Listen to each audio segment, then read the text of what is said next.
Hello, hello. What's up, everybody? We are finally back from Euros. Hope everyone had a good time, whether you were at Euros or watching it from home. Welcome back to the stream.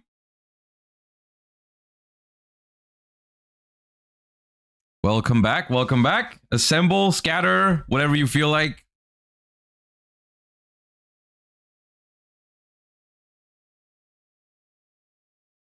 Also, thank you everyone for subscribing during the starting soon screen. I appreciate you guys. Thank you all so much for the support. As usual, we are back. I'm still a little tired from the weekend. It's been a long weekend with a lot of prep time going into it and all that. But we are back. We're gonna talk about everything that happened today. I'm gonna warm up first, probably to give everyone time to assemble. But gonna show you guys the deck that I played. Gonna talk about all the other things that happened, because there were a couple of things that were announced while I was gone, or while Euros happened rather. And also, you know, we have the time rule situation as well that we're gonna have to talk about at some point today, which is a little bit of a confusing one, but we'll get to that. Master Rule update is live too. Master Rule update is live. Next pack is going to be in a couple of days. We don't have an official announcement for it yet, but Master Duel, of course, that is going to be something that is going to be very important to me personally in the upcoming weeks. Is, of course, I've put a lot of focus personally on TCG before the European Championship. Now that that's done, there's obviously going to be a lot of focus on Master Duel because the World Championship is up next for me. So yes, we are going to talk about the Master Duel Forbidden Unlimited list later as well, and so on and so forth. Just gonna be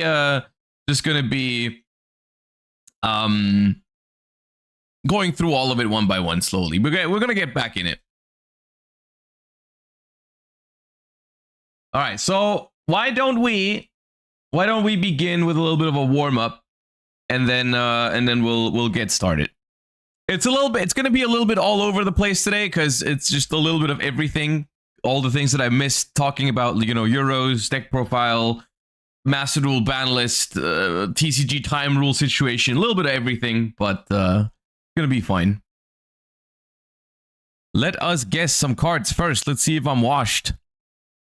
Let's see if I still got it. Whatever it is that I had. Well, I don't know what that is. Drytron? It feels Drytron-y. Okay, Meteor Shower. New command, Extravagance? No, it's not necessary. Hey, what is this?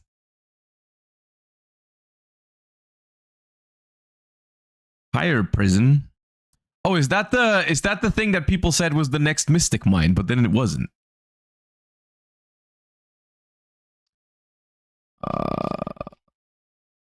Dark Factory. Oh no, more production. There's two, right?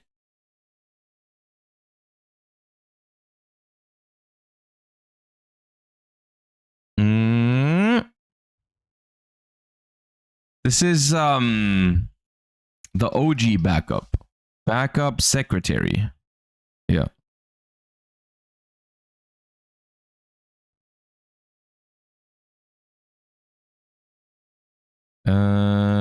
Something Lancer Dragon? Is that a thing? Lancer Dragon Newt? No. Dragon Worm? No. Lance Lindworm? Lancer. That one. Uh-huh.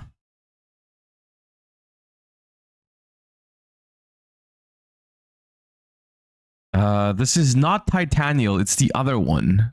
I don't know what it's called. Something? No, Autumn? Shirubime, that one.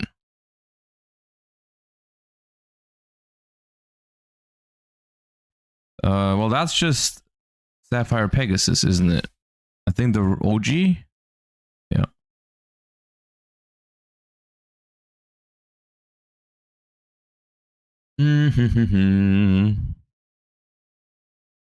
Oh, it's the equip spell. What is this called? Dragon Treasure?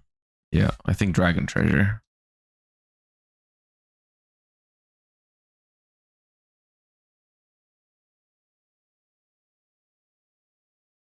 It could be Uriah.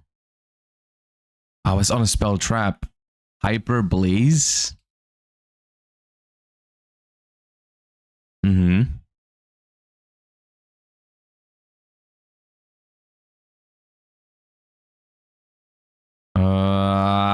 Destiny. Miracle Destiny. Destiny Mirage. Destiny Mirage.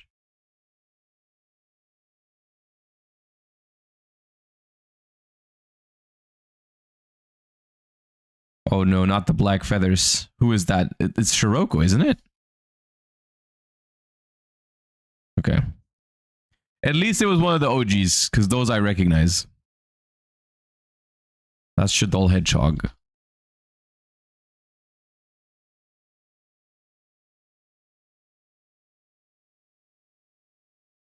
That is a Subterror, but I'm not very good at those. I think I'll skip it. Because I never know which one's which. I think I know Umastrix. The Lagmo.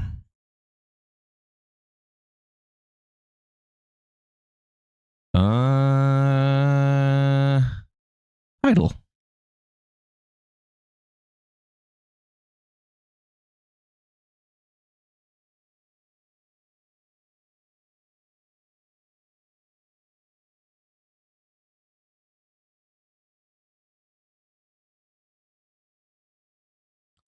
No idea what that is. You're in danger.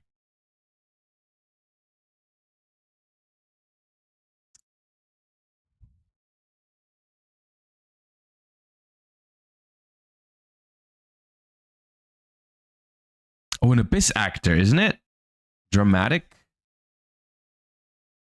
Dramatic story. Okay. That's another Shadol. Is that Shadol Dragon? Yeah. I know my Shadols at least. The old ones.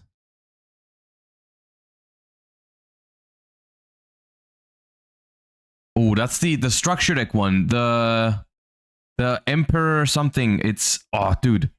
King Pyron? No. Infernal Flame? Emperor, that one. Yeah. The Emperor. Yeah.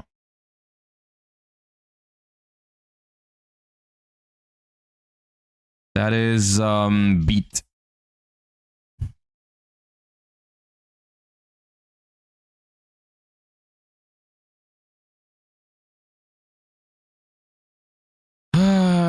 It is one of the mummies. Wandering mummy, maybe? Yeah.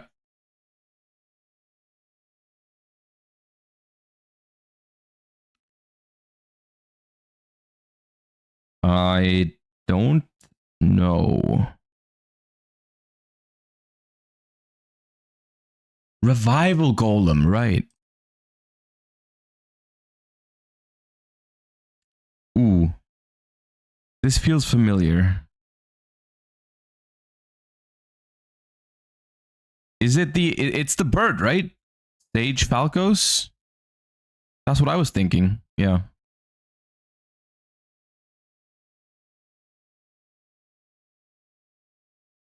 Genix? Genix. What? Furnace? Hmm.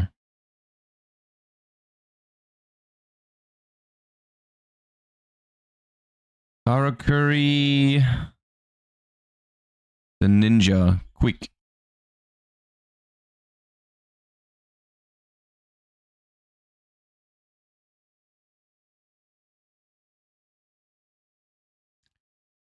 Kinda.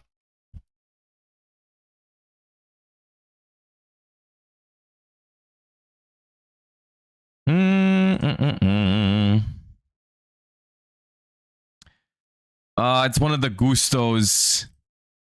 I'm skipping it.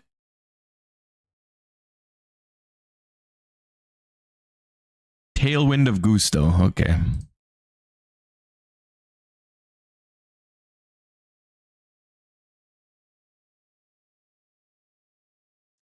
I feel like I've seen this card. It's not that old, I think, but I don't know what it's called.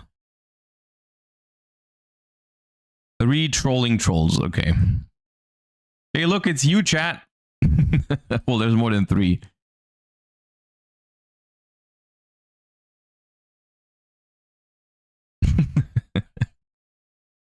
I have no idea what that is either.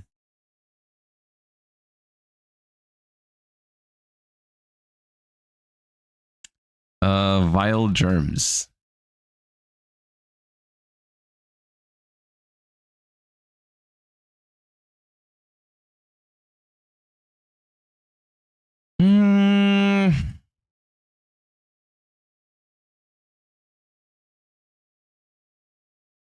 No idea. Bad aim.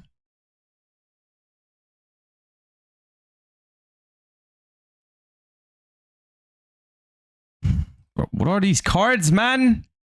What is this? Appliance World? No. It has Performer Pals on it. Ah, that one.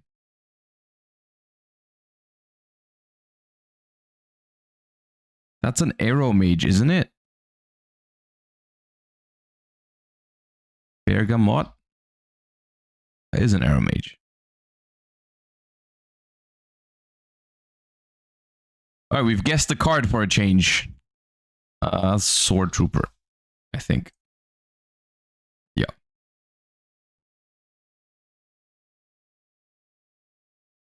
That is Captain Gold.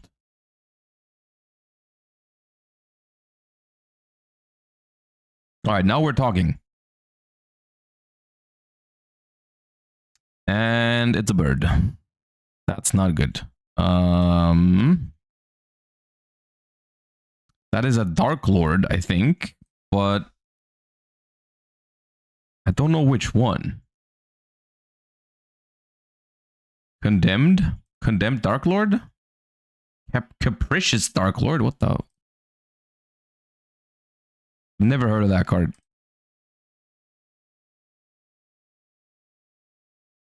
And who is this? Oh, Proxy, right? Yeah.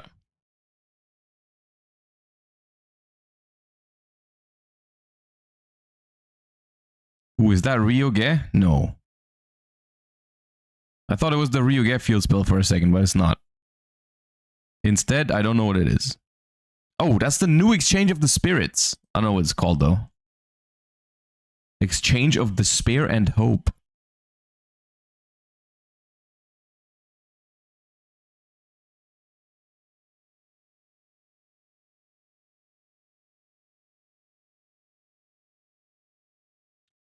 I just haven't seen these cards before. DDD Headhunt.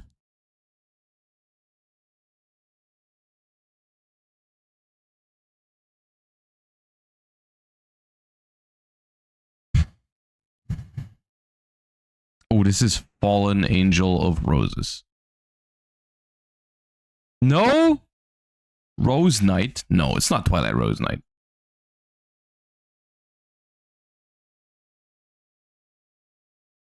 It's something roses, right? Queen Angel? Okay.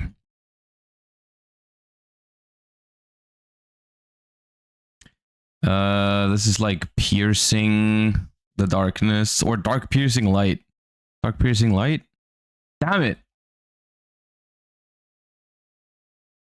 Huh? Oh, it's okay. It is Luminous Spark. Which one is Piercing the Darkness again?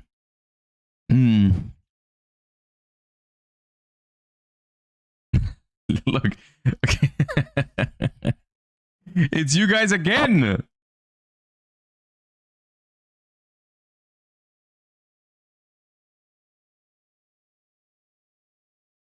That is Recreate.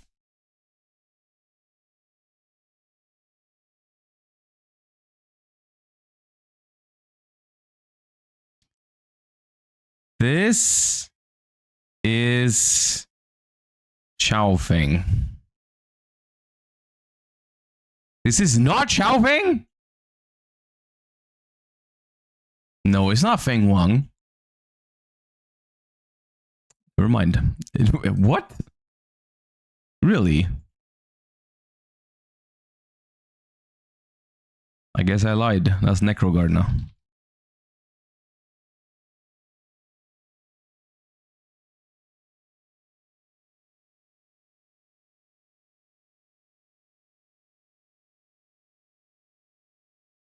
Yeah, I've seen this guy.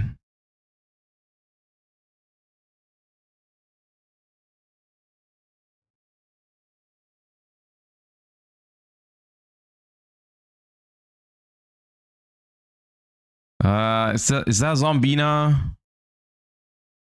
Yeah.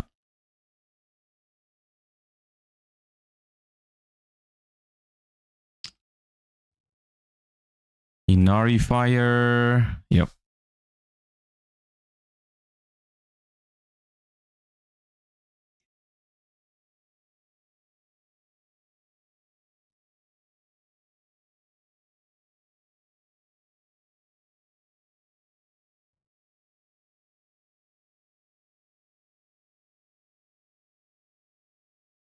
Is that a Therion?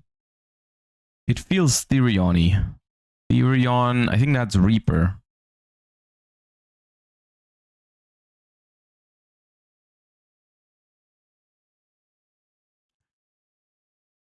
The butterflies are difficult, even though which one? I've seen this 100%, but I don't know what it's called.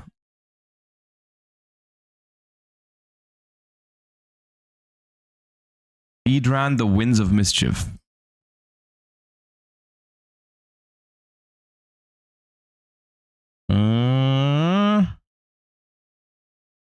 Okay, this one does not feel familiar. Flamvel Shaman? Neo Flamvel Shaman? Could be.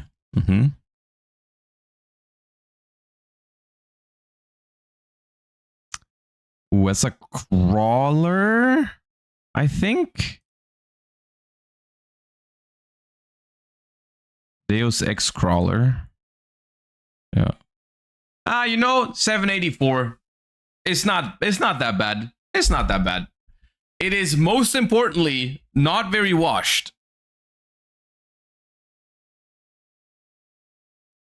Have you tried the new Yugi Matrix? I have. They sent it to me on Discord. Yeah, I tried it once. It was fun. We can do it in a second if you want to. We can do the Matrix thingy. Let's guess the daily card first, but then we can. I'm down. All right.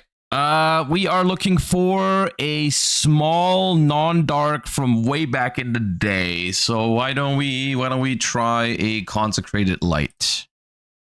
The year is 2010. The year is 2010. It's not light. We're talking level 2 or 3. Just an effect monster. 0 attack, 0 defense. What about an X-Saber? There's a couple X-Sabers, 2010. This one's a tuner. This one's level 4. Dark Soul. No, not Dark Soul. Okay, level 2. A level 2 from 2010. That is an Earth monster. A level 2 Earth from 2010. It's not a beast. What other Earth stuff is 2010? It could be another X-Saber because they have different types, I think. Some of them might be Beast Warriors, I think, and Warriors and stuff. Maxi is 2011. It's not Maxi. Maxi's a year later. It could be a Naturia. What about Naturia Sunflower? That's a level 2. Oh, by 0 defense. Okay, Sunflower, it's not Sunflower because the defense does not match. But Naturia is a good shout. They have a lot of stuff in 2010. Beans, too much defense. Tulip, too much defense. And Jaw. Oh, come on, man. Oh, is there another one? A level 2 Can't be. Can it be eggplant? No, it's a plant. It's 2011 too. No. Cosmo Beat. No, that's a tuner. It's not a tuner.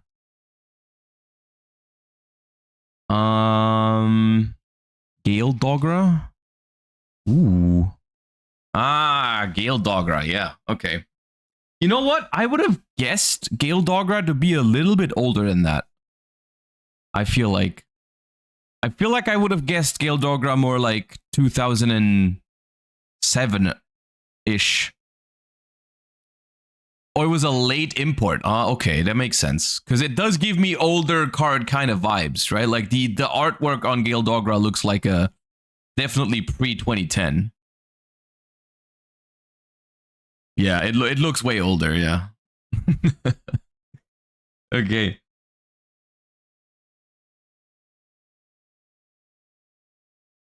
All right, what we can do, there's this other mini game that is like a grid. Okay, it's very self-explanatory. I think there was something like this also for Pokemon. I'll try on my own because this is very, very easy when you do it as a group. So you have to find stuff that matches the grid.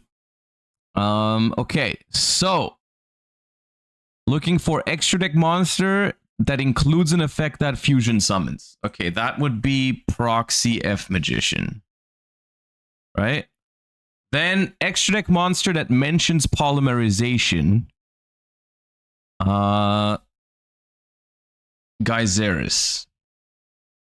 Because it does not require polymerization. Oh, they added the percentages at the bottom. That's neat. Because they sent it to me on Discord. I tried it and I told them like it would be cool. It would be cool if they added the percentage to the card, like how many other people guessed the same card. So you can try to do like you can try to find like the niche answers, right? Like the ones that not everyone picks. Yeah, I told them they should add that. That's cool that they already did that. Anyways, extra deck monster, Dark Hero monster. Okay, so Dark Claw is the obvious one, right? Dark Claw is what everyone is gonna say. So why don't we go for a more, which one is more extra deck monster, Dark Hero? There's Anki, there's Escary Dao, there's also the Lynx, like Cross Crusader, right? Which one do you think is like, which one is like super niche? Which one's super niche? Which one do you not think about? I think Dystopia is a good one. 2%. Okay, that's low. That's good. I think that's good. Okay, next row. Beast, Fairy, or Fiend includes an effect that fusion summons. Oh god. A beast, a fairy, or a fiend that fusion summons. I'm trying not to look at chat. I'll only look at chat if I really can't think of anything. A beast, a fairy, or a fiend that fusion summons. Okay, so I'm thinking, my direction right now, what I'm thinking is, I'm thinking in the fiend direction, because I'm thinking DDD. I'm thinking there's gotta be like a DDD fusion monster that fusion summons, right? What about Necro Slime? I'm hoping that's a fiend. That's gotta be a fiend. Yeah, okay. Alright, a beast, a fairy, or a fiend that mentions polymerization. Okay, Lunalight Black Sheep. I think that's is that a beast or a beast warrior? Oh god.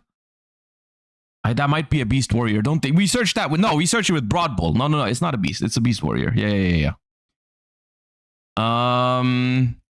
Mentions Edge Imp. No, Edge Imp Chain mentions Patchwork. Doesn't mention Poly. Jesus. Beast, fairy, or fiend that mentions Poly.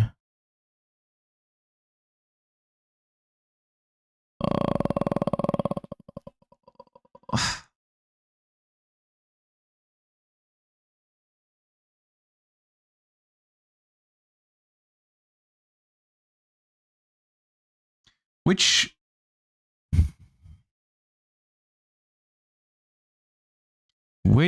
Beast, Fairy, or Fiend. I'm trying to think, like, there's got to be something in Chimera, right? Because they play Beast and Fiend. Oh, Guardian Chimera. Yeah, Guardian Chimera mentions Poly. But that's got to be, that's not a niche answer, but I can't think of anything else. It's not a niche answer, but I'm sure this is going to have like 10 or 20% and 38%. Okay, dude, that's got to be like the most common answer, but I couldn't think of anything else. Beast, Fairy, Fiend, Dark Hero. Oh, we got to take an evil hero, right? Evil heroes are fiends. Evil heroes are fiends. What's an evil hero that's dark? Because not all of them are dark. There's like a surprising amount of evil heroes that are just like Earth or some shit. But I think evil. Let me just type evil hero. A dusted gold, I think, is a light monster. Dark Gaia is an Earth. Darkest Night sounds so dark. I'm gonna be pissed if it's not a dark. Oh my.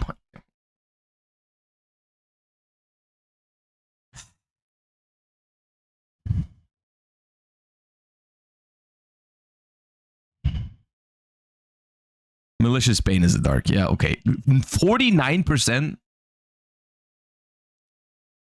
Level 3 or 4 includes an effect that fusion summons. Level 3 or 4 includes an effect that fusion summons.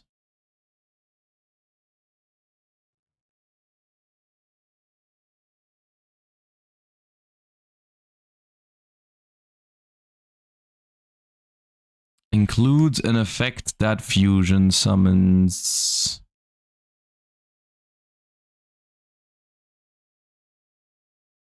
It's not that common, actually, I think, that like monsters perform the fusion summon. What is that?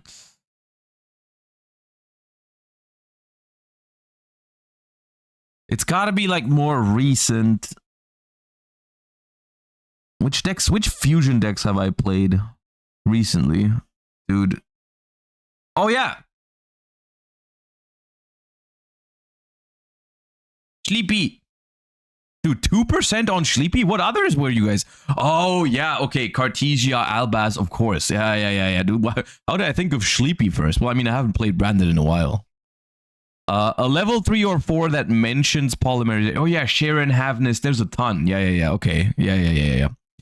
A level 3 or 4 that mentions polymerization. King of the Swamp. King of the Swamp. 48%. Jesus.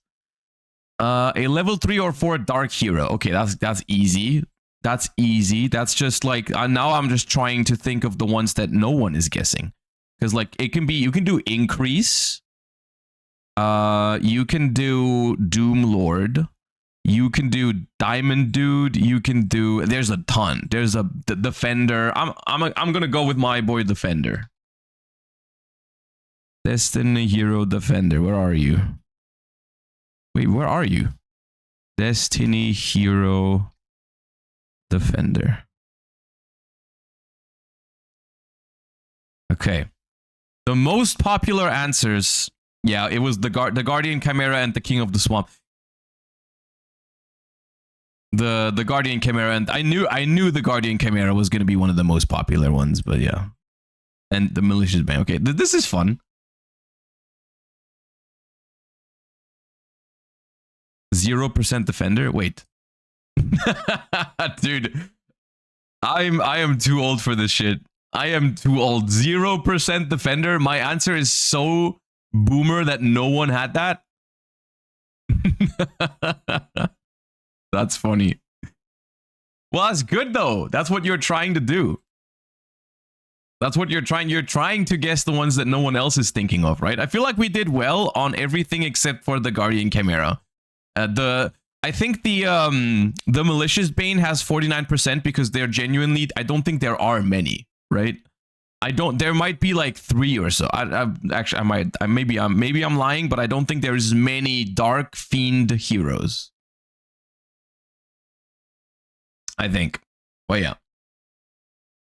Sinister Necrom. Yeah, that one is maybe the other one, yeah. Should use Malicious Fiend. Infernal. I'm pretty sure, isn't the Infernal Prodigy an Earth?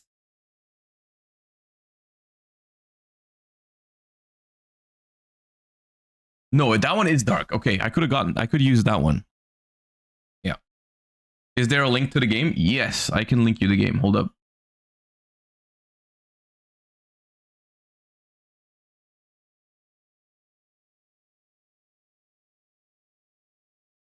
There you go.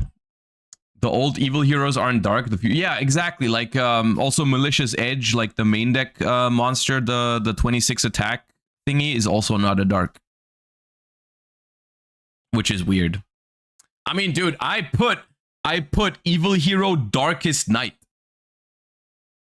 and for some reason that's not a dark. You're telling me evil hero? What is evil hero Darkest Night even? Isn't that one of the new ones?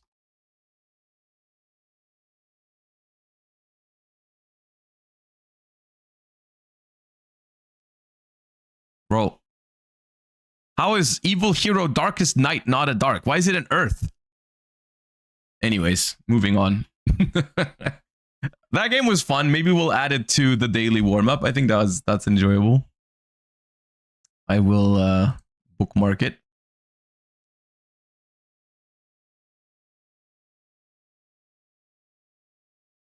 And with that, warm-up out of the way, welcome to the stream, everybody. First stream back after the European Championship. We're going to talk about all the things that happened at Euros. Going to give you guys my deck profile and talk about all that. Tell us about your duel with Johannes. I mean, dude, we can take a look at it later if you want. We can talk about all the things that I could have done differently and how many opportunities I had to influence the outcome of the match, because there was definitely so many things I could have done. But anyways, we're gonna do the deck profile and everything. Yeah. Pot of Extravagance situation is crazy. I mean, we can talk about it later, but the funny thing is that the Pot of Extravagance banishing all 3 Rock of the Vanquisher didn't matter at all. Did anyone realize that? Because I didn't draw a single Vanquish Soul card. I couldn't summon Rock even if I wanted to. Even if I had 6 of them in my extra deck, I couldn't have summoned it because I had no Vanquish Soul cards in my Vanquish Soul deck. It was just like it was just to add insult to injury. It was just like, oh, by the way, if you draw a Vanquish Soul card at any point, you also can't summon Rock. But yeah. No. It is what it is, you know? Ultimately it's all good because they went to Worlds and that's cool, and I can still play Master Duel Worlds and that's alright. But yeah. I mean, genuinely, with Vanquish Soul now, like you don't need Rock of the Vanquisher to win games. Like there's games where you don't care if you banish all 3. It was the only time that happened to me in the tournament, but like it's not even that big of a problem actually. But yeah. So what we're gonna do today is a little bit of everything. Basically, we're gonna recap Euros. We're gonna talk about the format in general. I'll show you guys the deck profile. I haven't really thought about the order in which we're doing things today, but we'll just go one by one, and yeah, and then we'll also talk about some of the news that happened while I was gone, like the time rule situation from yesterday, which is a little weird still. I don't know exactly what's going on there, but we can talk about it. We have a new Master Duel ban list as well that's going to be important. We have Justice Hunters coming out tomorrow. So tomorrow I want to do like a Justice Hunter. Tomorrow I want to do like a Justice Hunter stream, right? Where hopefully I'm going to have some boxes to open tomorrow for Justice Hunters. And then we can talk about the new decks and all that. Yeah. They made a clarifying post about it. Yeah, they made a clarifying post about it, but I still have questions even after that post. I've seen that post, but I still think there's some stuff I would like to talk about. But first things first, let's talk about the deck that I played at Euros. I obviously told you guys like weeks ago already, I'm going to try to make Vanquish Soul or Sky Striker work because I enjoy them so much that I'm willing to put a lot of time and effort into making them viable for the European Championship. The deck I ultimately decided on was Vanquish Soul because I just felt like it was the better deck of the two. I tried Sky Striker, but I didn't really feel like it was quite good enough. even though someone did make top 8 with Sky Striker at Euros, which I thought was really cool. But for me, the choice ultimately was Vanquish Soul, because I felt like the deck was powerful enough to perform, and I'm very happy to say that it did perform for me, and it also performed for a lot of other people, because ultimately it was also the deck that won the event, and they even played a Vanquish Soul mirror match in the finals, which I thought was pretty impressive for Vanquish Soul. The deck was actually a very, very well-performing deck at the tournament. So what we're going to do first now is I'm just going to show you guys the list that I played, also for making day 2 and then for making top 32. I got myself a Card Trooper, and then I pulled a Gale the Whirlwind in my day 2 pack, which, you know, is a Blackwing, but at the same time, it is also, luckily, the only cool Blackwing that they ever made. So that's cool. I got that one. I'm happy about that. And then the Card Trooper is also really cool, so I'm happy about that one. I'll talk you through the list for Vanquish Soul. I do think it's like parts of Vanquish Soul have already been kind of standardized. Like everyone understands which kind of cards you need to be playing at 3. But we'll be talking about some of the more interesting choices I think I made. So let's just go and talk about the list and get that out of the way. So obviously you're going to play 3 Raisin and 3 Madlove. Madlove in this format at the moment is definitely the weaker starter of the 2. Because Madlove, you usually search the field spell, and if that's your only play and your opponent has Droll and Lockbird, then that is not very good. Raisin, however, is very good into Droll and Lockbird, and this is one of the things I realized, and I also think this is one of the reasons why a lot of people played this deck ultimately at this tournament, and why people did well with this deck. This deck is surprisingly good into Droll and Lockbird, but also Mold Charmies. Like, not every single hand is good against Droll, but like a lot of the hands, especially when you draw Raisin, if you get Drolled, you don't really care, because you just go normal summon Raisin, add Holy Sue. If they Droll you, you go make Rock, add back Raisin to your hand. You have a full hand, you pass over to your opponent, and you can just do all the things that you were going to do on your turn. You can just do them on your opponent's turn anyways, right? Like you would go, like, once they summon, you can go Rock, special Raisin, search yourself for Dark or Fire, whatever you're missing for your Holy Sue, and then go Raisin, pop their monster, summon Holy Sue, take, or summon Borger, or summon Caesar, or whatever. Like, you can do a lot of things after getting Drolled, and the same thing applies to Mold Charmies. If you don't want to commit heavily into the Mold Charmies, you don't have to. And then, obviously, you're going to play 3 Holy Sues. This is the best card in the deck now, because it doubles as it's a starter, it's engine, and it's also interruption on the opponent's turn. This card is crazy. I don't really think I have to go over why it's so powerful, because it's going to give you a special summon on your own turn. Surprisingly, if you have setup with this deck, you're going to want to use the take effect on your opponent's turn more often than the summon effect, because the summon effect can be interrupted by Ash Blossom or Dominus Impulse or something like that. And if you already have like Raisin in rotation and Caesar in rotation, because you went first and you were able to get all those attributes already, then I think it's better to use this to take on the opponent's turn, independent of the matchup. I decided to play 3 Heavy Borgers and 2 Jiaolongs, this is I think the only thing that you can really mess around with is the ratios of Borger and Jiaolong in this deck. Personally, neither of these 2 are great draws. Unless you already have combo, because these are basically don't play on their own, of course. Fire is technically the more important attribute, but I thought when I was playing the deck that Heavy Borger was a better card to draw in general, because it helps you play around Droll and Lockbird a little bit when you hard draw Heavy Borger, because what you do is you normal summon Raisin or Madlove, you activate the effect, and then you chain Borger to return it to your hand. So that, let's say you go normal summon Madlove, chain Borger, you add the field spell, and then when your opponent activates Droll and Lockbird, you can chain Borger to reveal the Madlove to draw a card, which makes that opening a lot better into Droll and Lockbird, because you're going to draw a card on your turn and you're going to draw a card on your opponent's turn, which just gives you like 2 extra cards to work with, which is huge in a deck like Vanquish Soul, right? Like, because if you didn't have Holy Sue before, if you didn't have Raisin or whatever, you get 2 cards to try and find it, and you can still make Rock to play with that on your opponent's turn. So like I thought that was very important. The 3rd Jiaolong is something I really wanted to play, but I just didn't have room, and I valued more non-engine over it, and that's why it had to go. But like the ratio between these two is not the most important. I think we had lists where I think Dinka played 2-2 at Euros.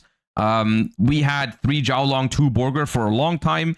I switched it the other way around on the Friday. I decided to do it the other way around. But I think it's like, I think there's arguments for and against all of these. And then there's obviously one Caesar, and that's all the Vanquish Soul names you play. For other non-engine monsters, there's 3 Ash Blossoms, obviously, because it's a fire monster. I will say you use Ash Blossom differently in this deck a lot of the times. Like, you are not trying to Ash the first thing that they do very often. Of course, there is exceptions, but very often you're going to want to hold this in your hand as long as possible so that you can reveal it for your different effects. Sometimes going second, if it's your only fire and you have like a Stake Your Soul, for example, you might have to hold it throughout your opponent's entire turn and hold it for later. Usually you want to throw this as late as possible just so you can keep revealing it for your other effects. For example, Jiaolong to search is like something that it's very hard to do. It's very hard to afford to just search 2 fires to your hand, so having an Ash in your hand really helps with that.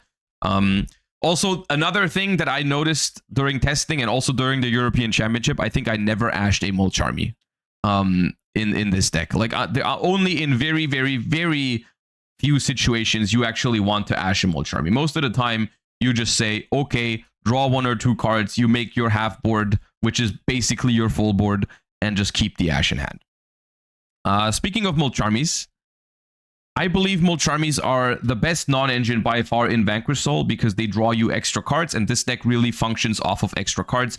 I don't believe you actually want to use a lot of non-engine that reduces your hand size, especially when you're going second. Like, cards like DD Crow and Bell or whatever, even though they technically have the right attributes for you, those attributes don't matter if you just discard those cards early on into the game, because, like, you know, your opponent starts with prayers or something and you Bell it. That the fact that Bell is an earth monster does not help you at all. Or the fact that DD Crow is a dark does not help you much if you use it very early on. And so I was basically always going to play the 6 Molcharmis.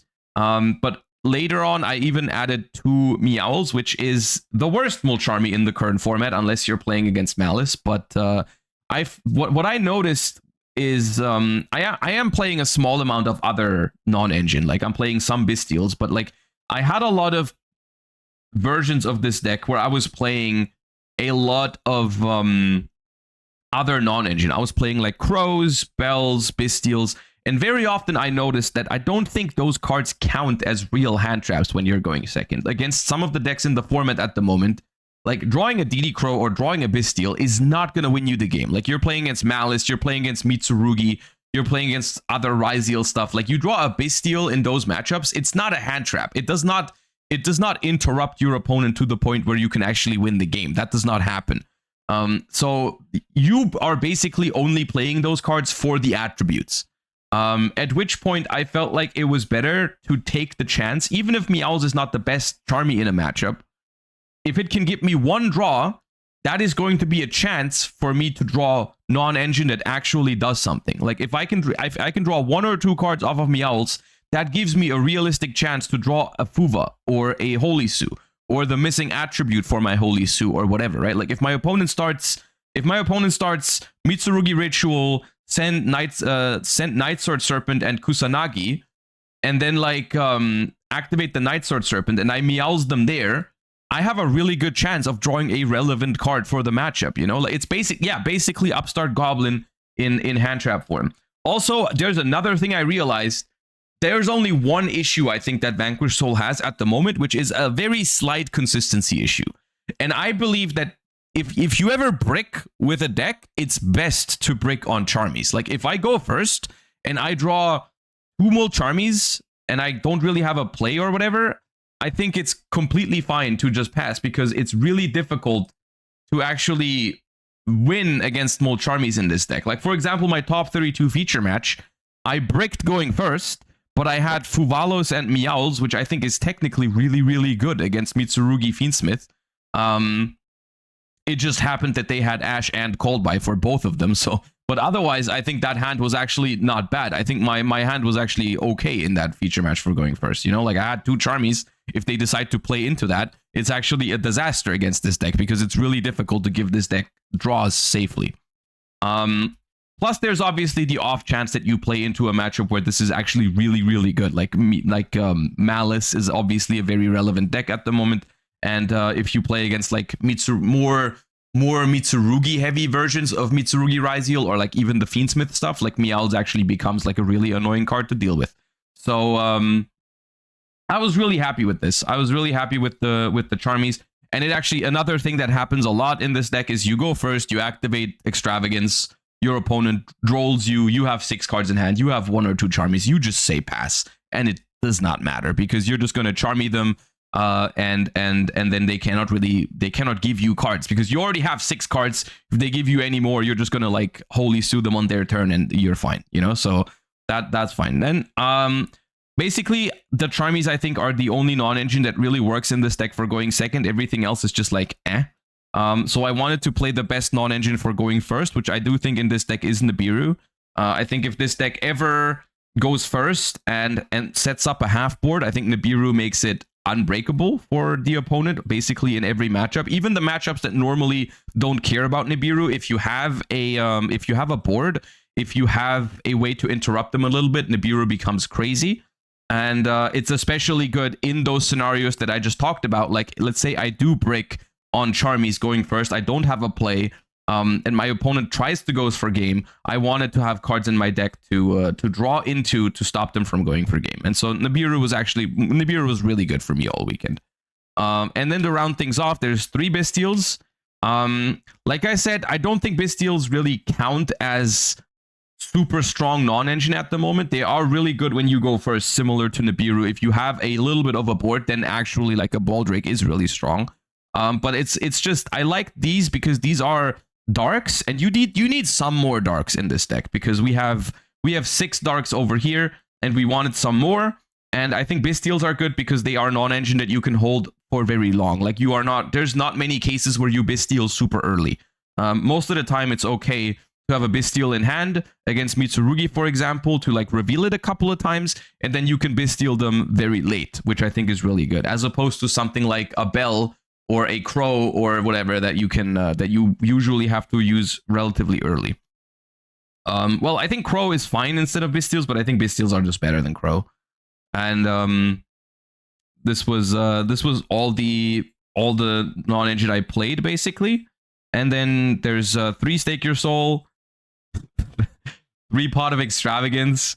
I know what you guys are gonna say, but at the moment this card is mandatory in this deck. Yes, I banished 3 rocks in my feature match. It was the only time it happened.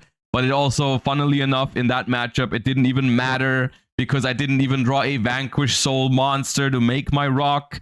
So it really did not matter. At the same time, if you play this deck, you're going to notice you don't actually need rock to win a lot of games. Like, in a lot of games, even if you did banish all rocks, you would be completely fine. The Pot of Extravagance is necessary in this deck. This deck needs the added bit of consistency. The extra bit of card advantage also is really good. This is one of the best cards to have against Droll and Lockbird, because when you get Droll and Lockbirded after Extravagance in this build, there's a very high chance you have Charmies in hand and you can just say go. And you don't have to worry about like you know getting Drolled. You just have 6 cards in hand with Charmies, and your opponent can't really play into it because your deck plays Holy Sue, Nib, and Bestials, so like it's very strong. And just having extra attributes in your hand because you have card advantage is really strong. Also, baiting Ash Blossom to make sure your Stake Your Soul resolves or your Raisin resolves, it is way too important. That being said, I did not play Pot of Prosperity in this deck because I did not want to play 4 pots. I did not want to play too many spell cards that are not attributes that I cannot reveal for my effects. And I just felt like when I was testing this deck that 3 pots was the sweet spot. I didn't want to play Prosperity and then go Pot of Extravagance, draw into another pot, and those kind of things. I also didn't feel like Pot of Prosperity really baited Ash Blossom as much as Pot of Extravagance. And I also, I also don't think the what's it called? The the benefit of Pot of Prosperity, I don't think is the same as Pot of Extravagance in this deck, because going +1 is super relevant and it's worth risking the Droll and Lockbird. Whereas in Pot of Prosperity, you just go like, all right, I'll add a starter to hand. Like most of the time when you use Pot of Prosperity, you're going to add like Raisin or something, and then you get Drolled, but then the Raisin you just added has a lot less value. And so I didn't like that. So the remaining 3 cards are just Rhoda, Start, and the Trap card. So that's the main deck. This deck is always going to play 40 cards because you really want to see your starters. Honestly, I have no complaints about the main deck. The only card that I think you could consider adding is like the 3rd Jiaolong, just for another fire monster. But I do not know what I would take out. Probably 1 Meowth if you wanted to add the 3rd Jiaolong. Yeah. The extra deck is pretty straightforward, because I noticed that a lot of the time, like, there was only very, very few monsters that you actually need in your extra deck besides Rock. So I just decided to play multiples of the ones that I really needed and not go for a lot of utility, because I didn't feel like this deck needs utility in the extra deck, because most of the situations you can just handle with your main deck. So I played 3 Rocks, 2 SP Little Knights, 1 Dark and 1 Hita. Just for some utility to go into SP in different scenarios. There's 2 Rocks along the 2 Zeus. I think this together makes a lot of sense, because Rock is a very good Zeus enabler. There's a lot of random scenarios, especially in the Ryziel matchup, where this deck can make a Zeus out of nowhere and your opponent will not expect it. Like, for example, when you attack a duo drive with a Caesar, for example, you can make Zeus in main phase 2. Because you can go Rocks on top of Caesar, and then because their duo drive battled, you can make Zeus on top of Rocks. And the same thing with like King of the Feral Imps, or sometimes you have people that summon they summon Detonator in defense mode because they are afraid of Druis Worm crashing into it or something like that. And then you can just like, even if they have an Xyz in defense position, you can even just like run one of your small Vanquish Souls into it. Like you can like normal summon Madlove, attack into defense position Xyz monster, and then main phase 2 you do this. It comes up more often than you would think, and so I really wanted to make sure that I have the combination after I resolve an Extravagance.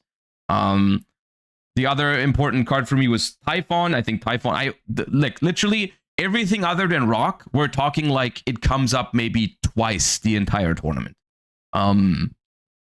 So even though I played these as 2-ofs, they really don't come up that often. You could make an argument to just play 1 of everything, because most of the other things just don't happen very often, which I think is also fair enough.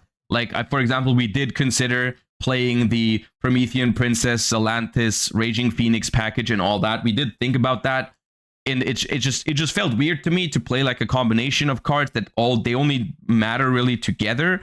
And then if you Pot of Extravagance, most likely one of those is going to be gone. So I decided against it. And then there's 1 Baguska for some very dire situations. And then there's a Paradise Smasher. These 2 I never made. The idea behind the Paradise Smasher is that if you get Drolled or if you get Charmied, you can make it. But honestly, I'm always preferred just not going for the gamble.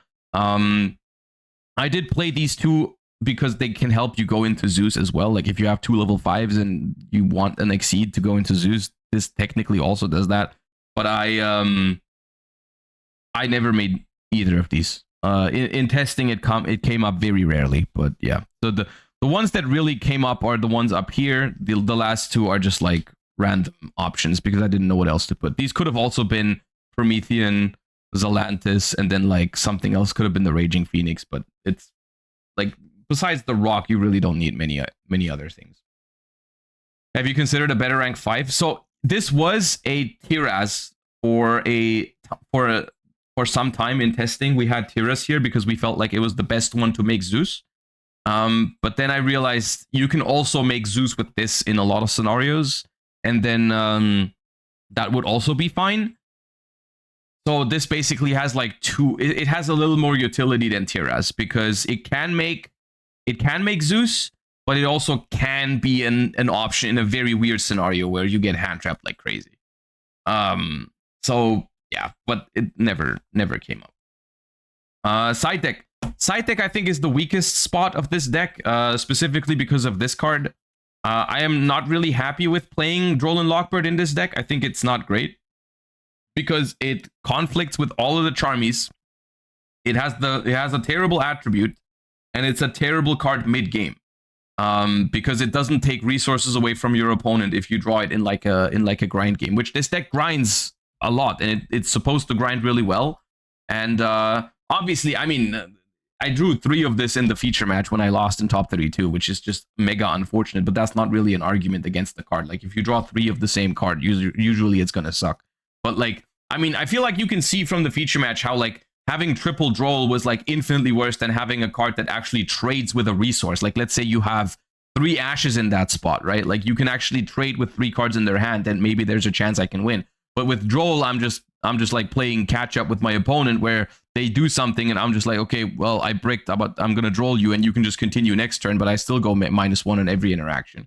The only reason I'm playing this is because it felt like the only thing to consistently stop some of the Ryziel decks.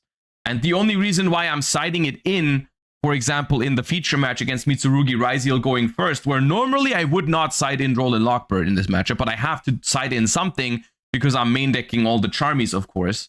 But the side deck, there was just not enough space to fit something else. Like, it would have all worked out if I just didn't play Droll Lockbird, but then I would not have had an answer for like the crazy Ryziel hand loop stuff and like the crazy combo Ryziel stuff. And I felt like I needed that. And that's why Droll is here. But yeah. 3 Lancia, 2 Chaos Hunter. I think as a result of playing this deck, I had no problems with Malice. I beat every Malice I faced. I main deck 8 Charmies, including Meows. I side deck these. It's honestly, I feel like it's crazy that we even felt the need to play these cards, but like, Malice is so hard to stop with quote unquote fair hand traps, you know? It's so difficult to stop Malice with other stuff that we still felt the need to play these even after main decking like 8 Charmies already. But like, the thing under the Charmies is like, the Charmies are good against Malice, but they still make really strong board under Charmies, so like, you still need more than just the Charmies. There's 2 VODs.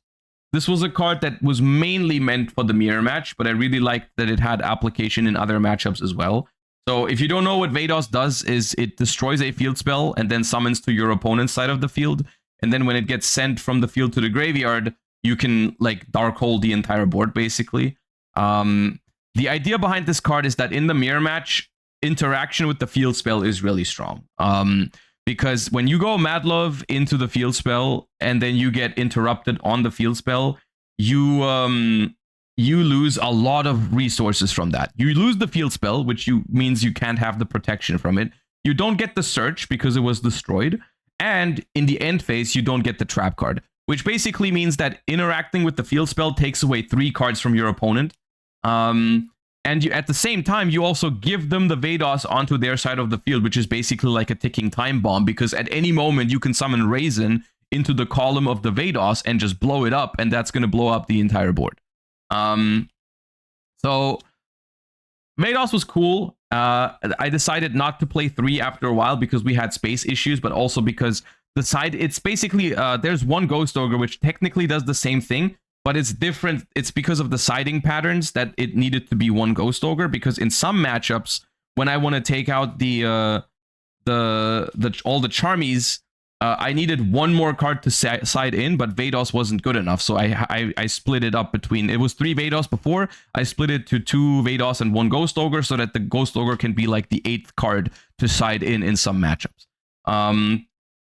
Also, both of these are decent against Malice, especially after the Charmies, because when they give you draws and then you like VODs the field spell or you Ghost Ogre the Splash Mage, this can really help against Malice. So this is basically, we can side in 8 extra hand traps against Malice that are all really good.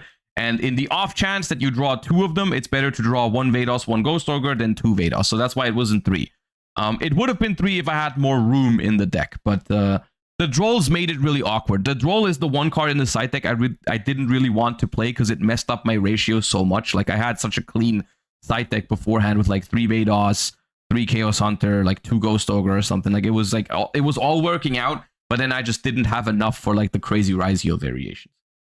But yeah, these are both for Mirror, for Malice, and for some other random matchups where they play a field spell or funnily enough, you can side VODs technically against everything going first because you have a field spell, which can be a very strong setup when you have, let's say you have your own field spell up and you have a Raisin, and they keep summoning into different columns, right? They don't summon into the Raisin column.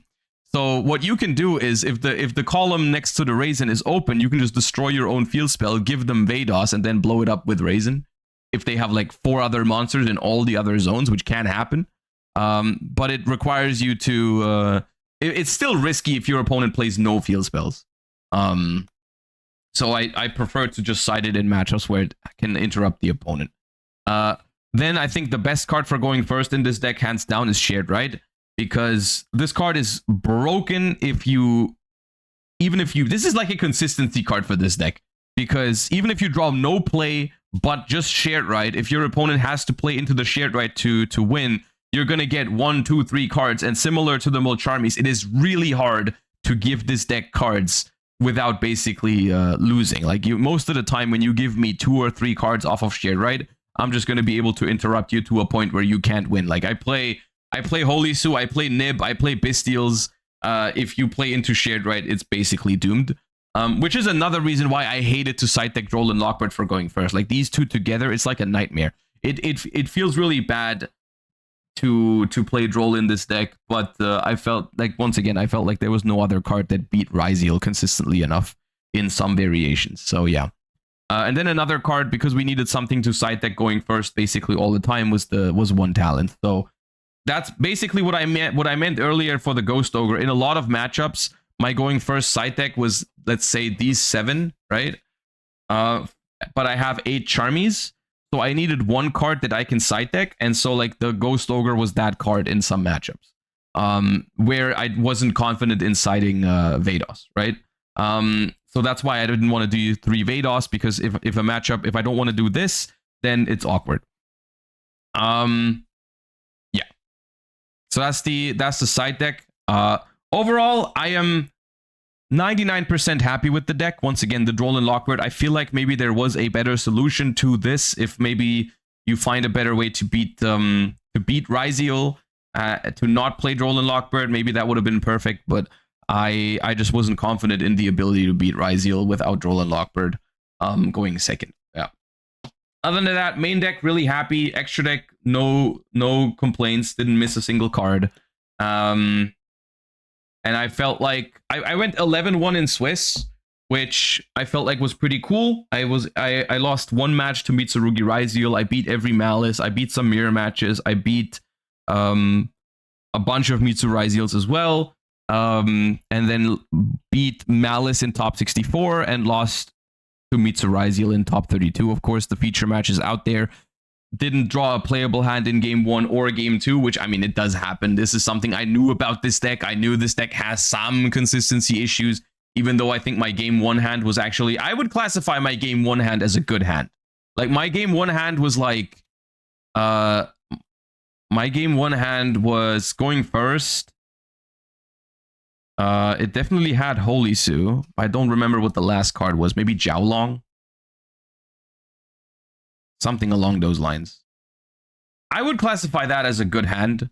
I think it was Borger instead of Jiaolong. I would classify this as a good hand because it's actually like really difficult for Mitsu Ryziel to beat this hand if they don't have ways to negate the Charmies. Unfortunately, I felt especially good when my opponent... I got Peruliad in draw phase, and I'm like, okay, cool, that's actually good for me, right? 1 less card for you. And I just pass over. I'm like, okay, Mitsu Ryziel Fiendsmith. I have Meowls and Fuva. Like, how are they gonna play into that?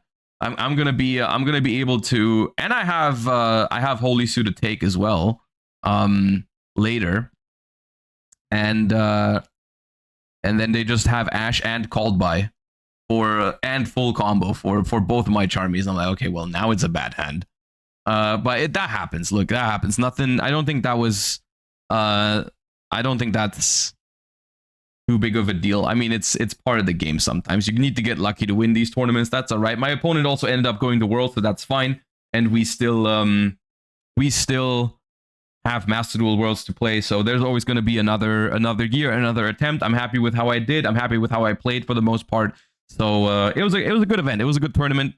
And yeah, I hope you enjoyed the deck profile. If you've been watching on YouTube, sorry that there haven't been that many uploads recently. I've been busy because of Euros. But we will be hopefully returning to more uploads soon. I have Justice Hunters videos planned for the new stuff. I am excited for Justice Hunters after Euros. I think the new decks look incredibly fun. However, obviously, I'm also going to be a little focused on Master Duel Worlds, so who knows what exactly we're going to be doing throughout August, but definitely going to be some focus on Master Duel. For now, I hope you enjoyed the Euros deck profile. Make sure to leave a like, subscribe to the channel, and all that good stuff. I appreciate that. And thank you for watching. Bye-bye, YouTube.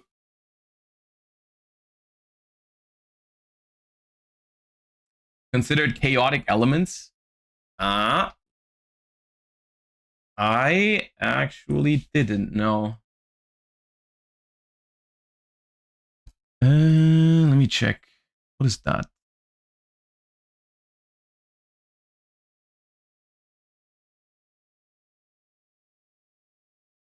Add one level 5 or higher monster, light or dark, pyro or aqua, from your deck or grave to your hand. Then if you have 3 or more pyro and aquas, you can destroy a card in the field. If your opponent controls a monster, light or dark, pyro or aqua, banish this card from your grave. Wait, what are you supposed to do with this?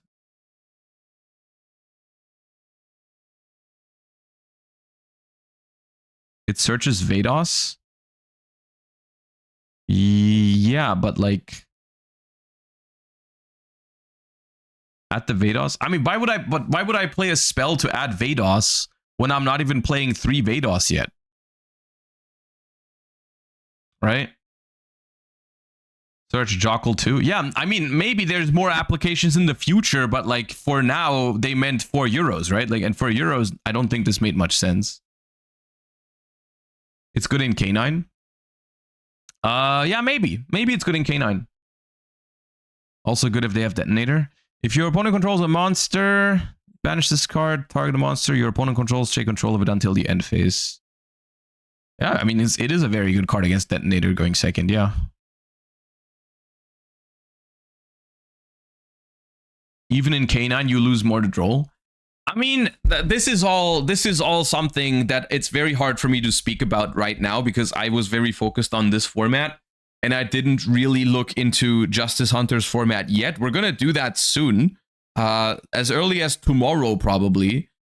But like, I don't actually know how much Droll is gonna see play in this format, right? Like, are we certain that Droll and Lockbird is still the way to go in this upcoming format? I'm not sure because it's not that good into K9 Vanquish Soul. I'm pretty sure I don't know how much it really messes up Yummy. I'm gonna be honest with you, it's not that crazy. I think maybe it's fine, but not crazy. And I don't know how relevant Draco Tail is gonna be in the beginning because it seems like the least hyped deck out of the 3. But I don't think it's that good into that deck either. So I think it's like there's a realistic chance that Droll is not going to be as main deck staple anymore.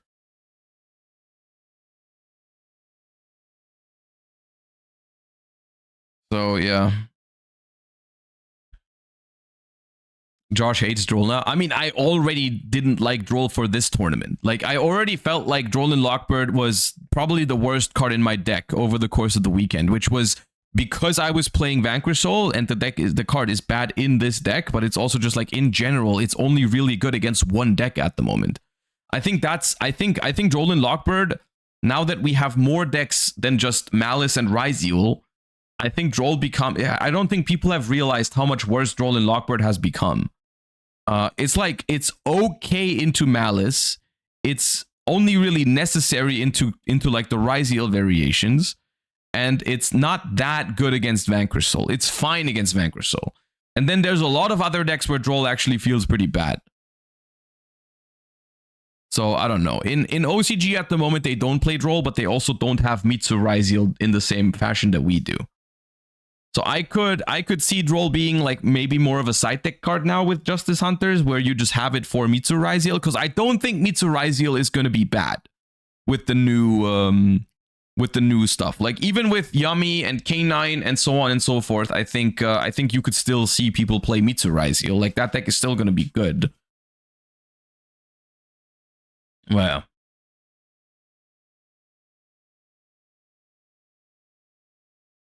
It's funny, we have a whole stream just to exchange ideas on how to fix Droll, and then you got punished. I mean, the thing with Droll and Lockbird is that I don't think Droll and Lockbird is too powerful per se. I think Droll and Lockbird just doesn't feel good. It's just not a well-designed card, in my opinion. Like, it's more of the, like, Droll and Lockbird feels like a necessity against some decks, but playing Droll does not feel great. Right? Playing Droll does not feel good. And Droll also, even against Ryziel, like Droll does not even create like super fun game states, right? Because what you're doing with Droll is like you're forcing your opponent to do like Baguska pass or something. Like it's not that fun if you Droll your opponent. Even against the deck that you want to Droll, right? So it's more like I want to replace Droll by a card that is good, but like actually encourages healthier gameplay rather than just like weird games. Because Droll is not actually a super fun card, I don't think. So yeah, I hate playing it and against it. I feel the same way. I feel the exact same way. I know what you mean. And even this tournament, right? Like even this tournament, there's like I would say about 60 or 70% of the time when I got Drolled by my opponent, I felt like it was very bad for them, and I was very happy they did. There was I remember one specific game where my opponent made they were playing Mitsurugi Fiendsmith. I think it was round 2 or 3. They made a board going first in game 1, right? And they made the full board. I had no interruption. I think they ashed my Charmy, actually. I had a Charmy, they ashed it, and then they ended on Murakumo, Futso, Caesar, Prayers set, and 1 card in hand. And then I went like, I think Pot of Extravagance, draw 2, and they Drolled. And I'm like, okay, now your setup is terrible because you can't activate your Mitsurugis in graveyard.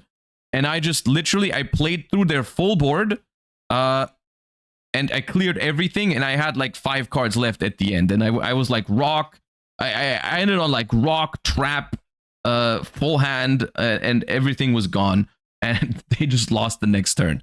And it's just like sometimes even like Droll actually makes some of your, like especially the Mitsurugi end board, if you Droll after you make a Mitsurugi board, your board like loses like half of its interruption or more than half of its power. It's just it's actually it really is one of those moments where people play Droll because it's the only answer they have besides like Fuva and Perulia against some of these Ryziel combos, but it's not actually a feel-good card. You can't revive the rituals under Droll? No, you can't. You can only revive Murakumo with prayers under Droll, basically. You have to go like prayers, tribute Murakumo, and then bring it back with the prayers. Yeah. Okay. All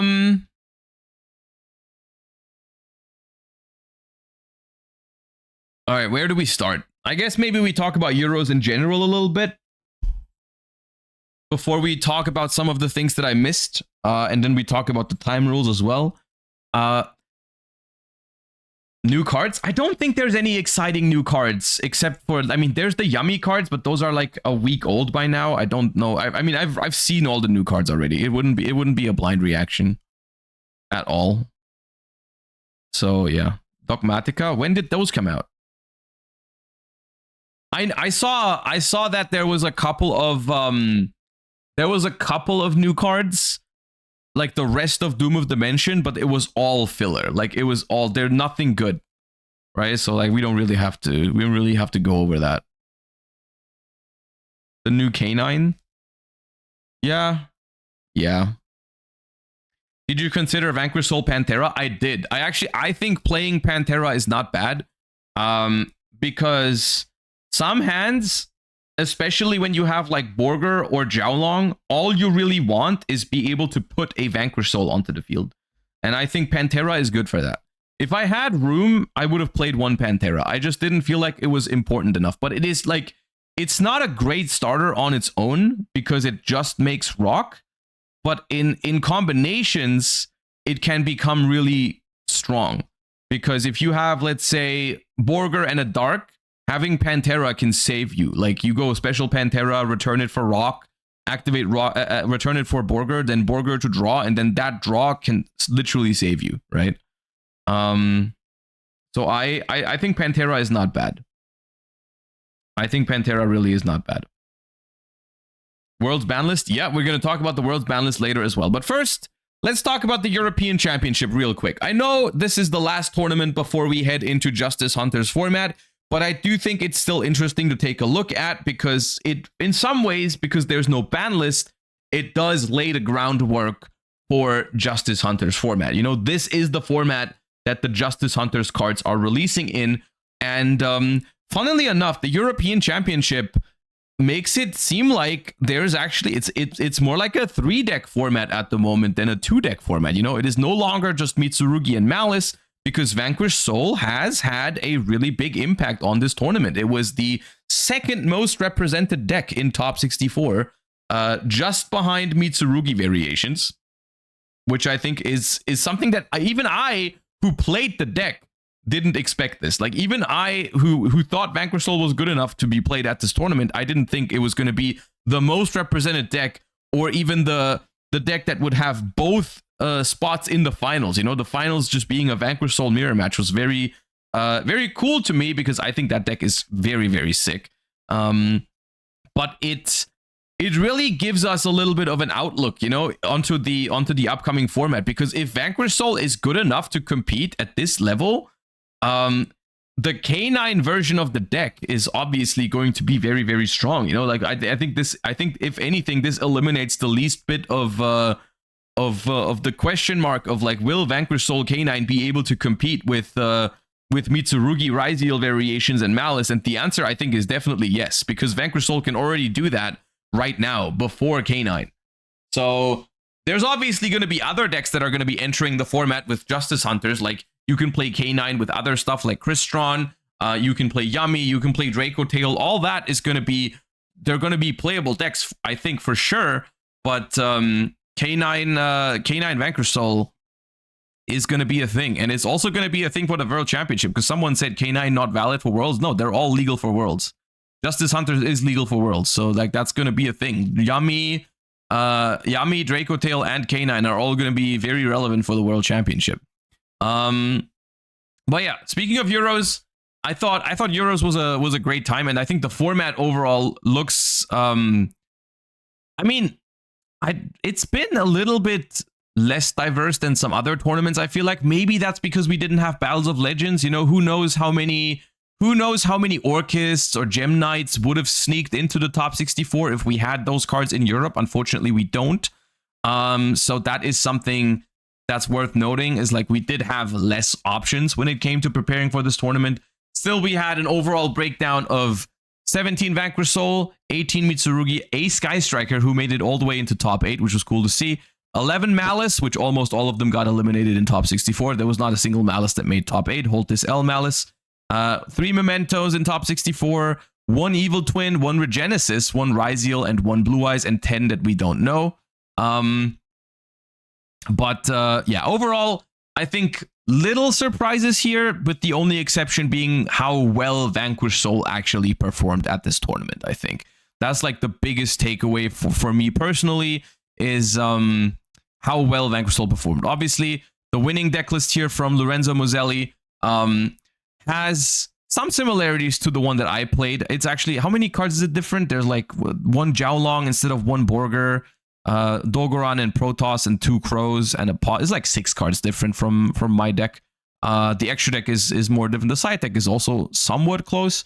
It's funny how the deck has been standardized for this very short period of time before K9's release, it feels like kind of already. I mean, 6-card different is still a sizable difference. I found it funny when people saw this deck list. I saw people commenting online how they thought it was crazy to play Protoss with no way to search it. Like, everyone was like, what? There's Protoss, but no Banshee and Nemesis flag? Why would they do that? And it's like, have you ever heard about the concept of just like a card being good in general? It's like Protoss is a playable card in this deck just as a good dark. Like, why would you, if you think Protoss is good whenever you draw it, why would you not play it? Like, it's weird. Like, of course, yeah, you're not gonna, it's not part of your main combo. You're not trying to set up a rank 4 to search Protoss in this deck. But if you're going second, especially in a deck that plays like Charmies, it's very easy to win games of Protoss. I tested Protoss. I just, my problem with it was I thought it sucked going first, because you can't really set it up going first unless you want to do some really weird stuff. And I just thought it wasn't worth. I just thought it wasn't worth playing a card that was basically just for going second. Whereas, like, rather, I would have just, I played more Mold Charmies instead. I felt like that gave me better odds. But, like, in general, it is not crazy to play a card just because it's good, even if you can't search it. You know, it's like saying, oh, one of Protoss, even though you can't search it, is crazy. Is like saying playing a Rhoda, but you can't search it, is weird. Like, it's there's nothing wrong with that. There's nothing wrong with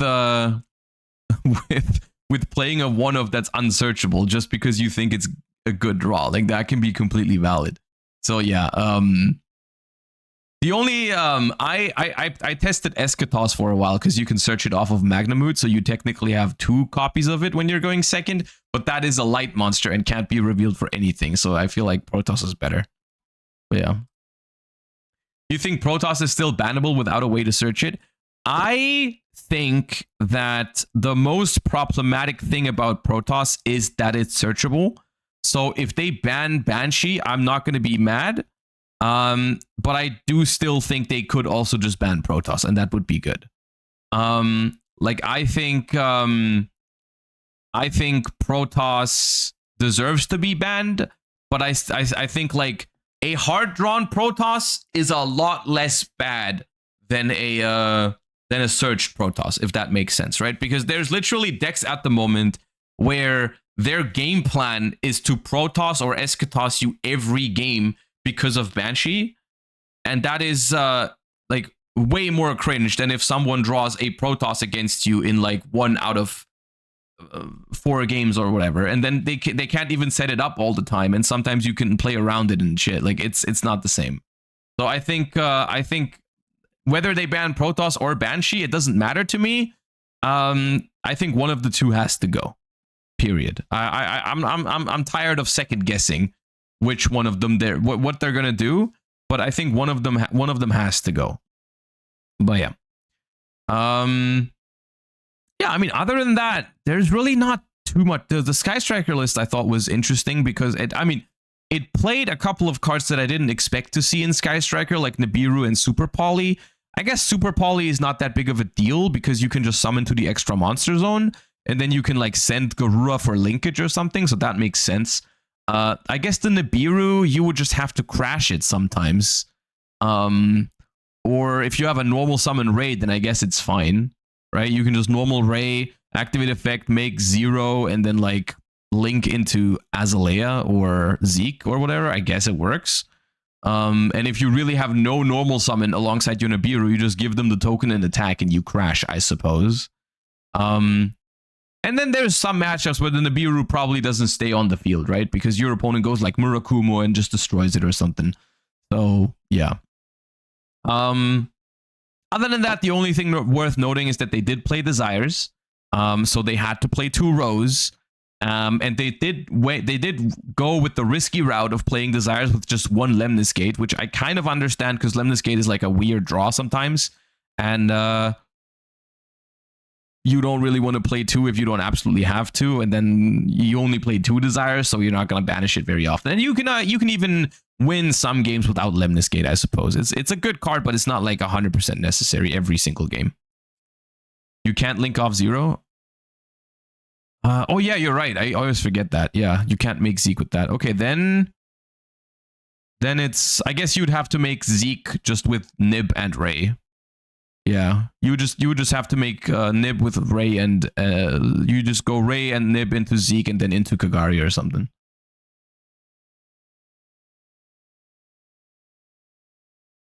Tell chat how you caught the illegal play on the Sky Striker feature. Dude, the on the Sky Striker feature in top 8, they went Madlove bounced Dogoran, even though the opponent had Shizuku. And I think no one noticed it, but I did because it happened to me at locals. That exact thing happened to me at locals like a week ago or 2 weeks ago. So I saw it, and so I walked up and told the judges that the Dogoran was not supposed to be bounced. And I felt bad because it was so much work to rewind it. It was so much work to rewind it. And I almost felt bad about it, but I was like, you know what? I got to tell him. I got to tell him because I saw it and no one else saw it, I feel like. And so I walked up, and then it took like 5 minutes to rewind or some shit. But yeah. Yeah, I am a snitch. Madlove can bounce links. No, it was so Lorenzo gave the opponent a kaiju against Sky Striker, and so the opponent had Shizuku and Dogoran on the board, and then they used Madlove bounce to bounce the monster with the lowest defense.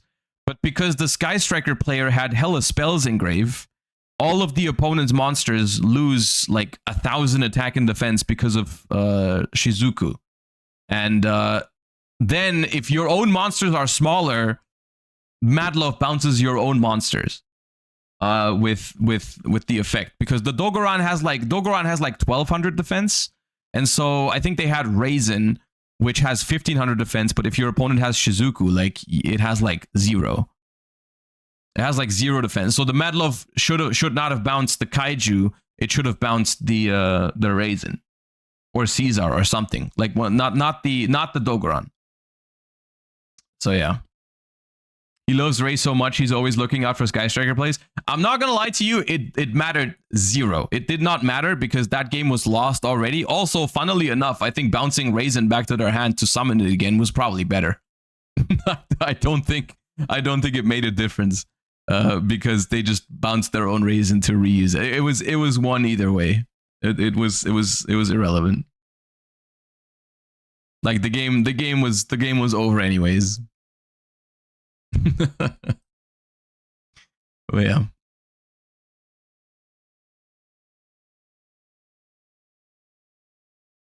Yeah. Anyways, Sky Striker top 8 was cool to see. I liked it. I find it interesting that there's no sales ban here, because I thought sales ban was great when I was testing it, either for breaking boards or for calling droll when you go first. But I guess they just prioritized hand traps. I think it's impressive that they managed to get this far in a format full of droll and lockboard, because that card was such a problem for me when I was playing this deck. I thought it was so difficult to beat droll. But yeah. Yeah. At first, I thought you were playing Sky Striker. I wanted to. I said like, I don't know when it was, like I think a month ago, I said on stream, I want to play Striker or Vanquish Soul at Euros. I don't know which one it's going to be yet. And the first one I tried was Sky Striker. The first one I tried was Sky Striker because that one would have been even cooler, I think, than Vanquish Soul. But I ultimately did want to try my best to still do well or win. And I think Vanquish Soul had better chances, so I took that. Look at Herman's list. I mean, I know what Herman played. Yeah, I know Herman played some Ryzeals. We did think about that at some point. I think this is fine. I just didn't like the idea that it makes your deck a little weaker into droll, even though I guess you just go Detonator Pass, which is not the end of the world. But ultimately, cutting Extravagance, like 3 Extravagance for 3 Ryzeals, it didn't feel like it made the deck a lot more consistent than it already was. It's kind of like a little bit of the same. It has higher ceiling though, which is cool. It has it's a shame. I think I would have done this if the attributes on these two were switched. Like if the good one, which is X Ryzeal, if the good one was a fire and you could play like multiple of that, I would have been fine. But the fact that like Sword Ryziel, which is kind of the bad one, is the fire one, that was kind of like weird to me. But it's good. It's a good version of the deck, because obviously for the people that don't know, X Ryziel is technically a starter for Vanquish Soul because it can make Batlin Boxer King Dempsey, which searches a level 4 or lower fire warrior. So I think that lets you go X sword, search another X for next turn, and then you make the rank 4 and search Raisin. But then you can't make you can't make rock, so it felt weird to me. It felt weird to me. You can like go Raisin, search Holy Sue, but it only works if you already have the right attributes. But yeah.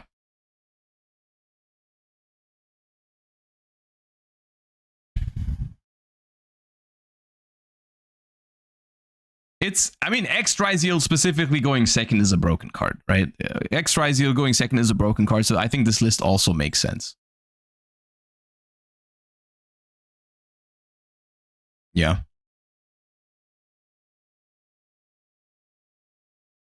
Anyways, that was Euros. Do you guys want to go over my feature match? I don't know if we should. I don't know if it's worth it. Yes, okay, cool. Sure. I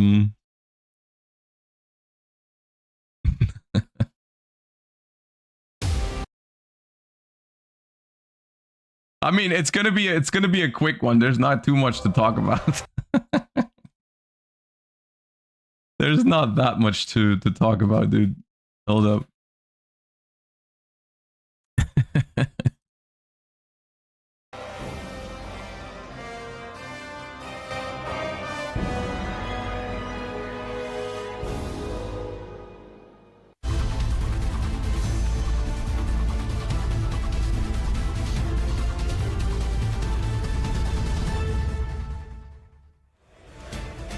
And Joshua Schmidt was very, very public about the fact that he really likes the Vanquish Soul deck. He has basically already said a couple weeks ago, it is almost 90% sure that I will be bringing this deck to the tournament. But there is, first of all, Johannes. Like I said earlier, in this spot, I don't actually hate my hand. I don't actually hate this situation in game 1. Because my hand is 3 Charmies, Fuva, Meowls. Holy Sue is there already. I forget the last card in my hand. It's Borger or Jiaolong. I don't know. But it's like I have 3 Charmies, Holy Sue, and already a Vanquish Soul with an attribute for the Holy Sue.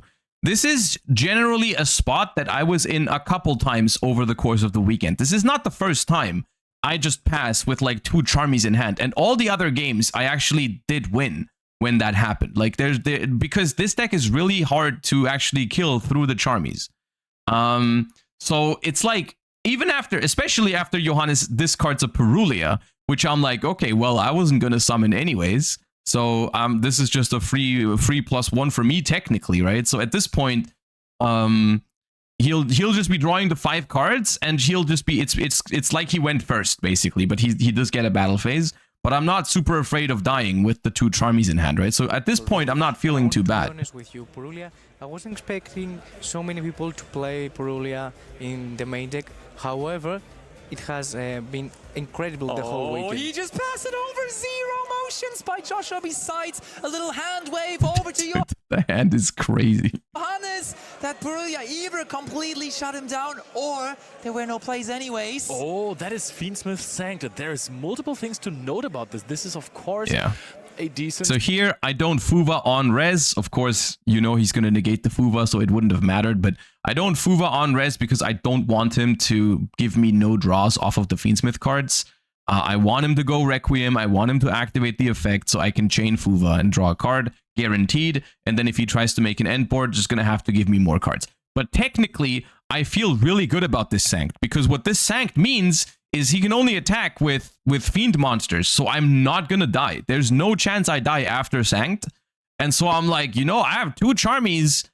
and I cannot die this turn. This is good. Like this I'm feeling good at this point. Starter for the Fiends for game one. But then again, you can only attack with light Fiend monsters in this turn. So that means the chances of Joshua Schmidt getting another turn. I'm not gonna feel good really high. for long. You can already see it as soon as Joshua Schmidt just nears himself to a featured match table. The entire venue is filled, and there's Fualos being activated here. Step by step, Charmy for Charmy, but there's Called by the Grave on the Fuvalos, and so no draws. Not so have good been anymore. given for the Muchami Perulia for Johannes, but also no draws. But now at for least I Joshua have for the Meowls. Fuvalos.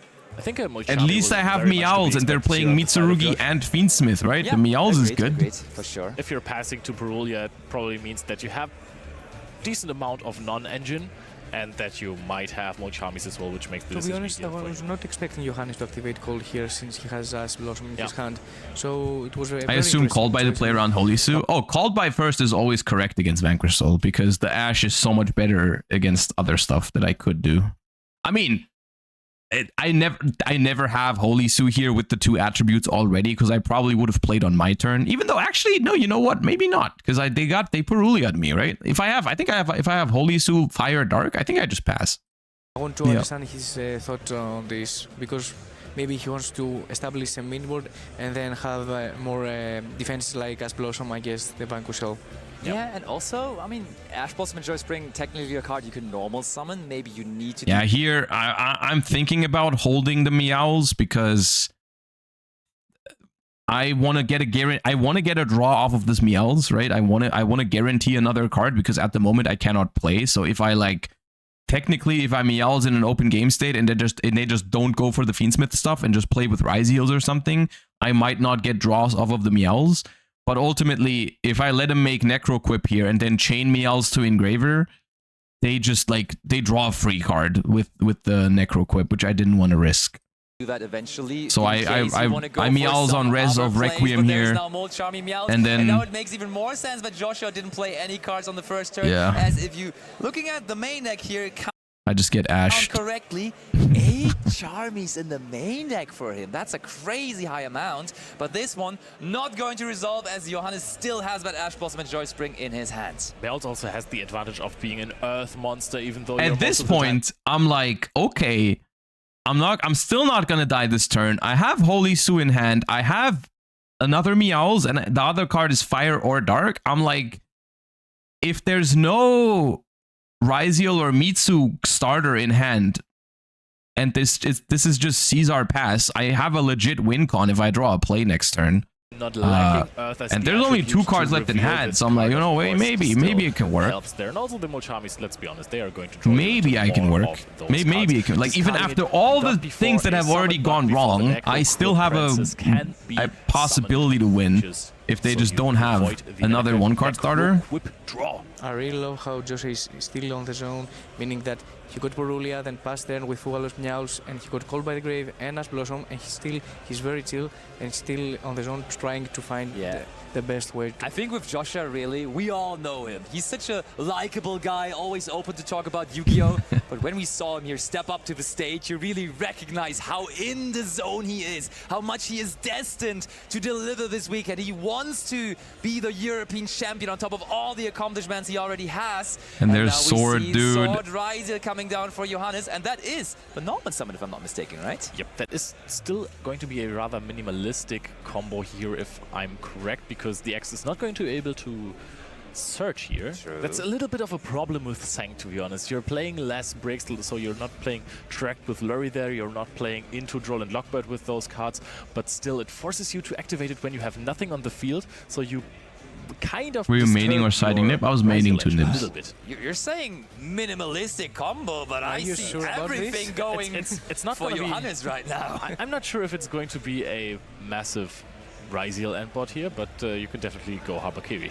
That's going to help. Certainly, and Joshua, just the free cards in hand. We know the Banker Soul strategy is good when it can profit off of a lot of cards, but can chain 2 things and so on and so forth in the hand. But the lower the amount of cards in hand gets, the tougher it also gets for the deck to really get rolling. You had Necroquip attack? Yeah, Necroquip can attack. Cards can we see Sang just says you can only attack with Fiends.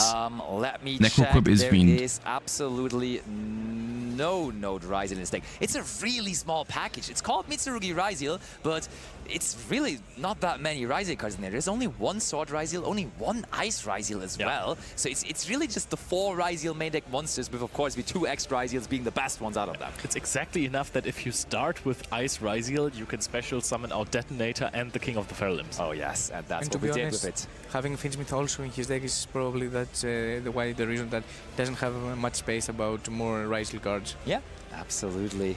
Johannes has basically been playing a very, very similar deck to this already at the German National Championship, and he's an expert in throwing out big names out of the tournament, because there, also on featured match, I can tell you, he threw out Dinka Bui out of Top Cut. So is this another big name falling to Johannes? And I've seen a very, very similar list, but he plays one card differently to that list, and that is the Night Sword Serpent, and this card can become so super relevant. But we're sending our Master to the graveyard here.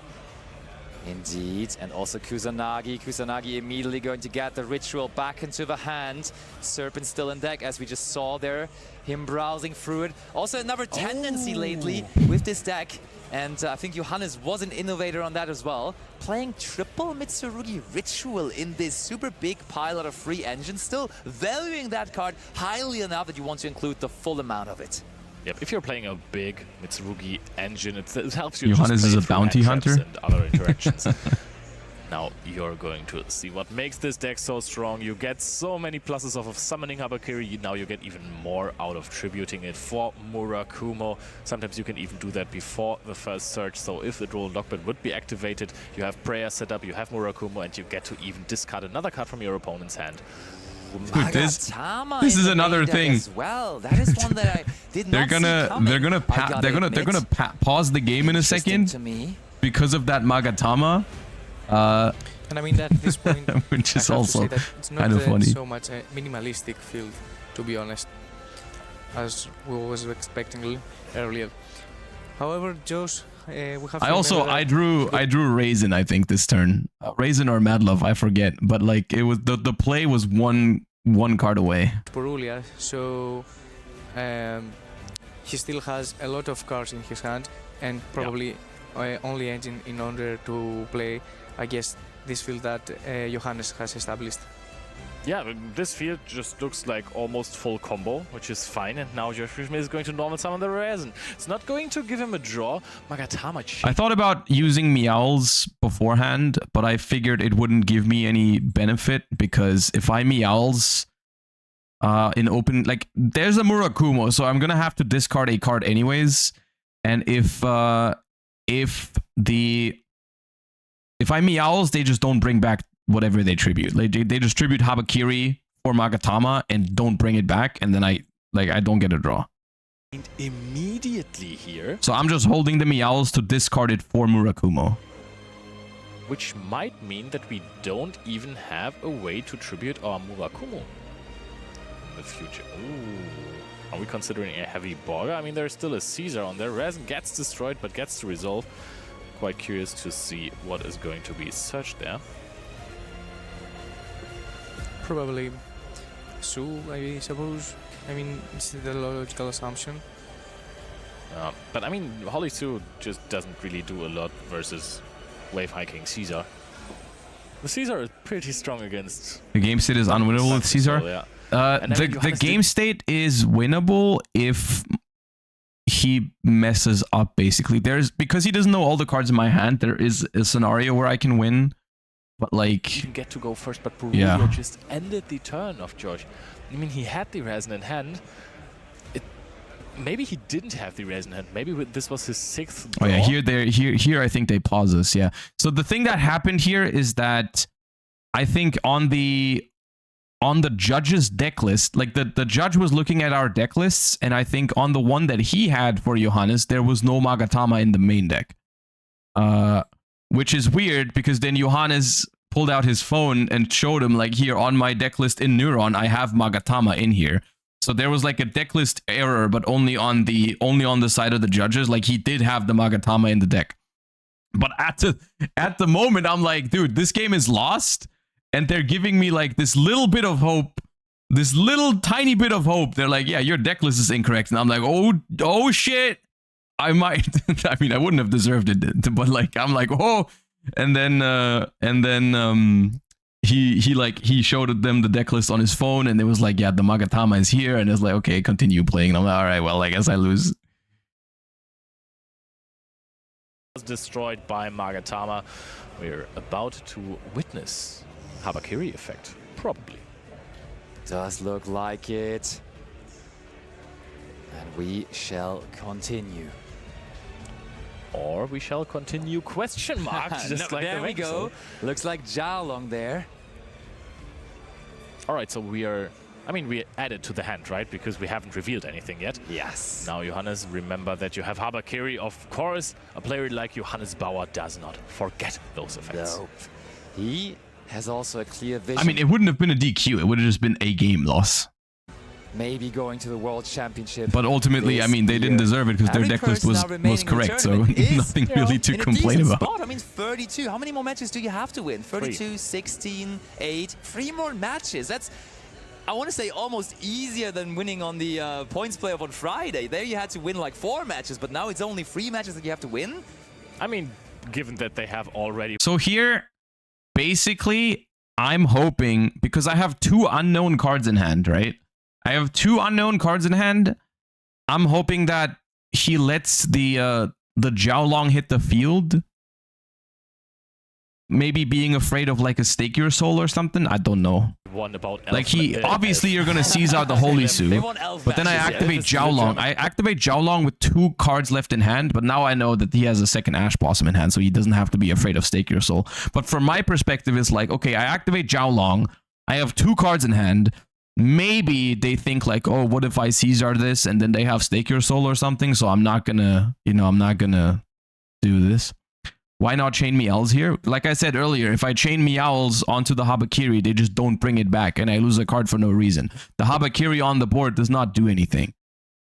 Like I need the Meowls as a discard for Murakumo. Word for 11, I don't know what came back there, but oh, Holy Su is activated, Xiaolong is activated. Yeah, but if they negate both with Caesar, I just can't do anything. Up the cards. Johannes Bauer wins game 1 here against the world champion and world's runner-up Joshua Schmidt. That is not the start that Josh was hoping for, going first. And I remember him playing T-Elements. I don't think he's wept that and game 2, game 2 is criminal. Game 2 is criminal. I don't know, he's hovering over his cards. No, Pot of Extravagance is a really nice start. It's something that you kind of need to Ash Blossom and Joyous Spring, because otherwise this deck is immediately running away with card value. And to be honest, it's a very good check for both Purulia and Fugalos, since Johannes probably, if he has Fugalos or Purulia, would change it to Extravagance in order for Josh not to find an out, Ash Blossom, Cross Out, or Call by the Grave. Totally agree. I talked a little bit with Lorenzo Muselli about that Pot of Extravagance. Poker face though, huh? You can't tell. You can't tell. By the Grave. Totally agree. I talked a little bit with Lorenzo. Fugalos or both you can't tell that that pile has 3 rocks in it. If he has Fugalos or Purulia, would change it to Extravagance in order for Josh not to find an out, Ash Blossom, Cross Out, or Call by the Grave. Totally agree. I talked a little bit with Lorenzo Muselli about that Pot of Extravagance, and he just said consistency is a little bit of an issue for this deck, but also this card now makes Troll and Lockbird a lot better, actually. But there's triple Tactic Talents. Let's have a look, says Josh. And that hand is offering prayers and pre-preparation of rites. Such a good hand, if we dude. have something like Ash Blossom, just taking out one of them and stopping the other seems pretty appropriate. But do we have? I mean, actually, it's not that crazy. It's actually, it's fine, I guess. The only unfortunate part is that it's 2 starters. You definitely take away the prayers, because pre-preparation of rites just plays heavily into it. I think otherwise you take away the pre-preparation of rites because it just adds extra value. All right, so I'm guessing no Droll and Lockbird here. Card has a useless attribute for Vanquish Soul anyway, so maybe. So at this point, I have no starter, right? My hand is complete as. I have like 2 or 3 Drolls already. A Shared Ride, which is my only hope. I have the Vanquish Soul Trap card. And I don't know what the other thing is. Like maybe I have my own. No, I don't have an Ash Blossom. I have an Ash Blossom later, I think. Play it, but now Joshua Schmidt. I think I have 3 Drolls already with Shared Ride, the Vanquish Soul Trap. doesn't have too many problems with Droll and Lockbird I as long as think. you can get a rock. Maybe Magnamute, I'm not onto the sure. field. The deck can just play on your turn. I love how Josh kept on staring at those free cards, trying to remember them as best as possible, trying to adjust his game plan for this very moment. And again, only 2 set cards. Both games so far, Joshua, very, very little that he can do. And this is the most Now frustrating back to one. Johannes. Is that a draw phase Mitsurugi Prayer's angle? Because he It's just a draws Lightning Storm. And the thing is, like, Lightning Storm isn't that crazy here because my trap doesn't do anything. And my shared right I can technically chain. But the problem is, by doing Lightning Storm here, I cannot chain shared right to Prayers. So, like, they don't have to give me even a single card. Lightning Storm off the top! Going after those 2 set cards, chaining shared right to it though. So That's cool. we have talked a lot about mistaken arrest being Wait. cards in the meta. However, share right is a very good option for Vanquisher in order to gain So advantage. here, the situation is still the same. Like, if I draw a play, I win the game on the spot. This draw does not matter anymore. If I draw Raisin, also stop them from gaining any more value. it only matters if I draw Mad Love, I guess. If I draw Mad Love, the Then a thingy little sucks. T-set after from Johannes. That is funny to see. That is such a 2009 thing to do, I want to say. But we are here in 2025, and that is the technology that Johannes has I think it's 3 draws and Magnamute. chosen here. So you believe that Joshua plays around Rico right now? Man. I hope so. I hope so. I think Joshua Schmidt is just having the most unplayable hand I have ever witnessed in my entire life. And now, Johannes, this looks like a pass. I think this is end phase. Mitsurugi Prayers for Johannes Bauer. It looks like Joshua Schmidt is not able to play at all. And now it is just on Johannes to try and finish this game against a world champion, against a world champion runner-up and a 3rd place in the TCG division as well. Indeed, so many big accomplishments on the side of Joshua. But all of those, of course, in some of those moments don't help you because Yu-Gi-Oh! Is a game that is played in the very moment. You have to draw the right cards and you have to make the right moves at the right time. And at the moment, Joshua doesn't get any of those moves going. And now the normal summon of Aramasa for Johannes. I think the hand that Josh had was 3 times the same copy of Droll and Lockbird. This card, of course, stops you a little bit. I mean, imagine drawing a 6th card for 10-3 and also 2 cards from Extravagance and still do not see any play in your deck. I was also quite curious to see why Johannes didn't tribute the Serpent. Or, wait, if it's cost, then it doesn't return. That makes a lot of sense. Never mind me. And we do go ahead, activate. It looks like Habakiri was just activated the pendulum scale, but that's just Johannes' way of signalizing that we are activating and resolving the effect. The card, of course, still in the hand where it is now again. Activates the effect of Kusanagi and also the effect of Serpent. So that's 3 level 4 monsters even on the field now.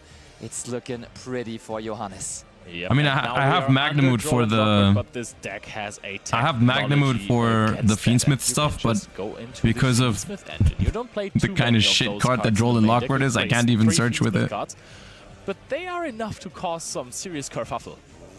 We go into Moon of the Closed Tavern, and even though there's not that many Fiendsmith cards in the main deck, it is complemented very well by a huge amount of Fiendsmith cards in the extra deck. Essentially the full package. He's even playing Agnum Day and Desiree. He really is leaning in on those Fiendsmith cards, and he really wants to have the full toolbox from those available in his extra deck. And I mean, in this simplified game state, that you know that your opponent is desperate for a top deck, Fiendsmith is the right time in order to pop off and give you a constant grind and coming back to life all the time. Ooh, hold on though. Maybe some hope with Bestial Magnamute on the Fiendsmith Engraver. That can hurt a lot. Activates the Bestial Magnamute because technically we could add something from the graveyard. Currently there is nothing in there though, but maybe somehow until the end of the turn there could be something going into the graveyard. Maybe someone summons Zombie Vampire. Huh? You never know, right? But now what Some can hope. Johannes Dude, do? I mean, there is so much hope in this game if my hand is not 2 Droll and Lockbirds. With 2 Droll and Lockbirds, there's almost nothing I can draw because at this point. Necrocorpse, of course, is a fusion monster. You're going to be able to banish the Magnamute. I mean, he's only actually playing 1 Fiendsmith Engraver, if I'm not mistaken. So he this sat Magnamute 1 card. was so good. Josh gets another chance. Is this the top deck he needs? Is this Raisin when you need it the very most? I think this is Mad Love, Maybe but Mad Love is Staker Soul terrible or against something SP. similar? Can we finally get our Vanquish Soul cards rolling? He just needs something to play with. Joshua Schmidt is in dire need of a starter to his Vanquish Soul strategy. He said it before, he really likes the deck. Now, does the deck like him in the moment? Dr. Madlove being normal summoned, I think that's a very reasonable chain SP Little Knight angle if you don't want to respond directly to it with another card. For sure, I do agree. You want to make sure that you get those cards off of the table. And yes, SP Little Knight, for the very moment, transfers both of these monsters into the banishment. You have Vanquish Soul start. There's an argument to go like Hyphon and just not use the Mad Love effect. Field, like Dr. Mad Love, and you don't have that anymore. So SP Little Knight, very well used there by Johannes. And just attack the SP with Hyphon, but I just don't see how that wins. Realistically, good if you combine maybe. it with something else, but now no attributes on the field anymore to be used with it, so we can make no use out of it. There comes a Vanquish Soul. Of course, we can still use the effect to set something in the end phase, which I think... Only if we have two Vanquish Soul monsters. You're so right. Wait. Or if there's too much. Why'd you play the field there? Because they don't know I don't have a Vanquish Soul. Like, I could have a big Vanquish Soul in hand. Like a Yugioh. So there's a world where they have to play around me being able to protect the Mad Love. Searches. This is going to summon out another monster that searches or adds back something. You could go Kusanagi, add back the prayers. This is just everything for Johannes. This is inting, by the way. This is so bad into draw. The revive Aramasa instead of Kusanagi. Now they go Chainlink 1 Haba, Chainlink 2 Aramasa, and they just get drolled in end phase. And to be honest, at the current game state, as I understand, Johannes has not any more of the Finishing engine, since probably he doesn't have Lacrima in his deck, and Engraver is banished. I think that was a really funnily used Droll and Lockbird there, yes. We prevented the Aramasa surge very essentially, so that Droll and Lockbird and Tabakiri worked like a... Oh yeah, true, both of them actually, yeah, that was pretty nice. I think that's a sign that says that I saw it right earlier. Were you at all bothered by Johannes' sloppy card placement? Nah, he was just nervous, that's okay. Schmidt right there. That is not something you can really play with. Saji is now being normal summoned. You can add with Saji, gets the Mitsurugi Ritual, or maybe something else. Maybe goes for prayers. Of course, you haven't used it yet. You can just tribute something and then add another time for Aramasa and then special summon out the Kusanagi from the graveyard. You hear the judge and the player in the headphones. You hear the table judge and your opponent, yeah. Joshua not looking super happy with the situation right now, and I mean, we all understand why, because Johannes clearly in the driver's seat right now. It was top 32 at the French National Championship that Joshua attended, where he got knocked out. Is it going to be top 32 again here also at the European Championship? The last and remaining Droll and Lockbird, empty-handed now, Joshua, but at least Johannes also prohibited from searching further cards. And I mean, right now, Johannes has full knowledge about Josh fields and hand, so I think it's pretty much it, to be you honest. can see the entire hand. It's just his hand. There is no cards in the hand whatsoever. There is a Mad Love on the field that can't even be protected by Vanquish Soul Start because there is nothing in hand. And even if Joshua Schmidt gets to top deck something, if he gets another turn, there's no top deck here. The fact that the next card is an Ash Blossom just is insult to injury because it's once again no play, but at that point there is no card that does it. Like, Joshua smiling with no rocks in the extra deck. Joshua are quite friendly with each other, so I think Joshua will also be happy for Johannes if he can maybe, because he is lacking that big tournament run. You have said it. He has topped a decent amount of tournaments here in Germany at the very least, but he did not have this breakout run just yet. Yeah. And then that breakout run being maybe his qualification to the World Championship, that would be indeed the breakout then. Maybe Joshua Schmidt also just remembered that he is in fact going to the World Championship as part of Team Night Panthers again and was like, hey, I'm going with my friend. That's cool. That is pretty alright indeed. So Johannes chained prayers into the effect of Droll to add Ameno in his hand. At this point, you also, especially if I'd have to draw like minutes on the clock, you want to make sure that every motion you're doing is I can draw correct. another Extrav, I guess. Too much time here. Because I'm definitely going to need two cards. I could have enjoyed a early duo drive and no effect of Saji to play around the third Droll and Lockbird. But who plays around the third Droll and Lockbird? That is something you definitely don't do very often. We just go duo drive regardless here. seems. I mean, gets our points. monsters a little bit bigger, right? That's Yeah. pretty cool. This Oh, is look, we go into the this is a battle little phase. this is a little All right. this turn was a little Over the questionable, Dr. but Map, it's, I mean, Joshua it's whatever. is on Like so little cards, so it feels at like this point, you can't really lose may it. very well be enough anyhow. And as we discussed yesterday, if Vanquish doesn't have a lot of reviews to reveal in the hand, are kind of in a very bad spot, to be honest. And that is the handshake! Johannes Bauer defeats Joshua Schmidt and therefore is one of the last remaining 16 players in the tournament. He banished all of the 3 Rock of the Vanquisher with the extravagance as well. Look, this the thing, game was yeah, I did. And I really wanted to show it.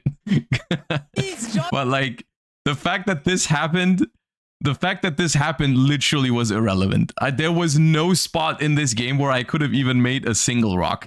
Like there was a world where I lose because of that, but I did not lose because that happened. Like it did not matter because I couldn't even summon a rock if I wanted to.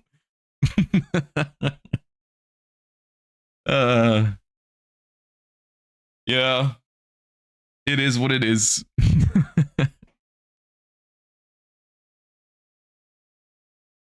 It's okay, it happens.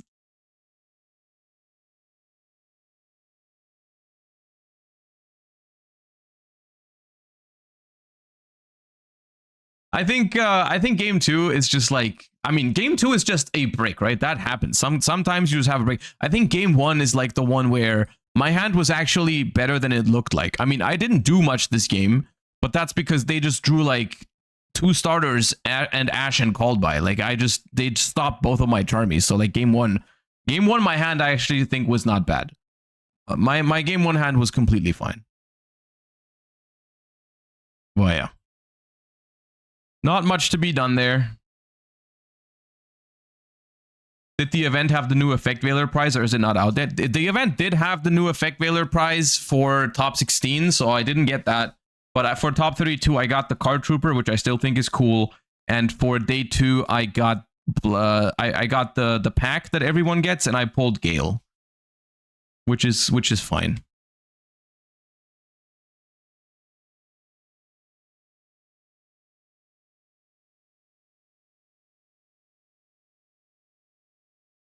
But yeah. Look, it is what it is. It's not the first time that I've lost in a top cut because my hand was bad or something. Those are things that you get used to over time. You know, you're gonna have good weekends. You're gonna have bad weekends. You can't really control the moment that you have bad luck in. You know, and you just try again and you try to build good decks and you try to play well. That's the things you can influence. You can't influence this kind of stuff. It's fine. Yeah.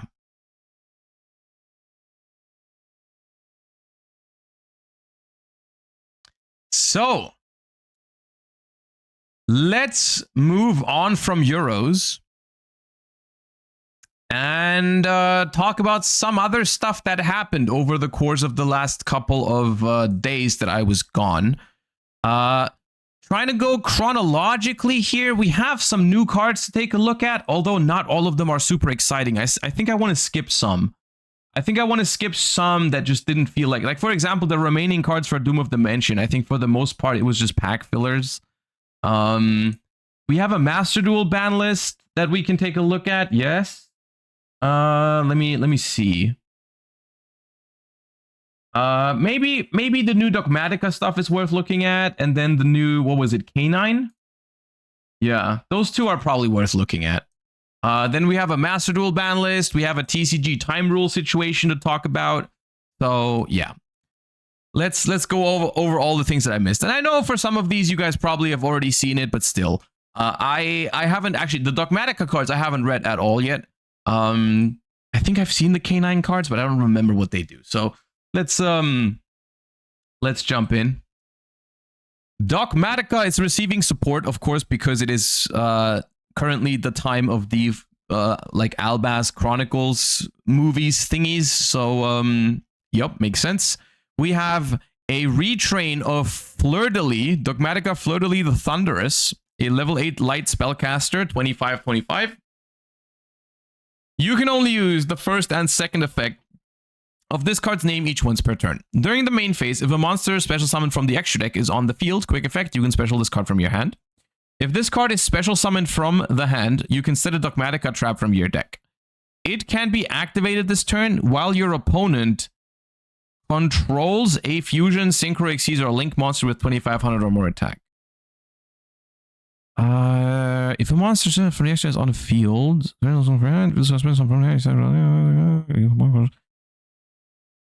ooh. Wait, you can. This is a hand. You can punishment on your opponent's turn, right? I mean, there's another trap right here. I'm gonna read that in a second, but right off the bat, like this is Dogmatika punishment on your opponent's turn. That's pretty good. I mean, it's a little situational because not every fusion, synchro, exceeds, or link is 2500 or more attack. So not every deck is going to play into it. Like, for example, let's say Yummy. I think Yummy might not play into it. But like, it's still decent, right? It's pretty good. Dogmatika Regenesis might get better now. I mean, I don't know. I don't want to guess exactly what deck you throw this into, because yes, you're right. It does have 25 attack and defense, so you could do that.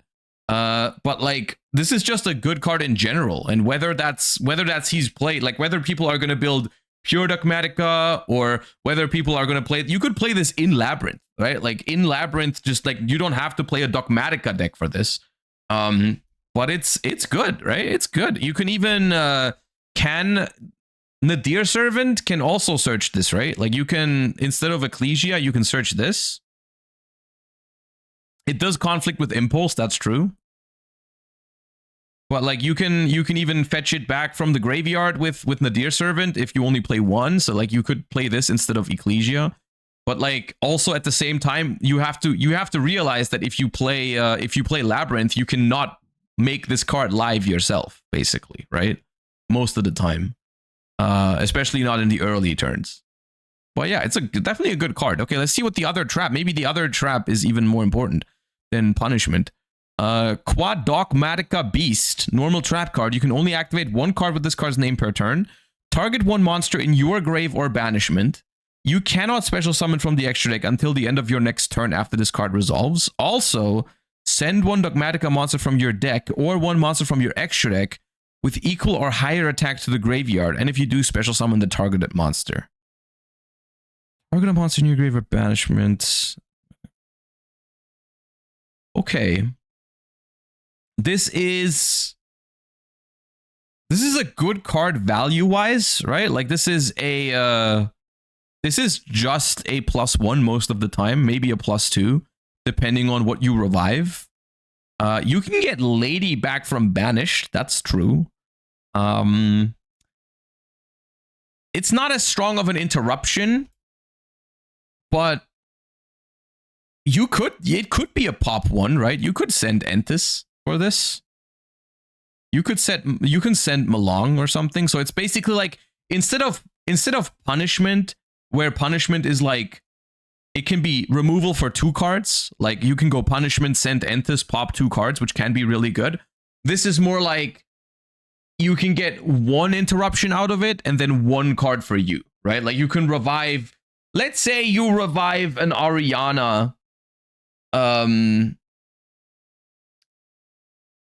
then you also send like a Entis, right? So that's a pop and engine, which is decent. It's not a bad card. It's not bad. I don't think it's as good as punishment though. Maybe you play both in like a bigger, you could play like a bigger Dogmatika package now, because one problem with the Dogmatika package in Labyrinth, for example, was that there was only one good trap card, right? It was only punishment. And so sometimes drawing, let's say you draw punishment and Ecclesia, that's weird because that's just going to search you a duplicate that you can't use in the same turn.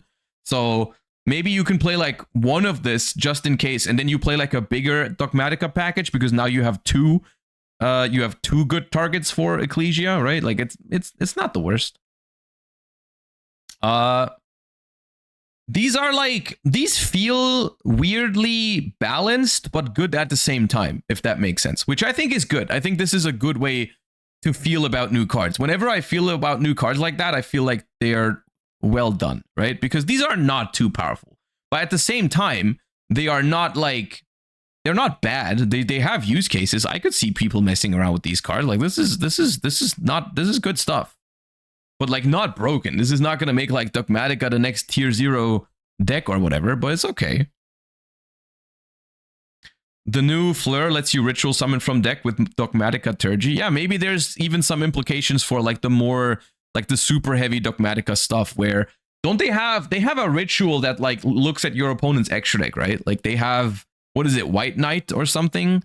The one that's kind of like Kashtira Unicorn. I don't remember which one it is. But you could maybe even do some crazy stuff like that. White Relic, yeah. Or White Knight, I don't know. Yeah, interesting stuff. Okay. And then we have Canine support. Now, we've seen the new Draco Tail support and also the new Yummy support already. But Canine is obviously also getting 2 new cards. What I was hoping for these cards, I've said it before, Canine already is a very, very strong engine in a lot of other decks. In the OCG right now and also soon in the TCG. Canine is already a very strong hybrid deck, like Canine Crystron, Canine Vanquisol, really strong decks already. The deck that hasn't really performed, or not as much at least, is like Pure Canine. Pure Canine is a deck that I'm hoping to receive a boost from this. I'm hoping this is mostly strong in like the Pure Canine deck, but we'll see. So we have a new main deck monster, Canine 04 Noroi, level 5 Earth Machine. You can only use the second and third effect once per turn. If your opponent has 2 or more cards in their hand, you can normal it without tributing. I think this is something that a lot of canines have, maybe all of them, I don't know. If this card is normal summoned, you can special a non-machine canine from your deck, and if you do, you can't special from the extra deck while you control that face-up monster except canine monsters. You can send a canine card you control to the hand, to the graveyard. Look at your opponent's hand. Oh, okay. I mean, this is powerful. This is very powerful, right? Only normal summon? Yeah, but like you can just, this can just be your normal summon, right? Because I'm pretty sure Canine doesn't really have a great normal summon yet. Right? Like they don't really need their normal summon. Them getting a normal summon, I think, is fine. And it's just like a crazy 1-card starter for Canine, right? The thing is, like, this definitely does make Pure Canine stronger, right? It definitely makes Pure Canine better, but it also makes the Canine hybrids better. Unless, like, I don't know if Canine... I don't know if Canine Vanquish Soul is going to want to play this, because that deck really wants the normal summon, right? But in other, like, for example, Crystron. Because you guys are saying Crystron. Crystron doesn't necessarily need the normal summon, right? So, yeah. The third effect is so toxic. I'm not a fan of look at the opponent's hand. At the same time, without the ability to take a card away, I think it is a lot less toxic than it could be. Yeah, I don't know why I don't know why the third effect is necessary here. I don't know why we have this. I don't know why it makes sense. Like, why does Canine get this effect? Like, is that maybe the rank 5? Like, do they have like a... They don't have like an in archetype Mind Crusher or something like that. Then maybe it would make sense. But I just looking at the hand, I think is like not as big of a deal. I think being able to rip the best card out of your opponent's hand is like super toxic. I think not being able to interact with what you see, it's like fine.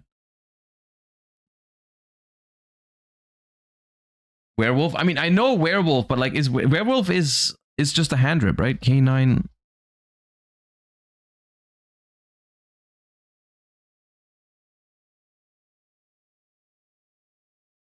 Yeah, no, what does this have to do with werewolf? Like, werewolf says, look at your opponent's hand and banish a card from it until the end phase. That effect is super toxic, right? This is a super toxic effect.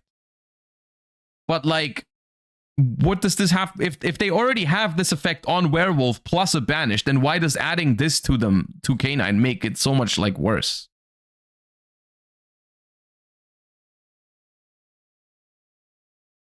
I don't know. I don't think this is that big of a deal, to be honest. I think maybe it's relevant that you can send a card away, right? Like maybe there's some cards that have graveyard effects that you want to send, but I think look at your opponent's hand, but don't take anything from it away is a good effect, but not that crazy. Anyways, K9666 Jax is a new rank 5. Dark Fiend needs 2 level 5 monsters. You can only use the first effect once per turn. If this card is Xyz summoned, or if your opponent activates a monster effect in hand or grave, you can detach a material from this card, then target a monster on the field, destroy it. Okay, that is a really good disruption on the opponent's turn, right? Like that's very strong to make even when you're going second, right? On summon it pops, and then if they keep playing, you can pop again. Oh no, it's once per turn. Never mind. A K9 Xyz that has this card as material against this effect. Any battle damage is doubled. Okay. This seems fine.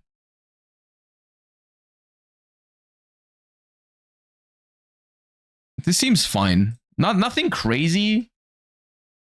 But like it gives them another good option to summon on the opponent's turn with the lupus, right?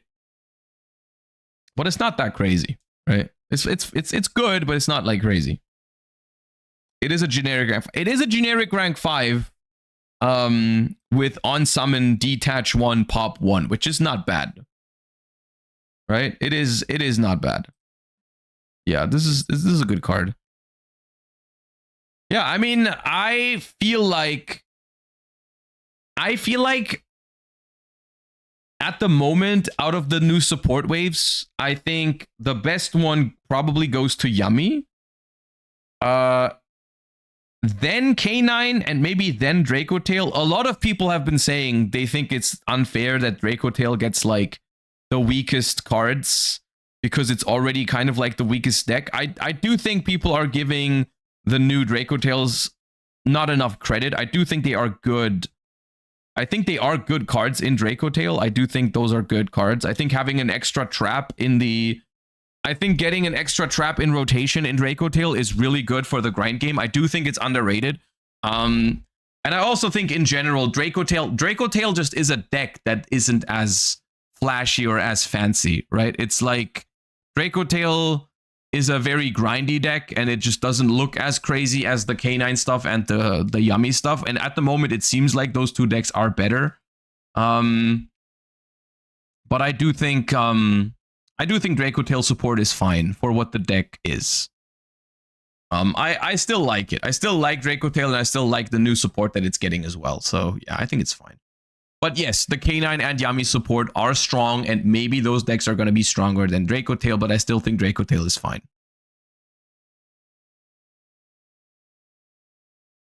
Yeah. All right.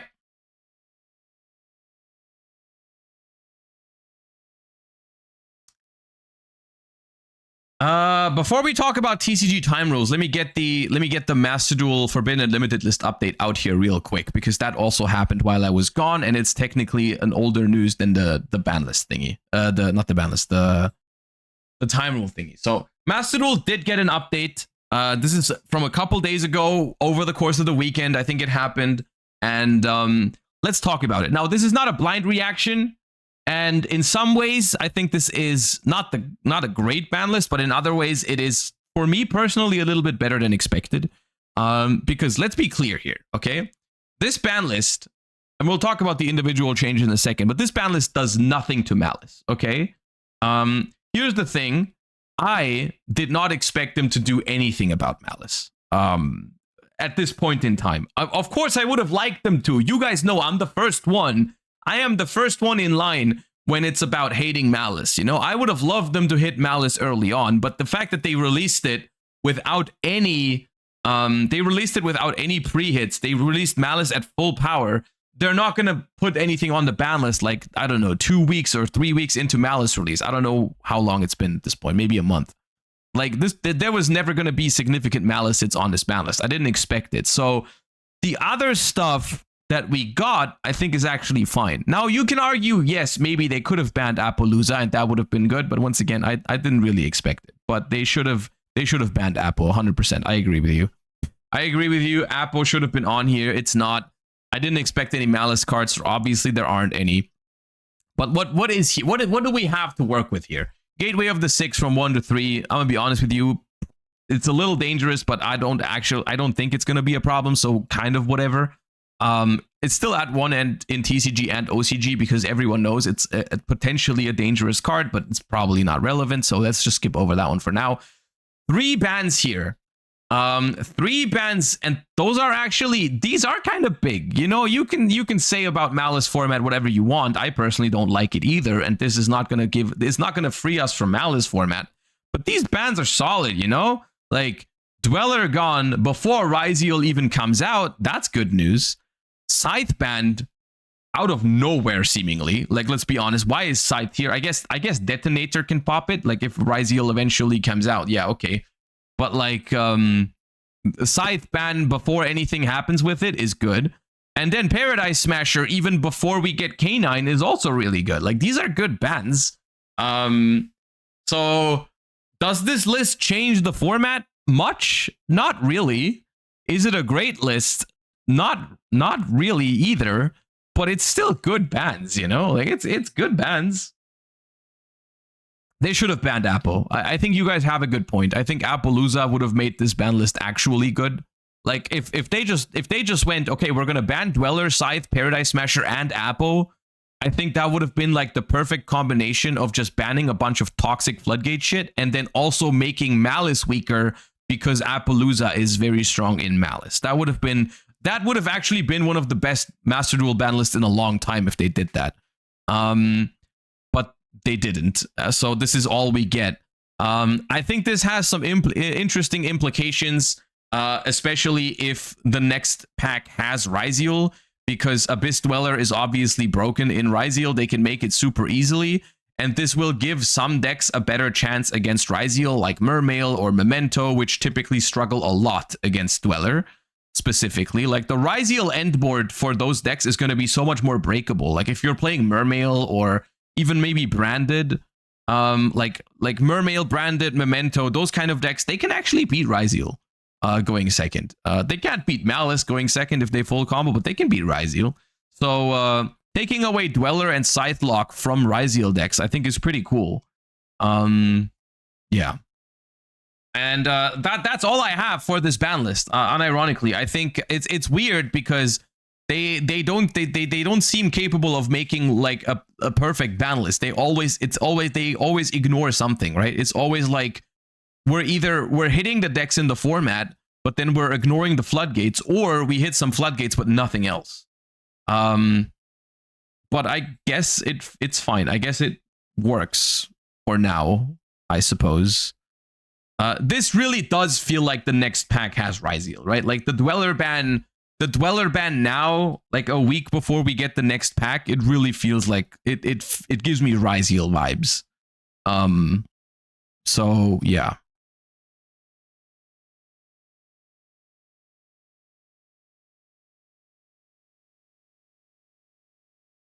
But there's not much else to say about this one. All right, quick toilet break, but this is up next. This is going to be a fun one. I'll be right back.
Okay. So let's talk about this. Earlier today, the Duelist Advanced Regional Qualifier Season English FAQ was posted with an error that included the WCS end of match procedures, which has now been revised. There are no changes to the round time or end of match procedures for this weekend's OTS Championship or Regional Qualifiers. The English FAQ has been corrected. The Spanish and Portuguese FAQs were not affected. The change to the round time and end of match applies to the upcoming World Championship in Paris, and our commentators will be discussing it in more detail at the event. We are looking to apply these changes to all events in the future at a later date after the World Championship. Please note details have not been finalized. Before we talk about this, these are the changes in question. This is, I think, this is from the World Championship document. If the match does not finish within 50 minutes, the result will be a double loss. A match is considered finished when one of the duelists has won 2 duels or lost 2 duels. If time expires and the match is not finished, it'll be a double loss. If the duelists have completed 3 duels without the match finishing and there is time remaining in the round, the duelist will go into a 4th duel. This last point confused me at the start as well, but the last point just means that if like one of the games is a tie by the virtue of, I don't know, double deck out or something at the same time, like I think card destruction could technically do that, then you play a 4th duel, right? Because so basically TLDR, and this is a lot to wrap my head around, and that's why I didn't post about it yesterday, because I feel like a lot of people just had like their initial gut reaction to it and just put it on the internet without really thinking about it in like a nuanced way. And I really like to, I'm the type of person to really go like, okay, what are the pros of this? What are the cons of this? And what do I think of it overall? Because I'm really not sure. I'm really not sure if this is overall a bad thing or overall a good thing, because let's be real, the current time rules have problems, and this does solve some of those problems, but it does come with other problems along the way, and that's what I want to discuss, right? But for now, the big news is that this only happens for now at the World Championship. But they did not fully rewind it, right? Because they are saying here, we are looking to apply these changes to all events in the future at a later date. So they are going to change the time rules eventually, right? But it does say details have not been finalized. So this, to me, this implies we are going to get a change to the end of match procedure, but they are not done with it yet. Like maybe if this doesn't work out the way they think it's going to work out, they might change something about it, you know? Like they're bringing it to the World Championship, which, by the way, crazy place to beta test your new time rules at the World Championship. It's crazy. But so let's walk through this, okay? Let's walk through this one by one, and let's like the current time rules are not great, and in comparison, let's just, for the people that maybe are not super familiar with it at the moment, currently rounds have 45 minutes, and if time is called, you play until the end of the current phase, and then you compare life points, and whoever has more life points at the end of the current phase wins the current game. And then if the match is tied at 1-1, there is a draw. Which the difference to the new system is we have 50 minutes instead of 45, which I think that immediately is an improvement, because you're just going to have less games that go into time, because 5 extra minutes is a long time. 5 extra minutes is a long time, and that means you're going to be able to finish more matches without even having to worry about timeout. So that's overall, I think that one is overall a positive. But here's the difference now. With this new system, there are basically no more draws at all, right? There are no more draws at all. And this does a couple of things that are interesting. And in my opinion, my head, I'm sorry, but like my head is a little bit all over the place about this change. I don't even know if I think this is overall positive or negative. So what I'm going to do is I'm going to list some of my thoughts. Some of the things I think are good about this, some of the things I think are bad about this. My initial thought was,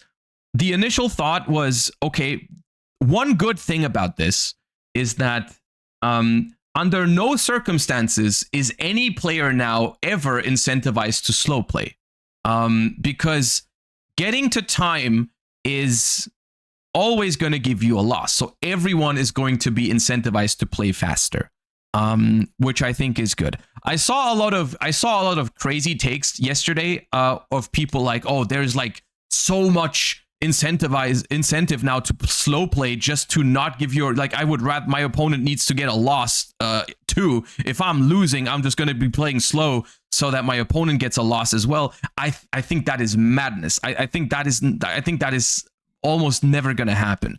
It can happen, of course, but like if you compare this to the amount of incentive that people have at the moment, but with the old rules to slow play, there's like so much more incentive before this change than after this change. Like the people have way more reason to try and get to time when they're winning because of it than like with this change, you know? I actually, you know what's funny is maybe it's just me being innocent, maybe me being like naive and shit, but I felt like there was going to be a lot of the opposite.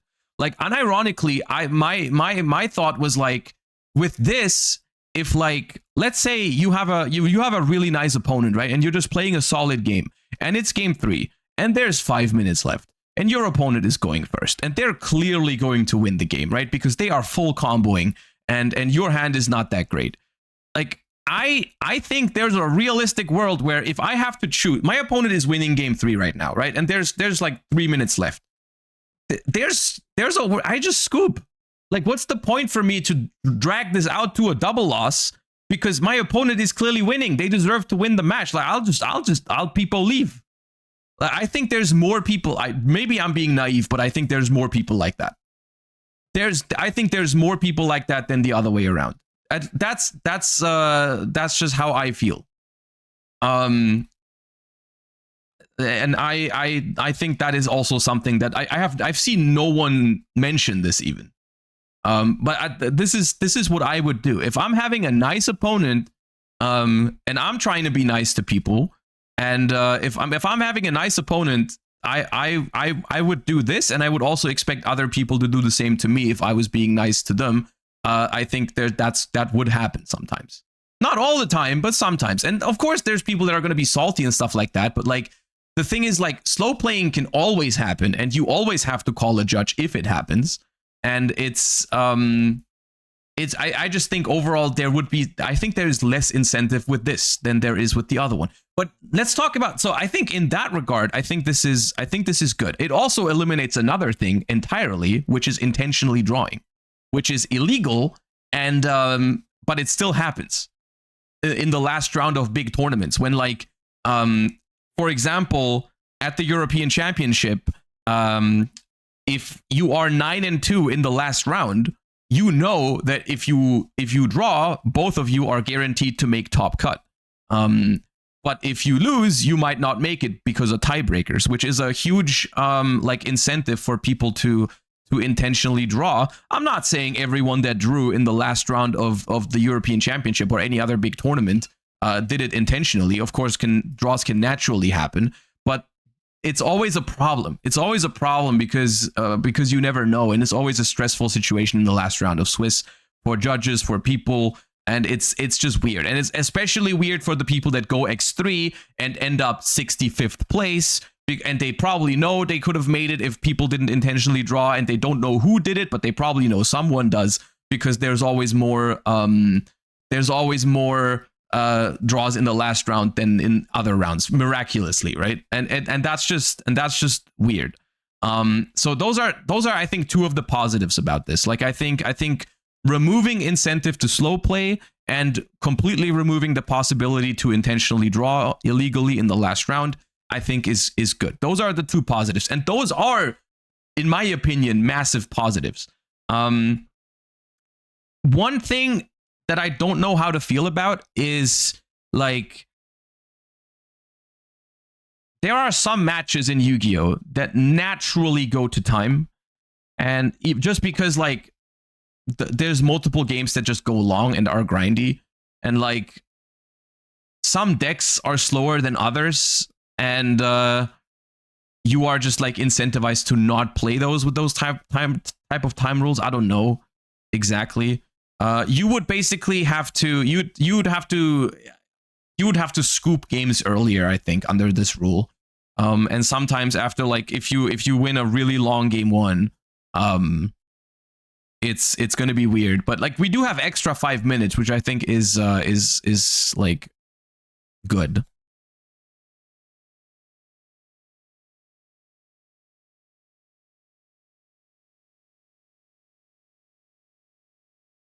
To reiterate, I'm leaning positively on these changes. The concern I have is for behavior on the bubble, because if you're X2 and you don't like your opponent, what's stopping you, you know? Well, what's stopping you is the judge, right? I mean, but that's always the case, right? Like, the thing is, there is always going to be scenarios where people could be slow playing, and you have to find a way to stop that. But I think the only thing you have to look at is how much incentive do they have to do it, right? Because I think under the current time rules, there's way more situations every single round where someone is incentivized to play slower. You know, if someone is losing in game 3, but they are slightly up on life points with 5 minutes left or whatever, you are potentially in for a wild ride at the moment. Under this rule set, they have no real reason to slow play.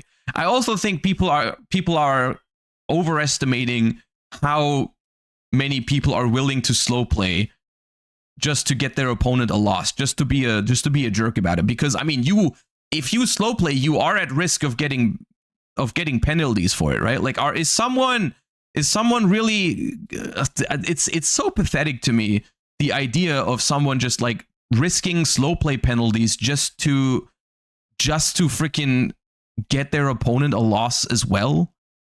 I can only talk about this from my perspective, but like this is no incentive to. When I heard this change, I was like, okay, there is no incentive to slow play anymore. Zero. Under no circumstance I could ever imagine, you know, this being an incentive to slow play at all. So I don't know. I feel weird about that. I don't think that one is a negative. I think that one. I think extra 5 minutes and less incentive to slow play, I think, is good. And also no intentional draws anymore is also good. Now, the reason why I don't think this is perfect is because there's other scenarios where game go to time, right? I think in some, you guys are like, people are not talking enough about like the games that naturally go to time without slow play being involved, because not every game that goes to time equals slow play, right? Like, there's a lot of games that go to time naturally, and for those, I think it's a little weird. Because if you have a good back and forth match with two grindy decks going at it, and like, you just have good games all around, not just many auto wins where someone just scoops after 2 minutes, you might just be unable to top when you have too many of those good games, right? Just because those are double losses now, right? And I think I don't know how to feel about that, right? I don't know how I feel about like the fact that like when you go into time and it's 1-0, it's still a double loss. I think that part is weird. I don't know if that's smart. I think that would probably still. The problem is if you make it so that if you go to time with 1-0, the player that leads 1-0 wins, then you still leave some incentive for slow play, right? Because then if there's a really long game 1, that the player that won game 1 technically has a reason to go to time. You know what I mean? At the same time, 50 minutes and you're still in game 2. How realistic is that, really? For context of the 50-minute thing, I played Vanquish Soul at Euros, and which is a grindy deck, one of the grindier decks in the format right now. I went to time once in 14 rounds overall. You know, 12 rounds of Swiss, top 64, top 32. I went to time once, and that match, if we had 5 extra minutes, it would have finished. I think this is a small part of this news that is also underrated. is that 5 extra minutes for people that play at a solid pace will just mean that like 95% plus of your matches, you will not even notice this. Right? I think that is some, because both players are incentivized to play at a proper pace, and you have 5 extra minutes compared to before. I think a lot of people are not even gonna, like, you guys act like this is gonna happen like 3 times every tournament. Like, it can happen with certain decks, and that I think is a downside. But I think like 50-minute rounds is gonna be you're not gonna go into time very often. And I think the stuff that can happen in time now, or close to time, is a lot less toxic than the stuff that was happening beforehand. Like the amount of like, I don't know, random games you lose because Kaina gains 100, Cowboy burns 800, Borger burns 1500, my friend Pearly pays 500, Mitsurugi Prayers takes 800 damage or whatever. You know, I think that part of I think if we just compare this to how bad the previous time rules are, I think we're gonna be fine. You know what I mean? Like, I think if you yeah, I don't know. I think, honestly, I think if this was the player that leads 1-0 wins the match in time, otherwise it's a double loss, I think I would be fine with it. I think that's my biggest gripe, is if you have a really, really, really long game 1, which can happen, then this is a little awkward. Because I think at 1-0, if time is called, I think you should probably win. It does punish, like, my problem is it punishes both players if one of the players is not playing at a proper pace. I think that is a little weird. Because there sometimes are people, like, people have been saying, like, okay, this punishes people for playing rogue decks, and so on and so forth, which is in general, I think, a problem in Yu-Gi-Oh! Sometimes. Like, how much time to read a card or to read every single card is appropriate, you know? Like, and the thing is, I'm not excluding myself from this issue. Like, when I'm playing against someone who's playing a deck that I genuinely don't know what it does, I'm gonna have to read a lot of the cards, and it's gonna take longer because of that, right? But at some point, like, it's just like, maybe this just shouldn't happen. Maybe you shouldn't be doing that. I don't know. But I don't know what the solution to that problem is. So, like, if you're playing a rogue deck, or if you're not familiar with all of the meta decks, and you go to a tournament, and you have to read all of your opponent's cards, you are much more likely to get both of you a double loss, right?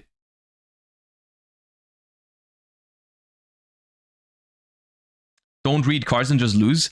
I mean, no, but at the same time, at a certain level, you should be expected to know the cards, right? Like, is the solution, like, I'm just taking 20 minutes off the clock because I didn't bother reading your deck beforehand? Like, I don't know. I think maybe at some point you just, like, have to accept that when you don't know a deck, you're at a disadvantage, and you can't just read it and learn it as you go in like a YCS or something.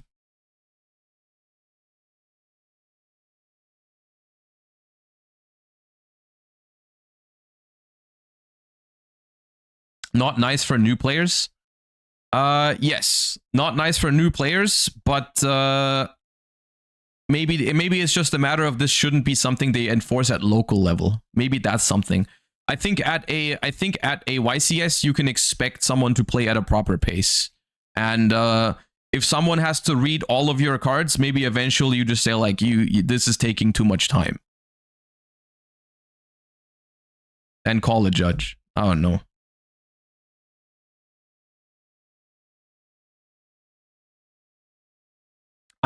Here's the thing. I'm not calling this positive. I'm not calling this negative. It's something where I can see some positives. I can see some negatives. I can see some stuff that's definitely awkward and punishing people for the wrong things. My ultimate thing is that, like, the previous time rules were also very, very flawed. And I think some of those flaws are gone with those new rules. So I'm, like, willing to not go completely crazy about it. Like, I'm not like mad about this if they try this. I'm happy about the willingness to adapt from the old rules. I think just in general the being like the time rules changing is a good thing. Period.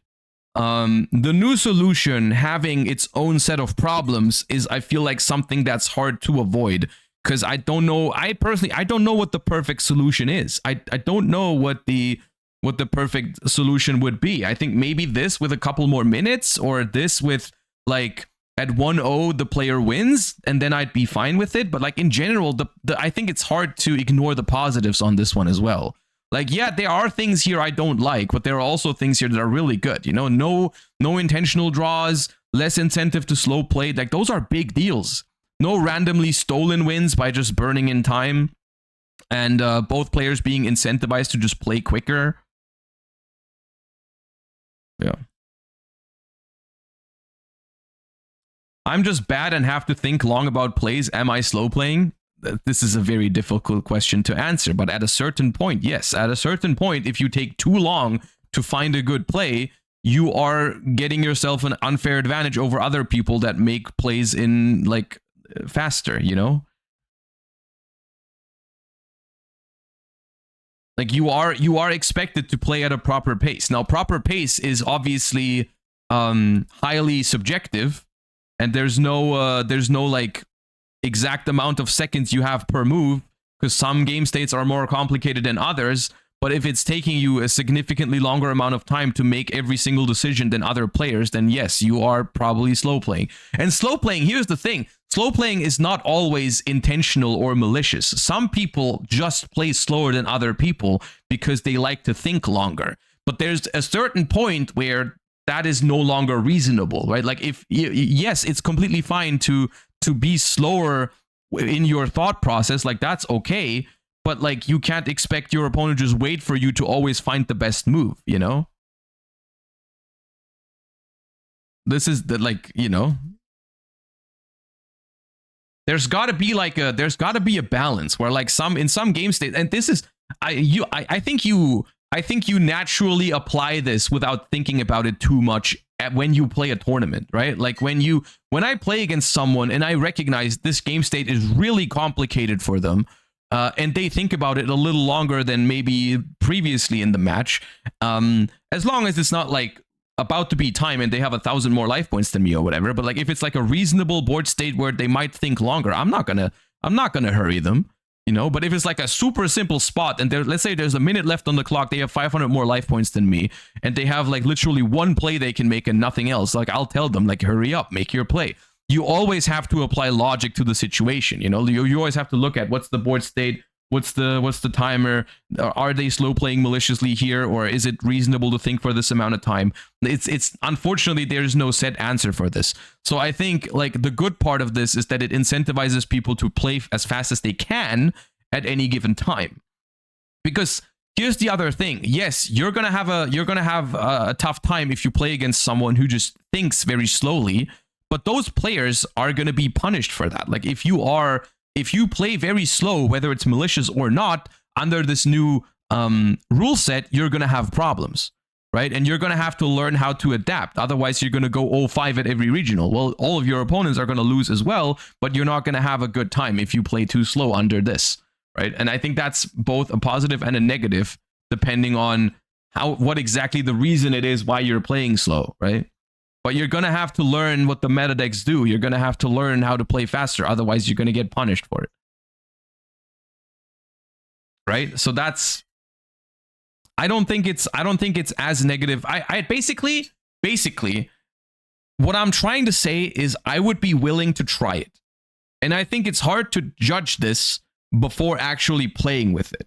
Like, I would have to go to a tournament, play under these rule sets, see how people behave, see how it plays out, and then maybe it's fine or maybe it sucks. But I think it is hard to call this a definite downgrade from what it was before. Because the previous time rules that we've had, by the way, now for, what is it, 7 years or something? Or maybe even longer? The previous time rules are also not good.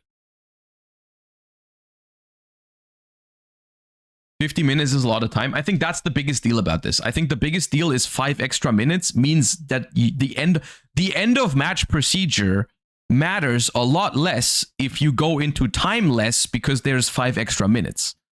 So like even if this end of match procedure is maybe slightly worse or about the same as the previous one, the fact that you get 5 extra minutes means you're going to go into time a lot less often.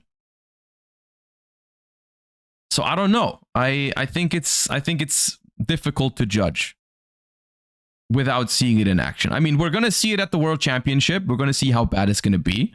Maybe we will see a miracle where all the players are now suddenly playing at a proper pace. Because at the World Championship, you can definitely expect people to know what's going on, right? To know the opponent's cards and to yeah, all that.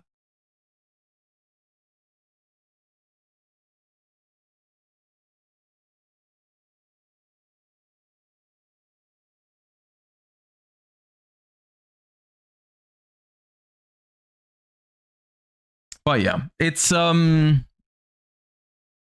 interesting because it's not what I imagined. Like, okay, here's the thing, right? If we all agree, I think, or 99% of us agree that the previous time rules are not great, it seems like we can't seem to agree on whether this one is a good solution. I think some of you say like, okay, some of this is good, some of this is bad. Some people say like this is just bad. But like, what is a solution? What is a solution?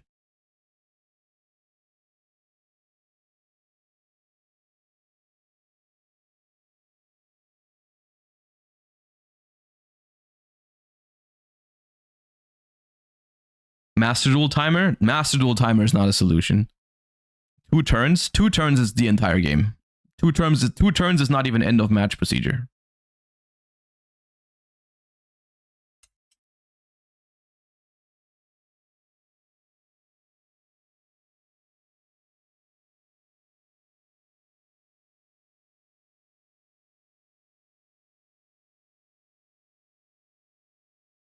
Just remove the double loss and make it a draw. Bro, that removes every positive of it. If it's a draw instead of a double loss, everything goes down the drain. People can still intentionally draw. People can still have incentive to slow play because instead of losing, they would gain a point with drawing. So it's literally no difference.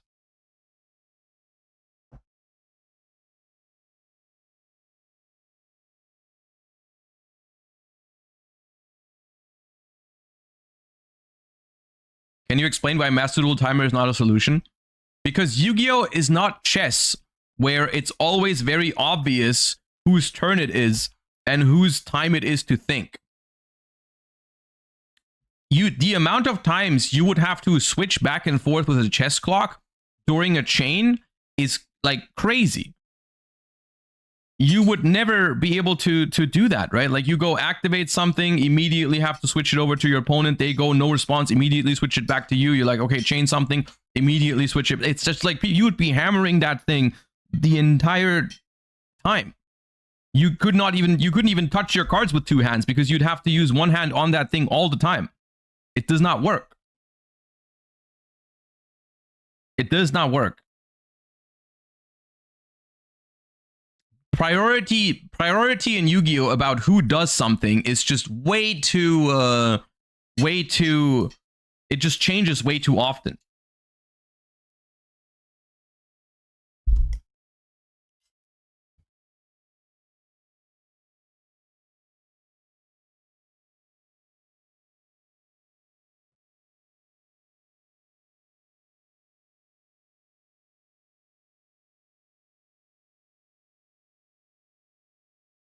So I say, I don't think this sounds like a perfect solution, but I can see some improvements over the previous system, so I'm willing to try it.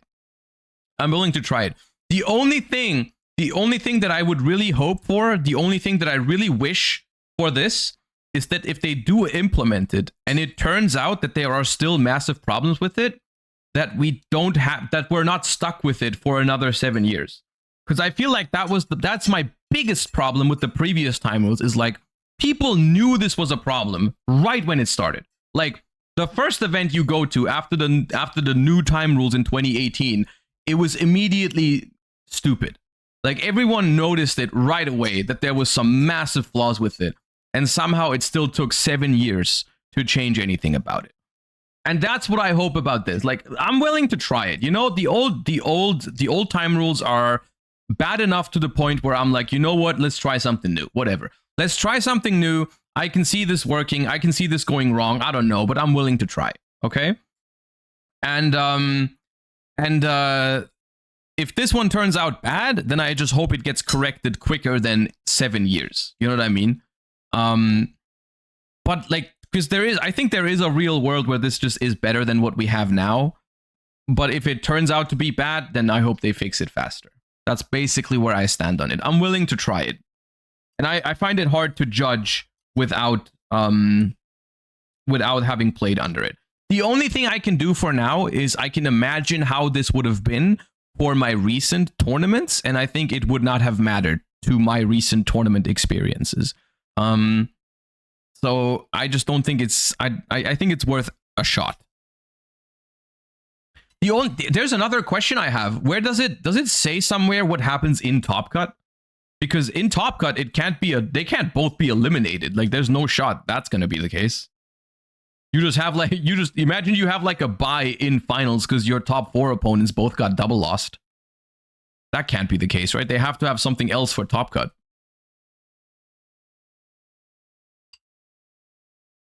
Finals, double loss.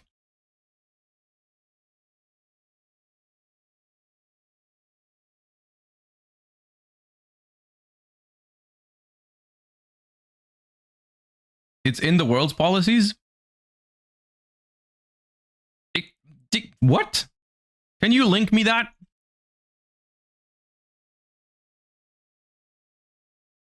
There's no way that's... There's no way you can't have that in Top Cut. It just doesn't work.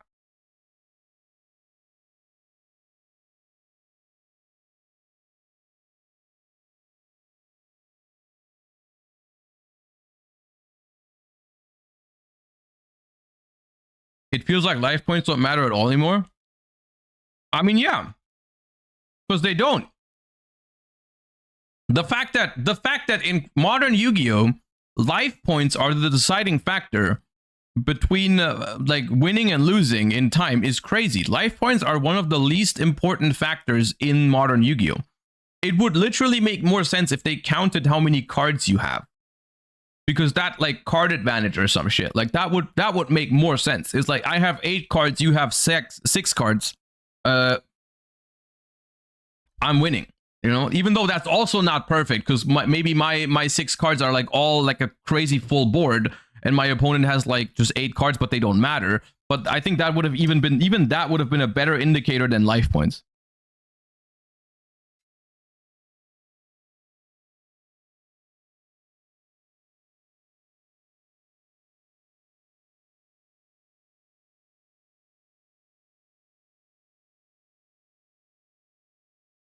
In top 8, no time limits for worlds.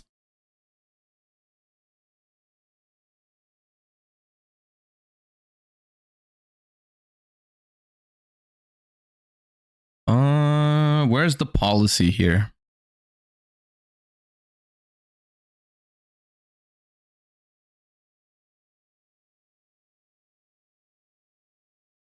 Does this have the policy? Ah, here. The top 8 single elimination rounds do not have a time limit, but duelists are still expected to play at proper pace. Ooh. If this carries over, okay, I mean, this has got to be an improvement though, right? Like the fact that Top Cut just does not have time anymore is very good, right? We can't do this for top 64, can we? That's my question, right? Like, if you apply this now to a YCS, does this mean Top Cut has no more time? I think it could. I genuinely think they could do that. And if that's the case, I think this is without a doubt better. because then you just don't have any more timeout wins in Top Cut.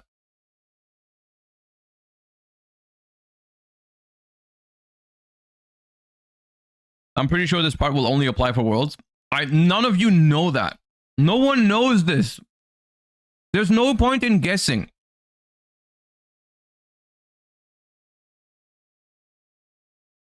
Why don't we just calm down and wait until they announce it for like the next YCSs and stuff?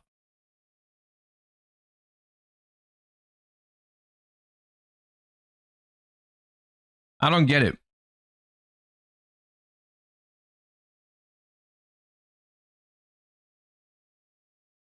I think this is interesting. I think it's interesting. And I think if it means no more time in Top Cut, I think that would be a massive positive. I think no intentional draws is a massive positive. I think less incentive to slow play is a massive positive. I think losing a match when you are 1-0 in time is pretty cringe. So I don't know how I feel about that part.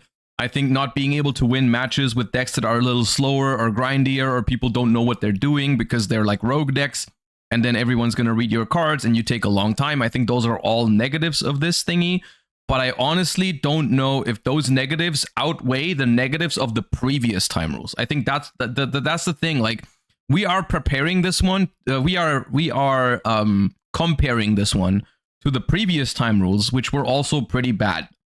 So I don't know. I think a lot of the arguments that I've seen online, they just lacked a lot of nuance, because they were just looking at one particular aspect, and they were like, okay, this one thing that came to my mind first about this is the only thing that I will talk about and the only thing that I will evaluate this by. And I think it's just lacking, you know, and it's hard to do that. It's hard to exactly know how this is going to play out. So I'm willing to try it and see how it works.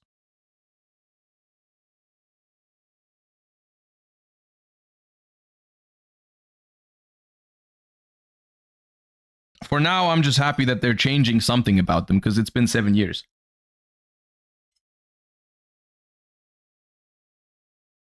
God, I've played so many 30-minute game ones. Yeah, sure.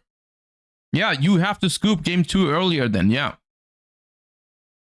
That's true. That's another thing, right? You just go like, you go, all right, 30-minute game 1.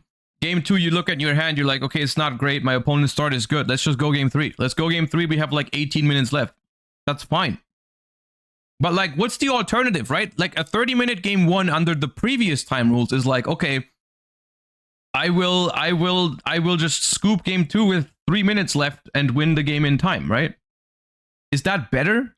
Is the previous solution that what people did better is like play game 2 and then on a 45-minute timer, game 1 takes 30 minutes. There's 15 minutes left. They side deck. There's 13 minutes left. They look at their opponent's combo. They try to play into their board a little bit. They scoop when there's 5 minutes left. And then they side deck. There's 3 minutes left. They shuffle. They draw their opening hand. They play turn 1. They gain some life points. They do some burn damage, and they win the match. Is that better than what this is? Is that better than just scooping game 2? Because if you just scoop game 2 under this rule set, both players are incentivized to play game 3 as fast as possible. You know, like in this example, like your opponent is no one is incentivized to try and play it slow. You're like, okay, let's get this game 1 was long. You're both on the same page. Let's try to get this game 2 and game 3 over with as quick as possible. Right? Because you're both trying to win. You're both trying to avoid the double loss. So you're both like, you and your opponent are trying to do the same thing. And I think that in general leads to more like healthy games and healthy interaction, is when you and your opponent, you both want the same thing, right? You both want the games to go fast. There is not one player that wants to hurry and one player that wants to go slow, because that leads to conflict. You know what I mean? That leads to conflict. No matter if you know your opponent or you don't know your opponent or whatever, you both want the same thing. You both want the game to finish. You know what I mean? And I think that makes a massive difference. for like the enjoyability and the amount of arguments and so on and so forth.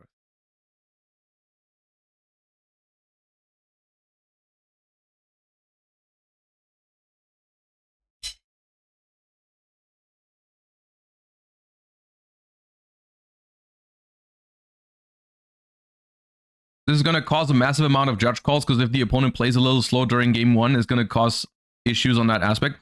Yes, people are going to start calling out their opponents to play faster even during the first game. But here's the thing.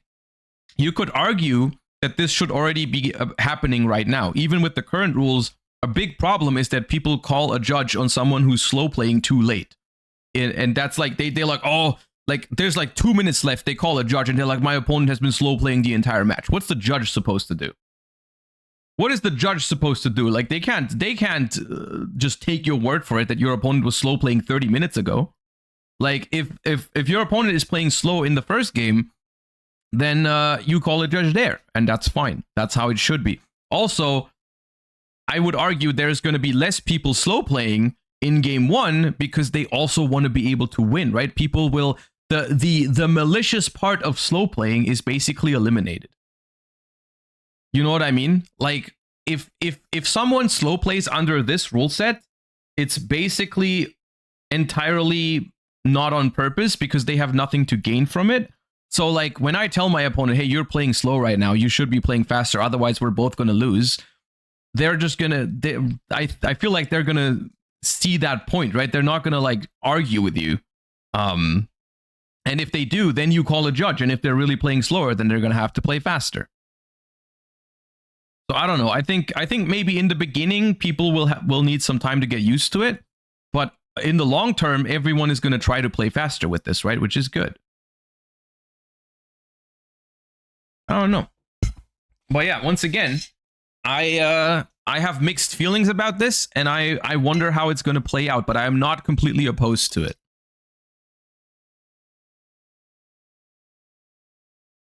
It still kills control decks to some degree. Yeah, dude, I can never play Paleo again under this rule. Never. Impossible. If I play Paleo with this rule set, I go 0-12.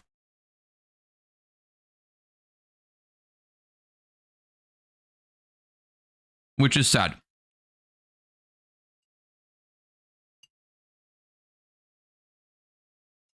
But I also recognize that is a big, like, that's an edge case, right? Like, it's not the standard.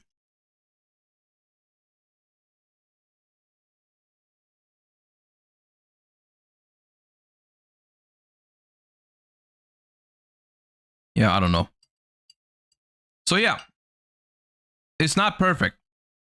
It's not perfect, but it's I'm not sure if it's worse than the previous one.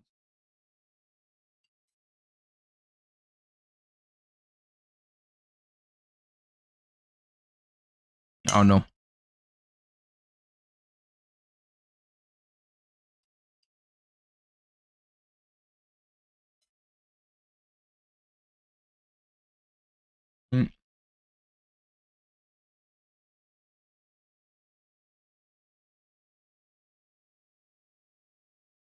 I'll make a poll. Hold up.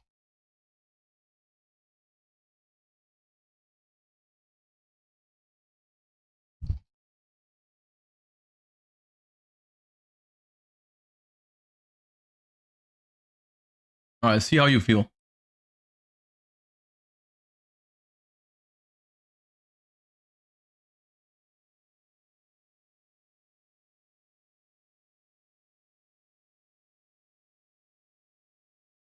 I'm definitely in the middle. I'm in the middle. I'm leaning more towards positive just because the previous ones were so bad.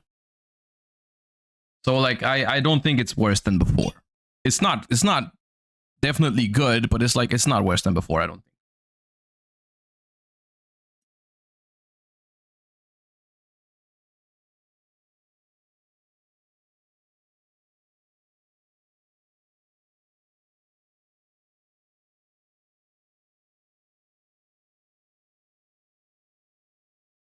there shouldn't be a middle option. People always tend to choose that, make 4 options instead.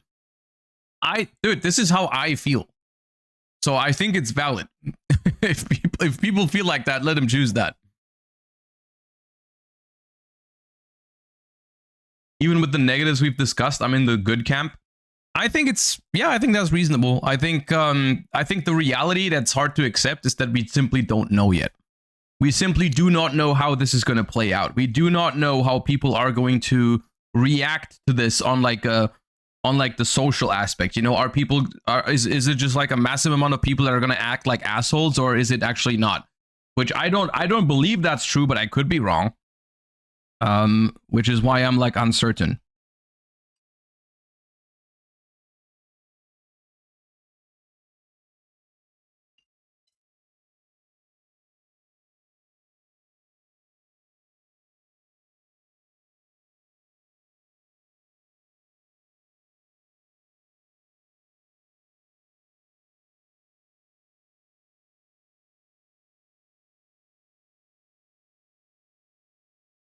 I think it's interesting to see that there's less people voting definitely bad than definitely good.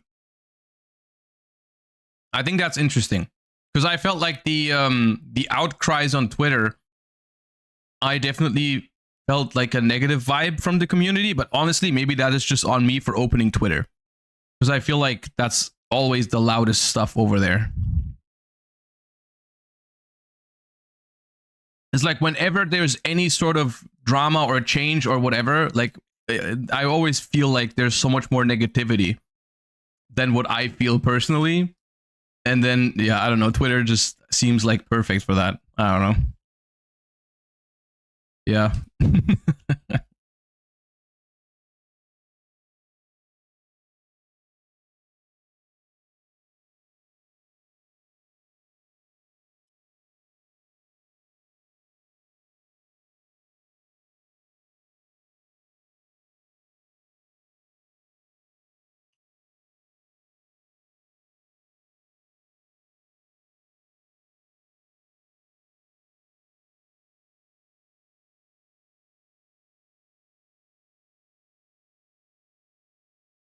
I still think it's not good the way it is now and has more disadvantages than advantages for the game. What, the new changes or the previous time rules, how it is now?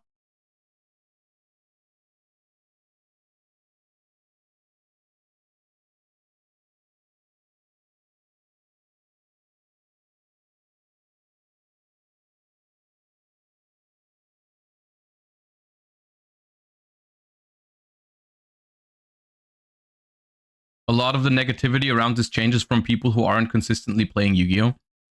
I mean, I don't think that's so elitist to say, because I mean, of course you're gonna have to be playing the format or play Yu-Gi-Oh! To understand the implications of this, right? But yeah.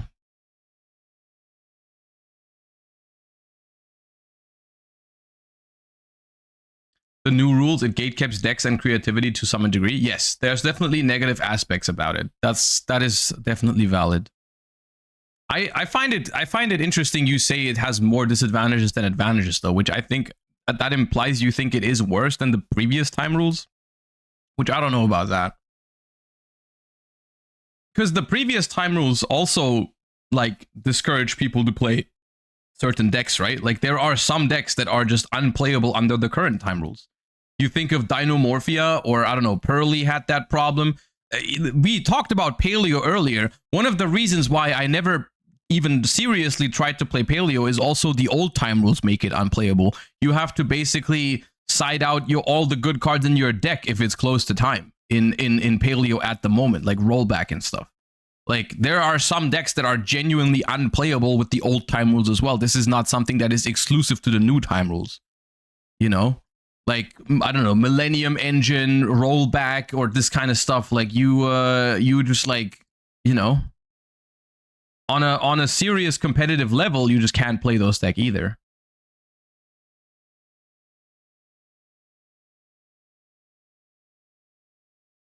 Ending the turn immediately will cause a lot of trouble. I think there's no big difference between end of phase and end of turn, to be honest.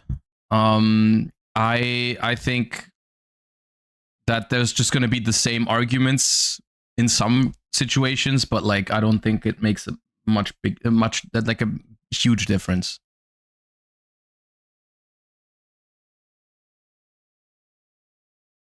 Well, I don't know. I think we're moving in circles right now. I think we're not adding much to it right now. I think I've said the things that were going through my head about this. Once again, I am not sure positive or negative, but there's a few things that remain to be seen. You know, will they go through with this? Will they change some things about it? Because I'm sure they've seen some of the feedback. You know, I'm sure they're gonna think about whether they want to implement this exactly the way it is now. It's gonna be played at Worlds. They're gonna see how good it works there. Of course, you can't expect everyone to play at the same standard as players at Worlds. So like there's definitely a difference. But we're gonna see. We're gonna see if we get this, when we get this, and if we get it, how they're gonna adjust it maybe slightly. Right? So yeah. We'll see. All right.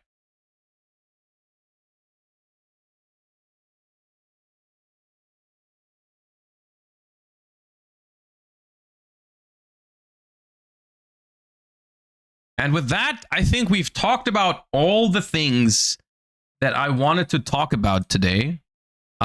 We are going to do more TCG tomorrow, even though August is going to be relatively focused on Master Duel, of course, because of the upcoming World Championship. I was going to make a switch to Master Duel now, so but tomorrow is Justice Hunter's Day.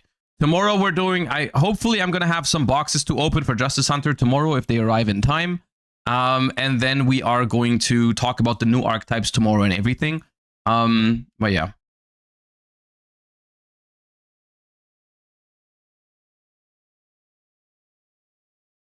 This is a long update.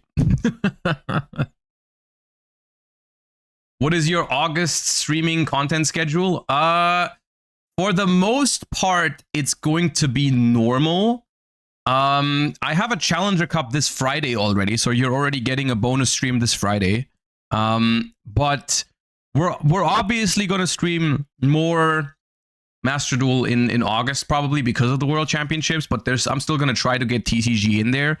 I think there's only going to be 2 weeks that I'm probably going to be off a little bit in August, which is next week. I think Tuesday or Wednesday, I'm going to Windsor for some Konami work. But there's still, I think I don't know exactly if there's like, there might be streams during that time, but like from like a Challenger Cup from the Konami office, basically. So next week I'm going to be gone for a couple of days. Then we're going to have completely normal streams after. And then I'm probably going to be gone like the week before Worlds, right? Which is the end of August. But other than that, it's going to be probably completely normal schedule for August, which is cool.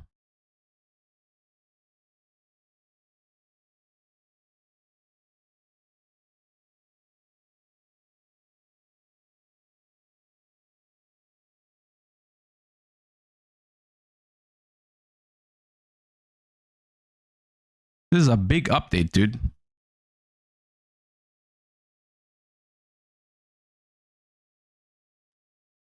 Yeah, my download speed is not the greatest, if you couldn't tell.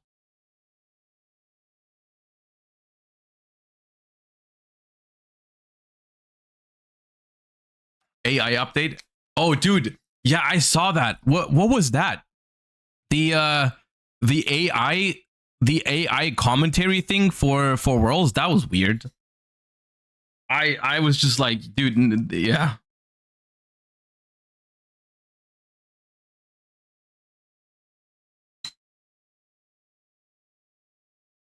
It's like AI. I am not super, what's it called? Into the whole AI discussion. Like, I don't have like a super like fierce stance on it or whatever. Like, I'm not particularly huge fan of AI, but I'm also not like against every form of AI whatsoever. I just haven't really looked into the topic enough, but it's just like, I find AI commentary or AI like translations and stuff, like even the auto dubbed stuff on like YouTube videos, like it just sounds weird to me. And it's just like a thing where like no one asked for it, right? Like for like the world stream, like I who wants that? Right? I don't know.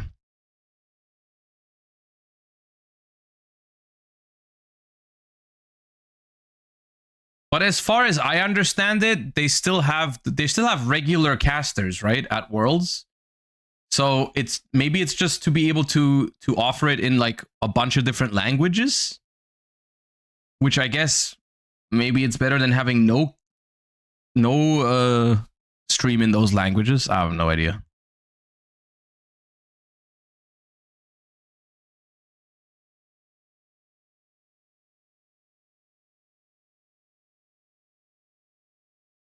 I don't know.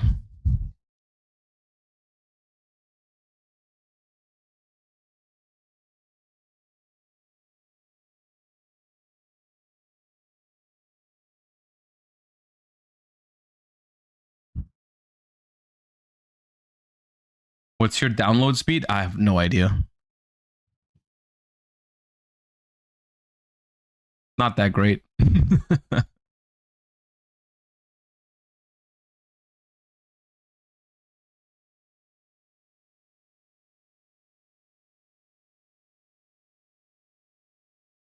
Yeah.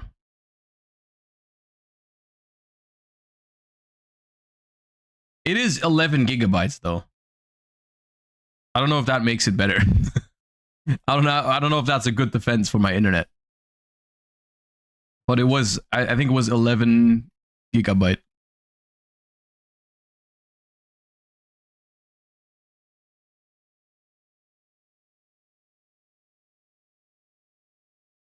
Is it that bad when you don't stream as well? I think streaming has nothing to do with your download speed, because when you're streaming, you're uploading, right?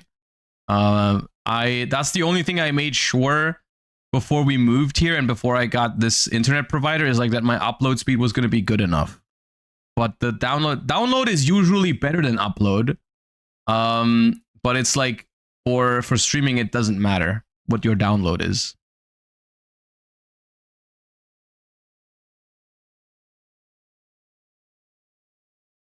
Have you chatted about the worlds list yet? I mean, okay, well, this seems to be taking some time, so we can talk about the world's ban list. But I don't think there's crazy news here, is there? Give me a second. So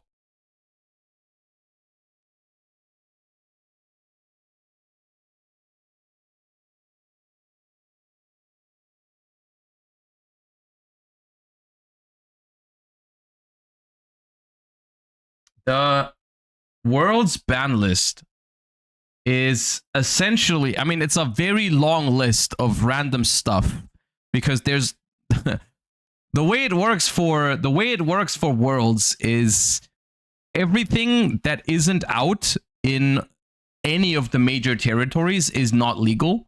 And it just combines all of the ban list, and it just basically every single card is at the lowest it is anywhere, right? So like if a card is not released in the OCG, it's not legal. If a card is not released in the TCG, it's not legal. If a card is at 1 in the TCG but at 2 in the OCG, it is at 1 at Worlds, because that's the lowest it has everywhere. So basically just like you slap all the ban lists together. So there's a bunch of vanillas that are just not out in the TCG yet, I think.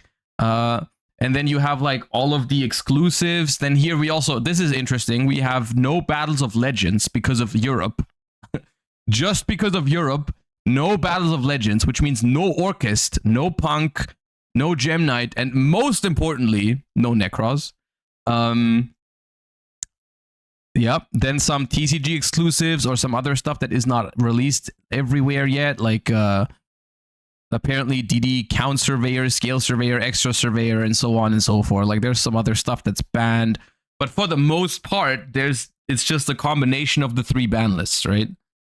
It's just a combination of the 3 ban lists, which means, let's go through it. What cards are banned that are not normally banned for us? Like, what's different to the TCG ban list? We have probably not many bans over, like, because we have a more restrictive ban list than the OCG, right? Most of our bans are also in the OCG. Oh yeah, Fenrir. Fenrir is banned. Fenrir is banned in the OCG, but not for us, so it is banned. Substitute and Ronin Totem, technically. Paradise Smasher is banned. I think it becomes more interesting when we look at the limits and semi-limits. But yeah. I think the limits, there's some more stuff. Like X Dryzeal is at 1, not 2. Kashtira Unicorn is at 1. Dia Bellstar is at 1. They really like their limits in the OCG. The Bestial Lubellion is a crazy limit, by the way. Ash, Poplar, Blue, still. Sprite Blue. Sword Ryzeal is at 1. One of the Super Heavy Samurais. Fiendsmith Engraver should be here somewhere. Where's Fiendsmith Engraver? He's at 1 in the OCG, right? Am I blind? Oh yeah, very bottom. Dormouse as well. Baldrake.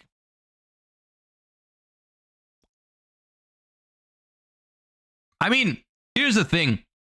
I'll tell you something right now. This World Championship, Justice Hunters is legal.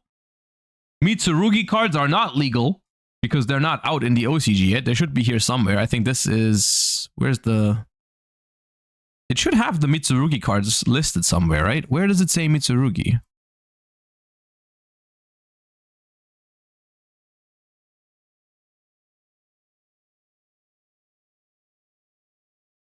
Wait, do they get Mitsurugi? No, right?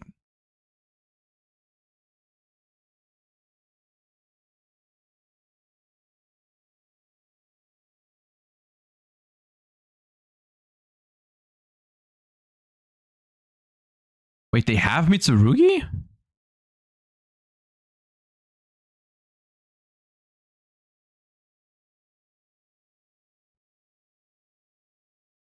There's no way, right? The cards that don't have English names? Oh! Is this Mitsurugi?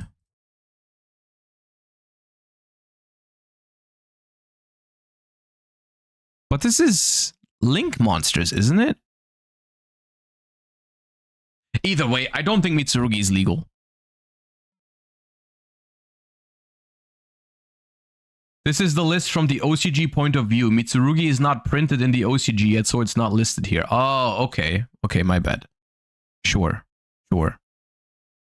What I was about to say is Mitsurugi isn't legal. Malice is pretty heavily hit on the OCG list. Like, one Dormouse is a pretty big deal, I think.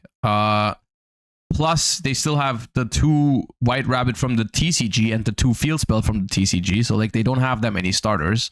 And Justice Hunters is legal.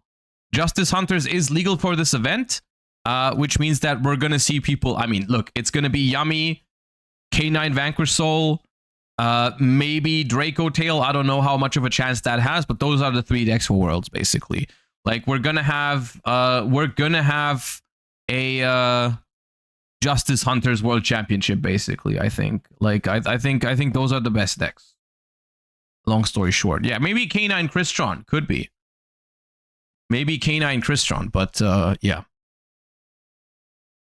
Dude, my download is still not ready. Sky Striker? Yeah, sure, maybe. I don't know how good Sky Striker is against Yummy and K9 Vanquish Soul, but you could consider Sky Striker, actually. Yeah, fair enough. And Blue Eyes? Yeah, Blue Eyes is not going to win. I would be surprised if there's a single Blue Eyes player at Worlds. I think Blue Eyes could be played in Master Duel, but not in TCG. No one is going to do that.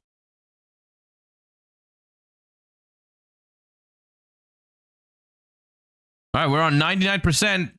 Almost done.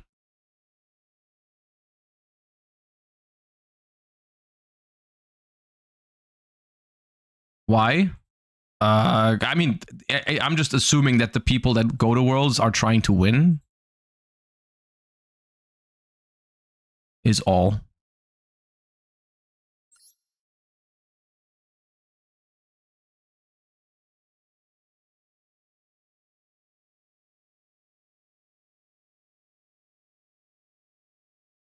All right, version update. Is there anything?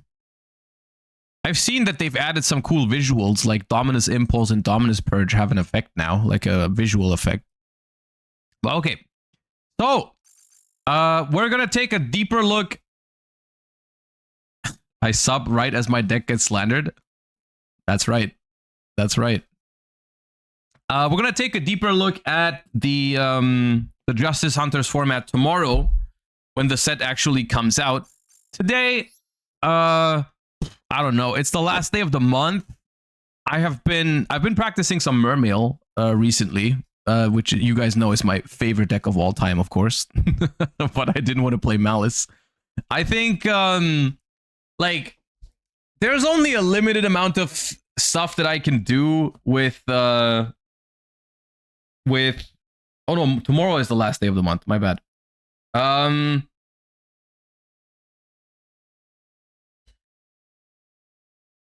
don't know exactly what the format for Worlds is yet, but I'm imagining with Dweller banned, Mermail is probably going to be a relevant deck, right?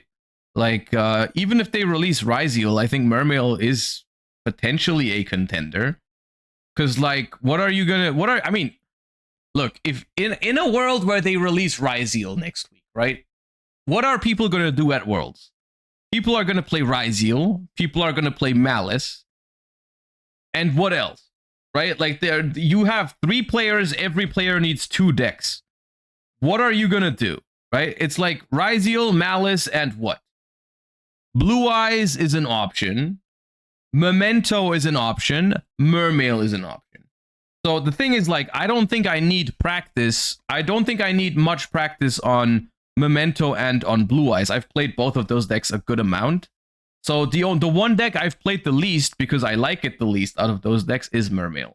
And so I'm like, whether I'm going to play Mermail in the end or if someone else plays Mermail, practice is good no matter what. Practice is going to be good even if I don't play it, but I play against it.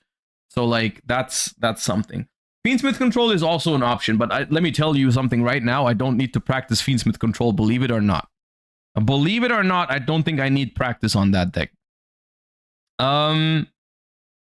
So yeah, I've just been playing some Mermail because I didn't want to play Malice. And I was just like, there's a good chance that this deck is relevant for Worlds, so let's just practice it. So I did make Master 1, like even before Euros at some point. I did it off stream because we got close on the last stream before I left, but then I just finished it like at some point. So yeah, let's just play some games. Crystron could be a deck, yeah. Crystron is decent.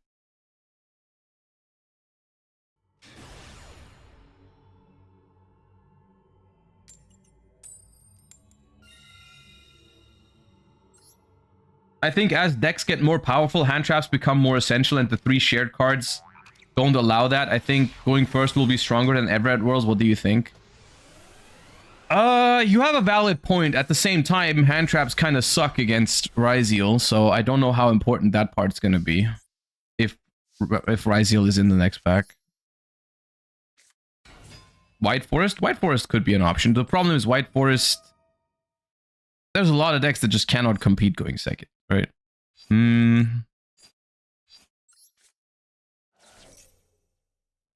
Okay, no interruption here.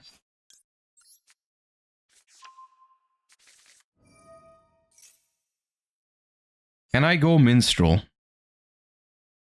If I go Minstrel, pitch Dragoons, I can get Shadow Squad and pitch Shadow Squad of Tears. Yeah, that works. Dude, here's a public service announcement. I've had this happen a lot of times when I was playing Mermail. If you play Lancea because it's Malice format, and your opponent adds Minstrel to the hand, you are supposed to immediately discard the Lancea and not wait for them to activate the Minstrel.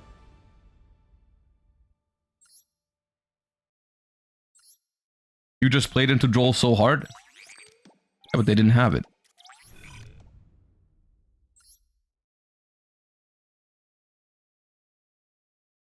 If I send Shadow Squad and add Dragoons, that plays into Ash more, I think.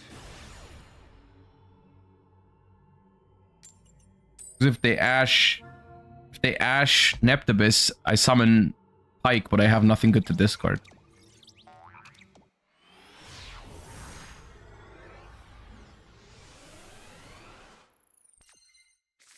Nobody plays Droll in Rated. I think some people do, with like the argument of you can self-droll in Malice.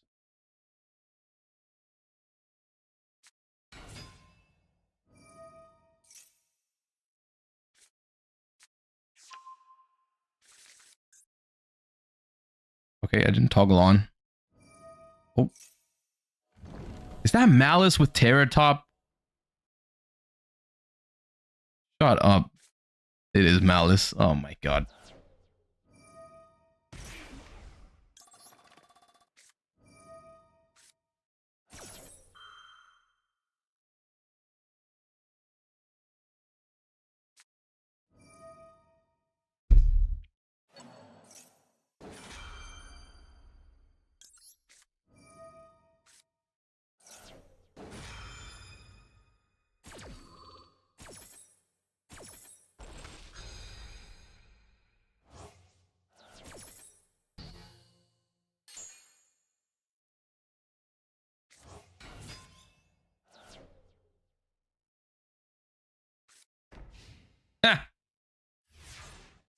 Okay, so the set is not another called by. In hand, they don't have Ash Blossom. I don't think I need to Sekka's Light yet. I could just normal summon Neptibus and see how far it gets me. The set is Impulse or Imperm.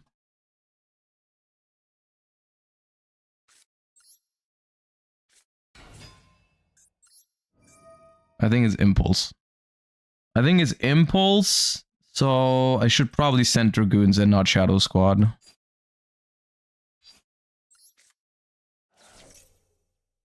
They don't have a Trap Engrave. I have a Dragoons in hand already. I feel like adding this is good. Oh.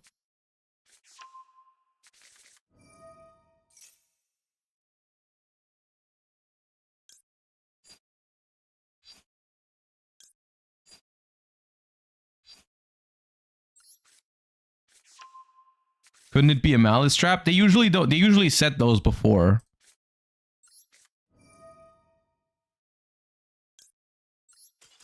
Yeah.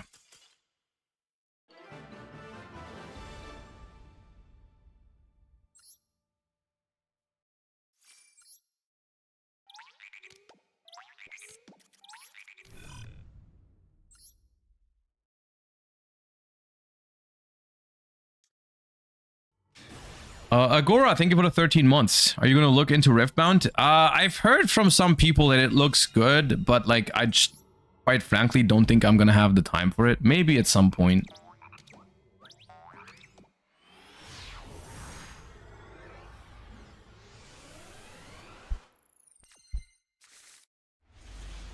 Like I am on the one hand interested in a lot of other card games theoretically, but I just, besides TCG and Master Duel, it's just, it feels like too much.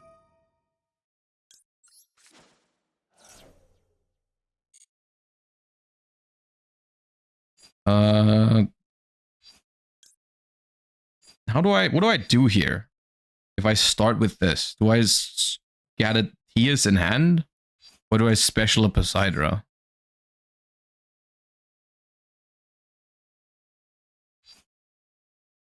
I think I'll add a Tias to hand. I don't know if this is correct.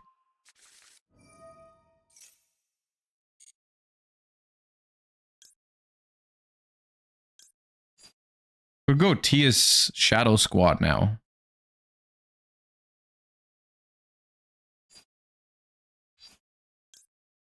Or just go Neptibus.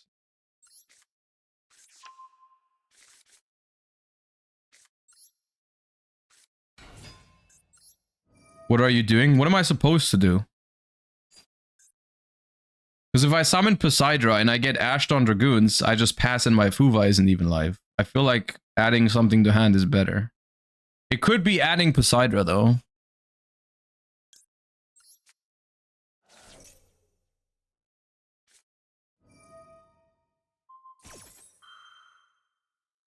They Ash Rin every time?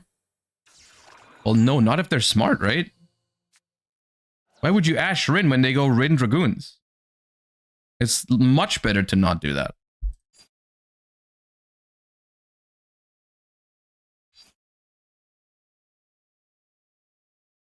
The Imperm is good here.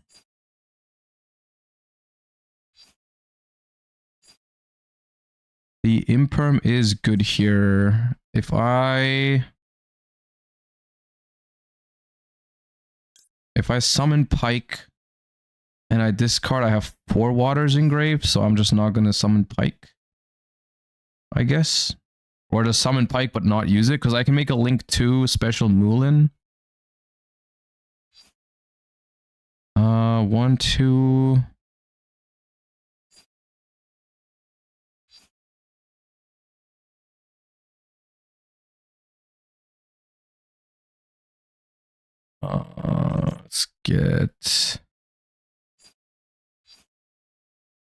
Let's just get a Pike and not use it.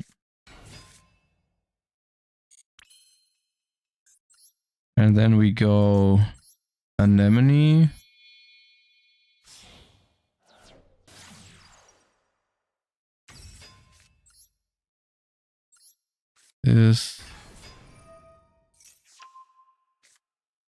Oh god, okay.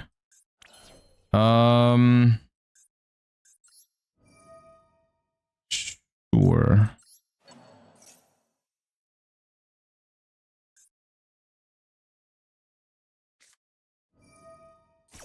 All right. That's not great.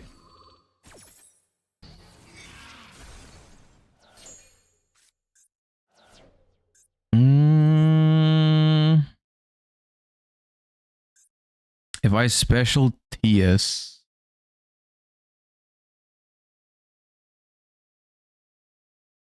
Mermail, add a Mermail monster.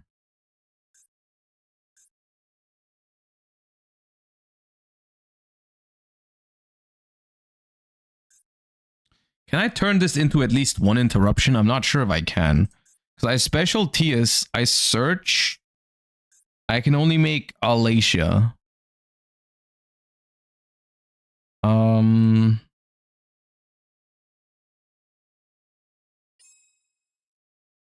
You can make rank 7? How? How do I get to Shadow Squad? I think you're lying to me. I have normal already.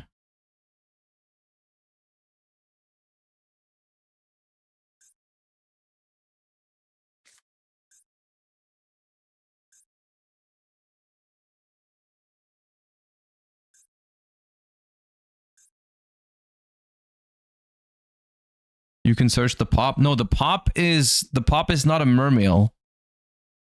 The pop is not a mermail is the problem.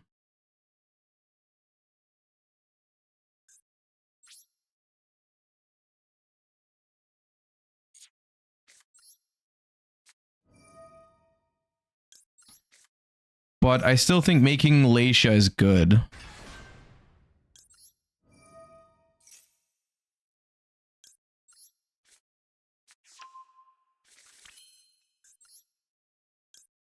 I'm gonna lose my next battle phase, but I don't think that matters if they don't kill me. But it's like, Lacia has an effect when it's destroyed, right?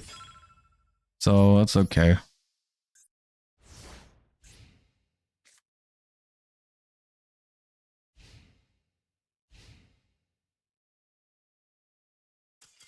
Okay.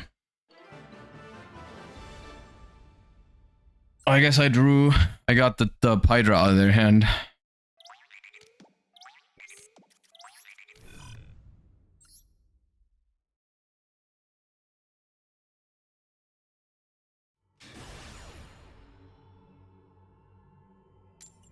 Lacia sends squad during your opponent's turn. Yeah, but that's not an interruption, right? That's because squad only summons level 4 or lower, so you can't like go Poseidra with that.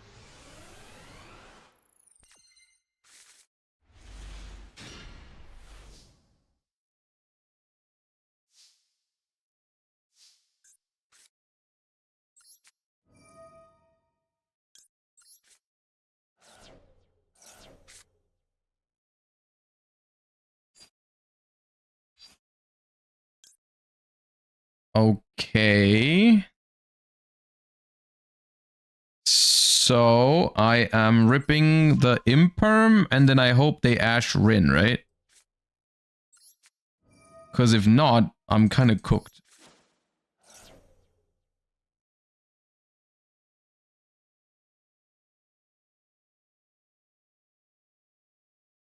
Nice.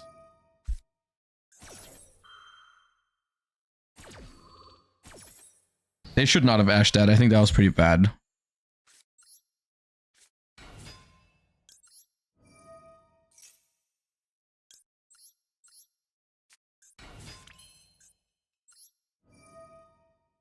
The only question is now, can I Mooling Glacier? Because if I go send this, add another Dragoons. No, I'd have to send, no. Send Shadow Squad, search Dragoons.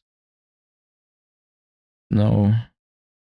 If I send Dragoons, search Dragoons, search Glacier, special Glacier. But then I'm done. Right? I don't have anything if I do that. I think it's gotta be this.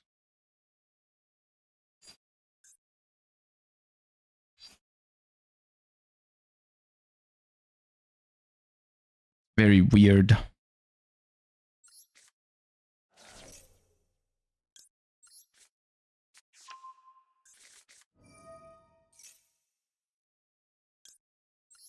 I don't get to Mooling Glacier this game. Because I'm gonna be on 6 waters now. I have no way to get a water out of the graveyard.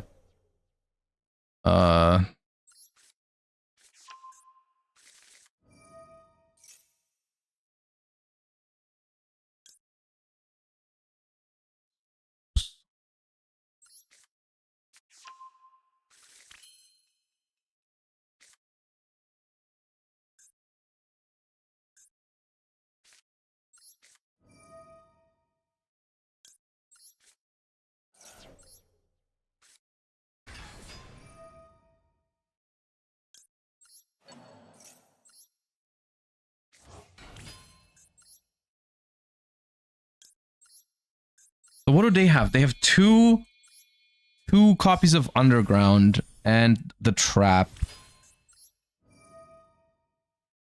Which means I could Trishula safely.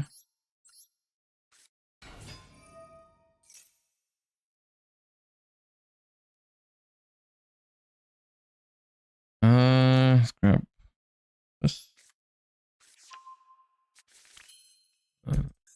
Back.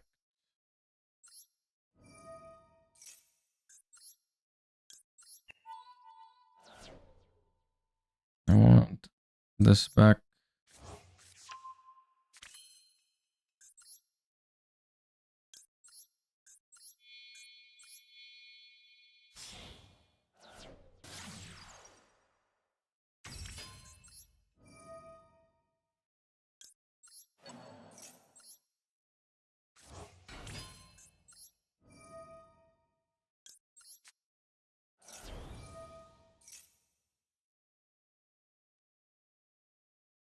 I have Neptibus for their turn already. If I grab heavy infantry... No, that's not good. I just grabbed this for follow-up.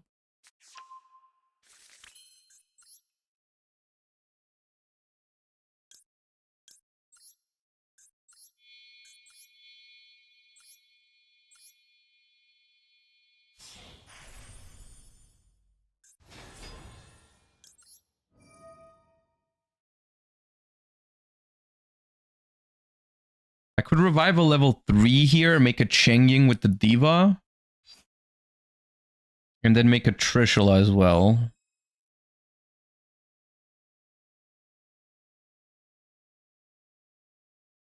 Or I revive a level 7 and I make Abyss Gaios instead of Chengying. No, Chengying is better, right?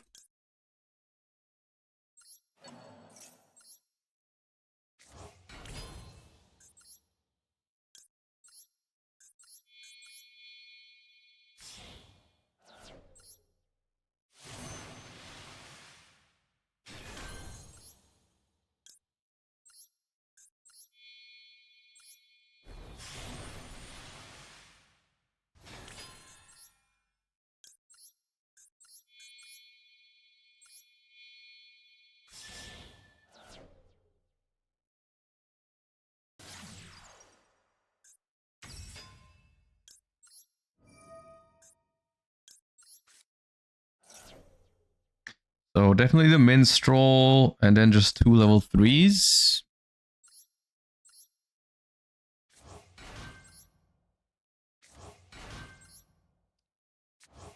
It's not a great Trishula.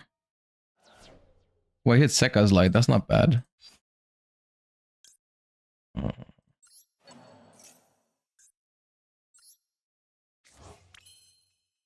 I think I just Trish.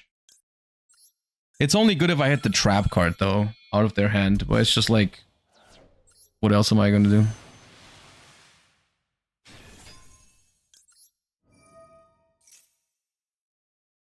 Or hit the trap. Nope. Okay. I can Sekka's Light. Put back the Poseidra, because I technically don't need it. Why not Coral first to draw 1? Because Trish only needs 2 non-tuners. Oh. Dude, Sekka's Light shoot 2 dead cards. Oh well.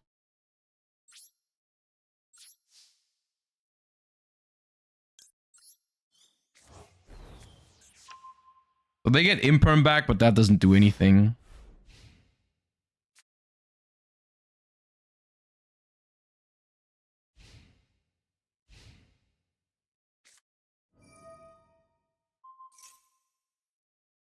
Yep. I could lose this though. I definitely could. Oh. Yeah. Oh yeah, I might lose.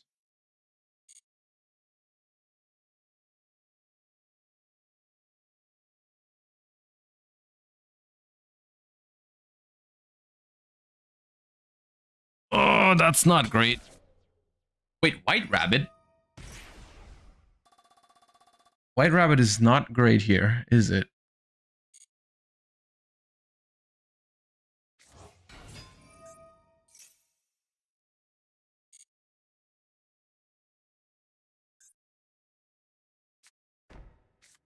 TB11.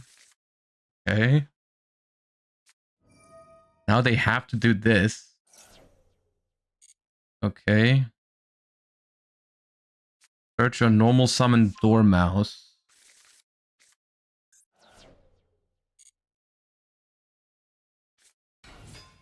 Normal summon Dormouse. Fine.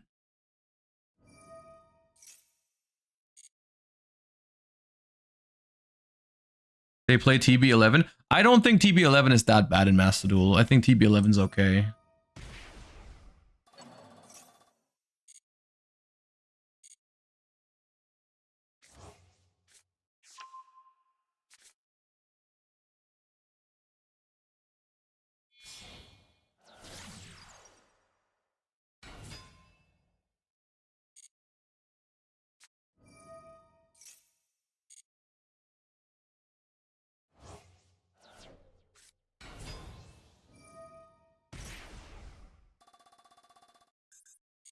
I think I have to do it now.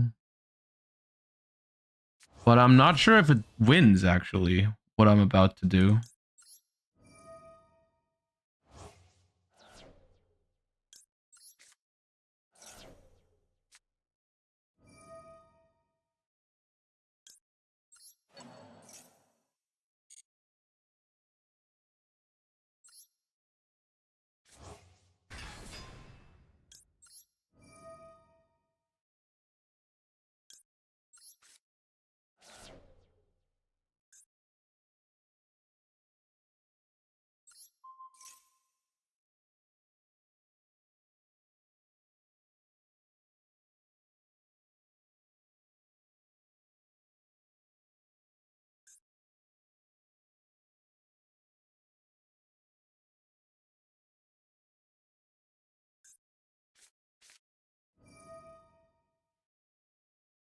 Wait, they let that go through?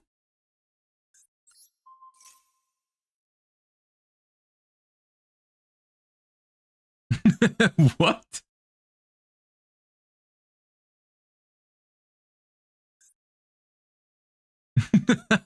Now you lost. What the fuck? Okay.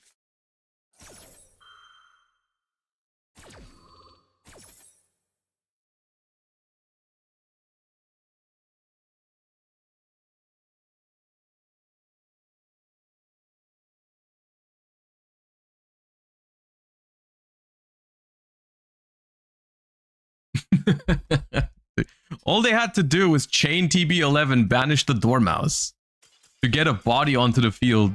And then after I pop with infantry, they can splash mage and keep playing. I think they actually win there. But okay. We'll take it.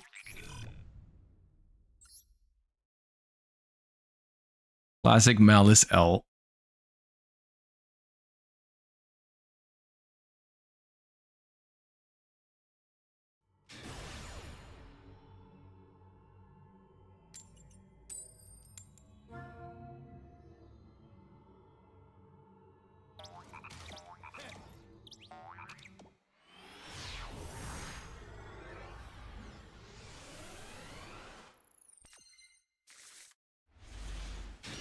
Ooh, this hand is not great. The annoying part about Malice and Nibiru in Master Duel is that it's like so good into Nibiru that even if they mess up the combo, it doesn't make a difference.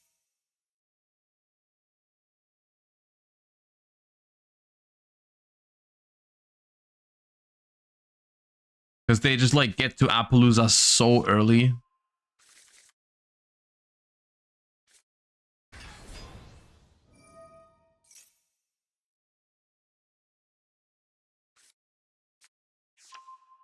Elements, huh? Okay. Well,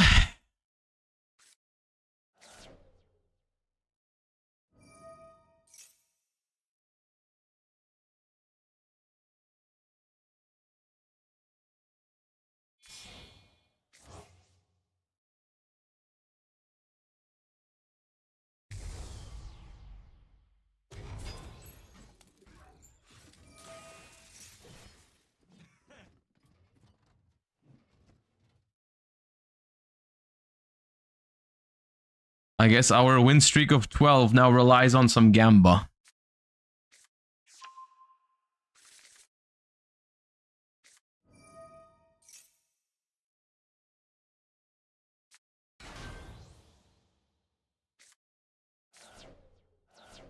Okay, there was nothing there yet.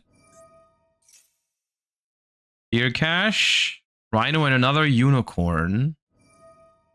Now Kid Kalos. Haven't used Sharon yet, so Nib is not going to be great.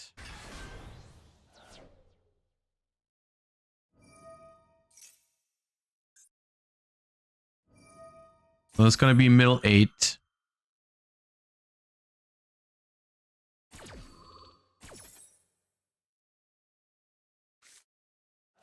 Okay, nothing there. Ooh, they really got nothing. They got one Mudora, which is good against my deck, but other than that, nothing. They have an Engraver, but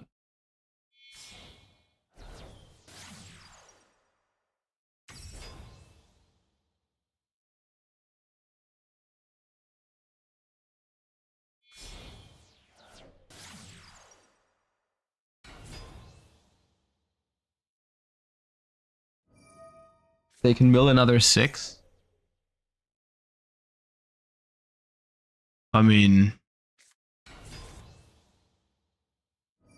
I guess.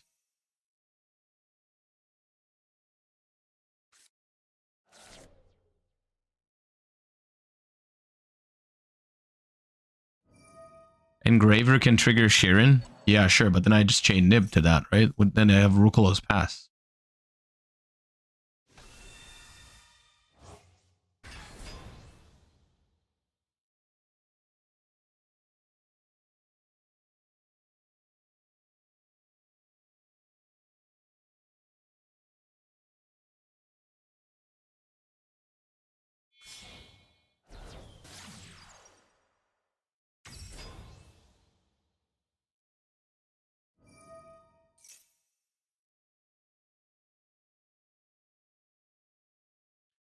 Thing is, like, Tier doesn't play Caesar, right? There's no way.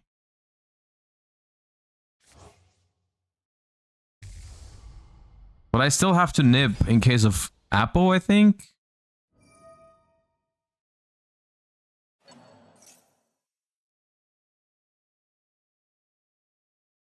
I think I'll nib here, because no matter what they turn it into, I would want to nib that anyways. Like, if they make Pilgrim Reaper, I want to nib that.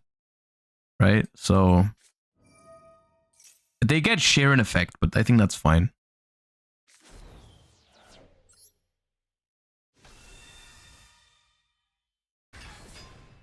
So they're gonna have Rukolos. Which is okay.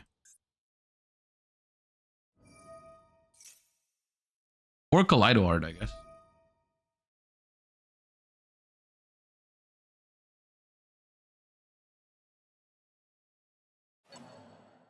Currently, the biggest problem is the shuffler, not the board.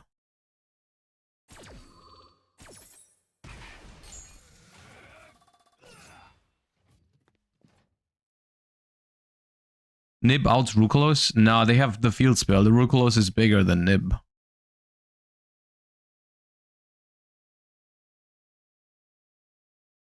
Are you looking forward to the unlimited event in Master Duel? How does that one work? I heard about it, but I haven't actually looked at the rule set yet. You can play like banned cards or what?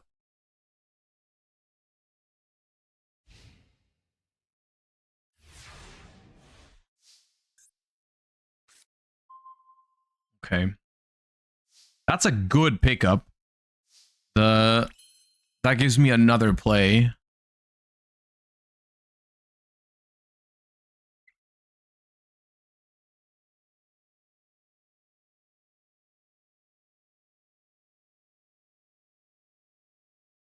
So if I go Pike, discard Dragoons.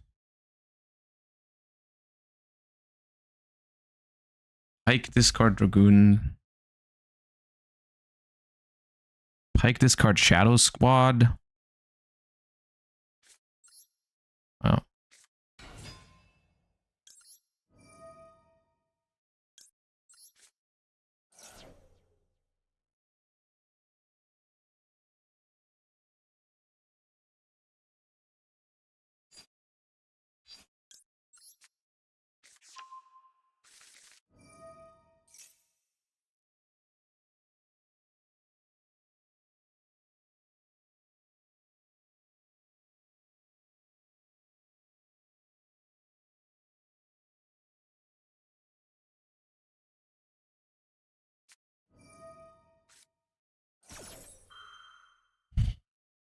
Okay. Okay.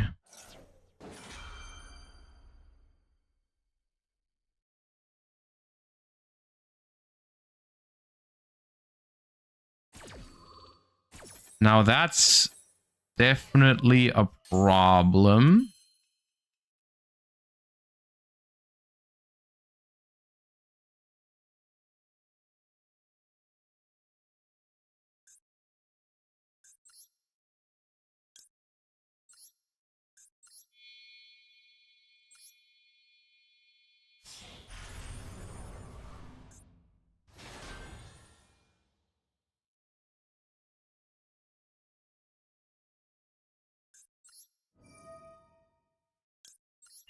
No big fish. It doesn't matter. They can negate my Viscerin with the Rukolos. Gonna have to get rid of that token.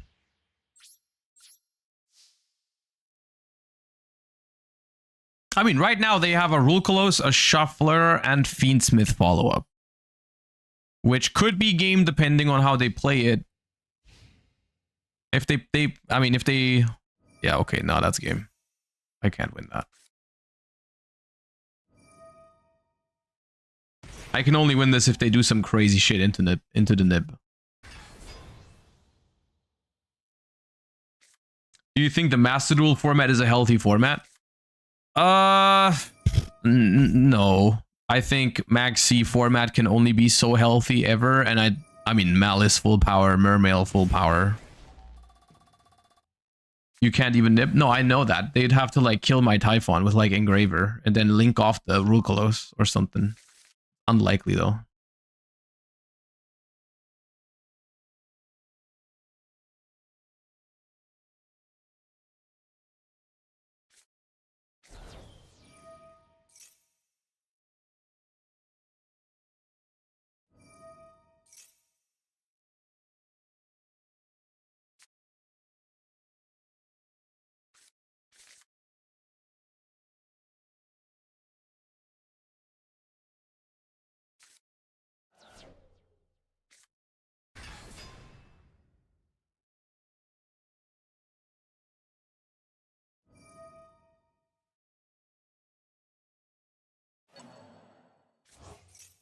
Typhon shuts off nip, yeah, because it's 3000 attack.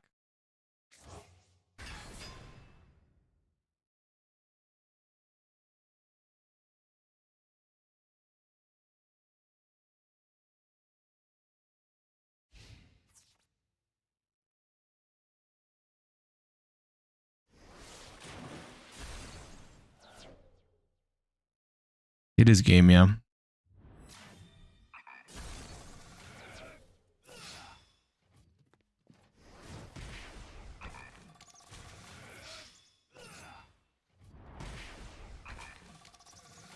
Well.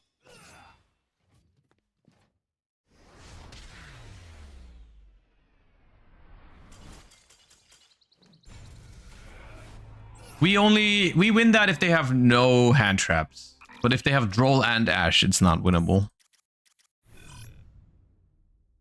The Droll was not that big of a problem. The Ash was a bigger problem.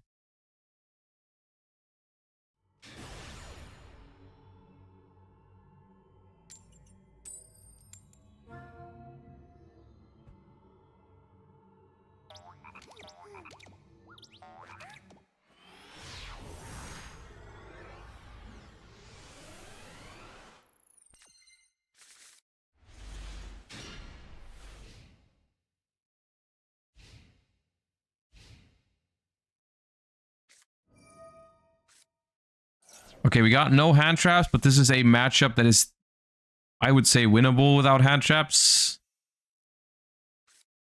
Depending on the end board.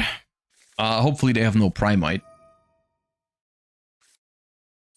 Oh, discard Veiler is not a good sign. If the Veiler is the worst card in their hand, that's not good.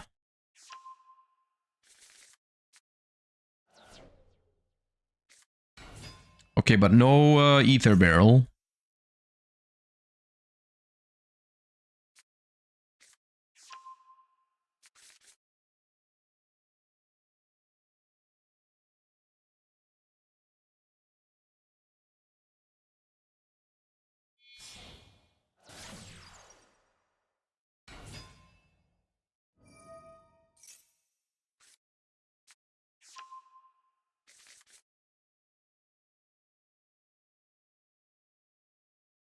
Dude, something inside me just hates playing against Blue Eyes when they don't draw any of their breaks. Like, if they draw 0 True Light, 0 Field Spells, 0 Blue Eyes, it just feels so unfair. I'm just like, they deserve to draw at least one of those. I just hate when that happens.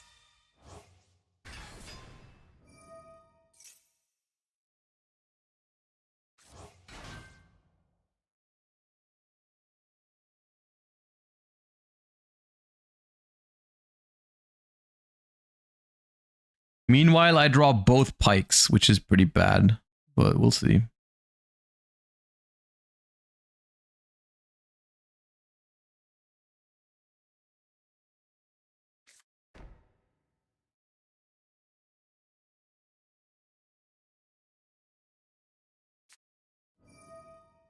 Okay.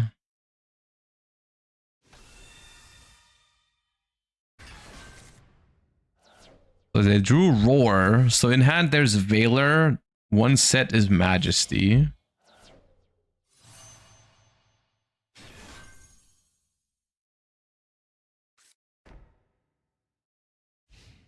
Okay. 2 sets.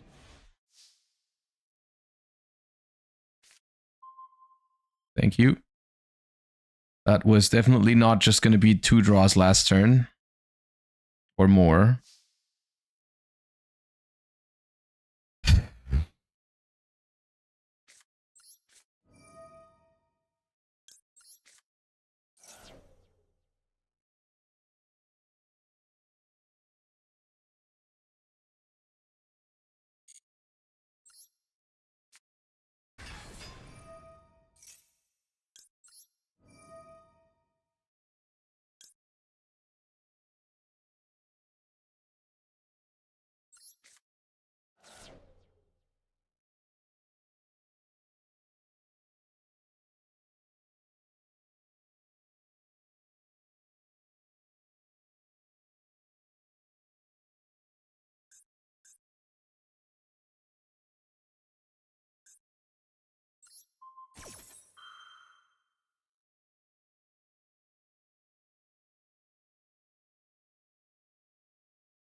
Now, if I had a pike in the deck, I could chain block this Dragoons, but because I don't, I cannot chain block this Dragoons, which is very bad.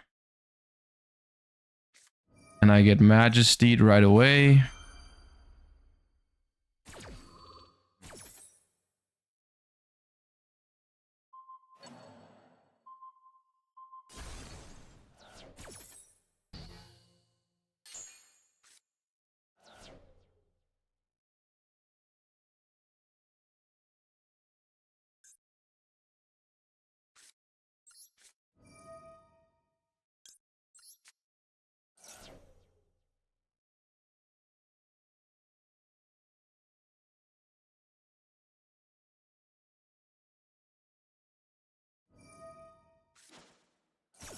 Okay, we gotta draw off of this.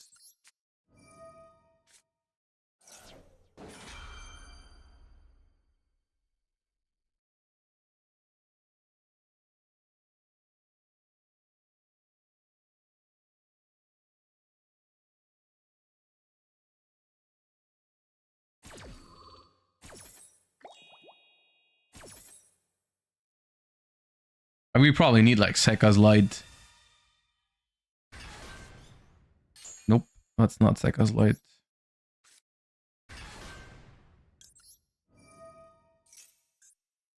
That is not Sekka's Light, and that is a 3rd effect Baylor.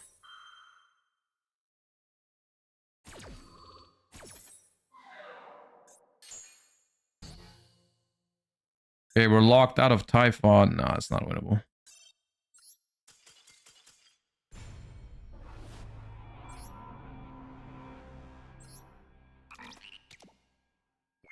The Fuwa was a turn too late, because when they activated Roar, summoned from deck, we could have drawn like 2 cards off of that. Maybe there was a world.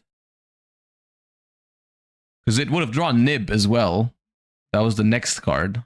Yeah. Eh.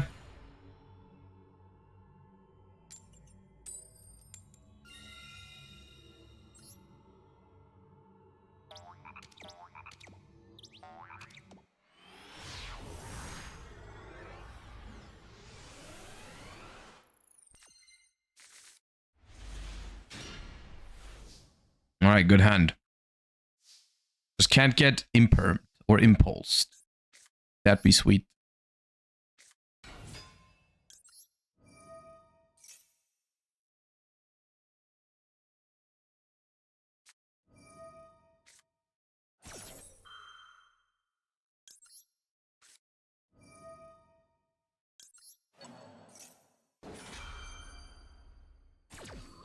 Easy.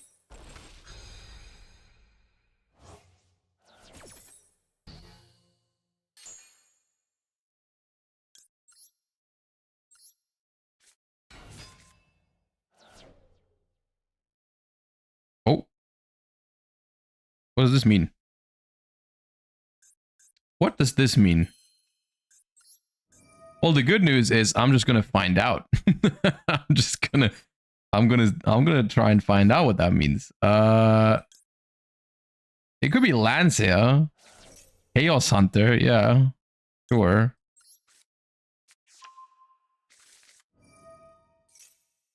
It is so funny to me whenever I play against these decks that just have like random yeah, it's not it can't be Lancia, you're right.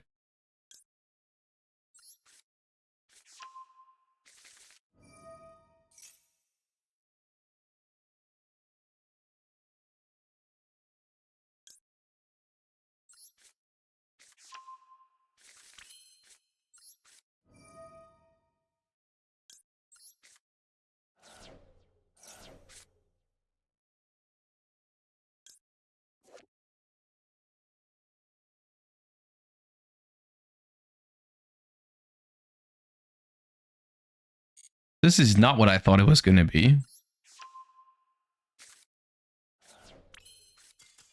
Oh no, not the mad hacker.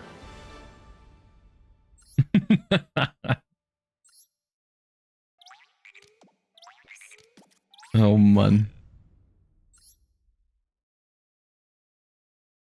I feel nothing playing this deck, by the way. Literally nothing. But I have to get familiar with it for Worlds. It's necessary. Whether I'll play it or play against it, I need to.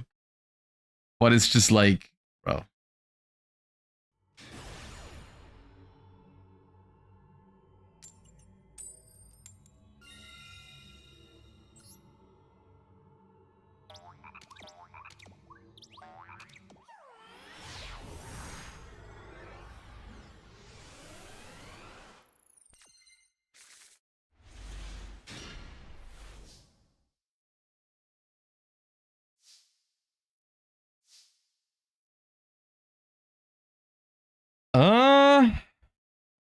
Is it Pike Dragoons that I start with here? Likely.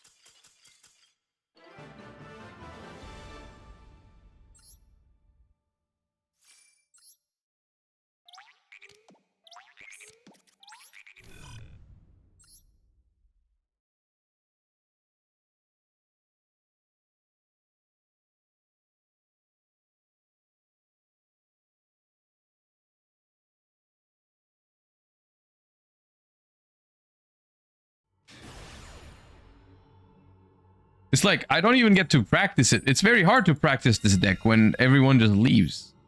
But I do understand. I do understand. Is top level Master Duel always ending this quickly? No, the deck I'm playing is making people do that. This hand's not good. Normal Pike. Normal Pike, try to get Shadow Squad, I suppose.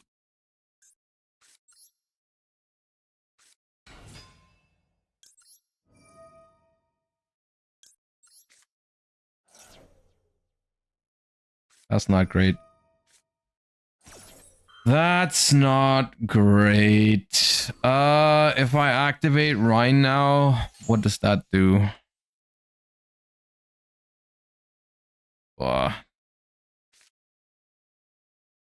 I'd have to tribute my Pike. If I tribute my Pike, I summon nothing. I'd Rin just to get a draw on their turn. Yeah. It is. And then just get Poseidra for my next turn. It's very weird. Oh. Maybe I can bait a Maxi here. Because I'm not trying to summon, actually. That wouldn't be the worst. Ah.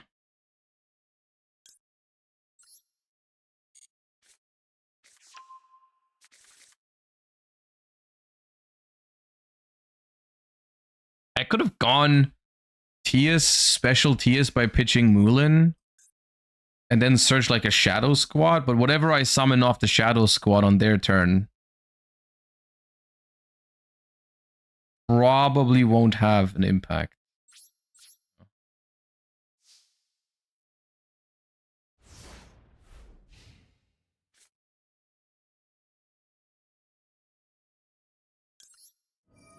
Do this just in case it's Maxi or Fuva.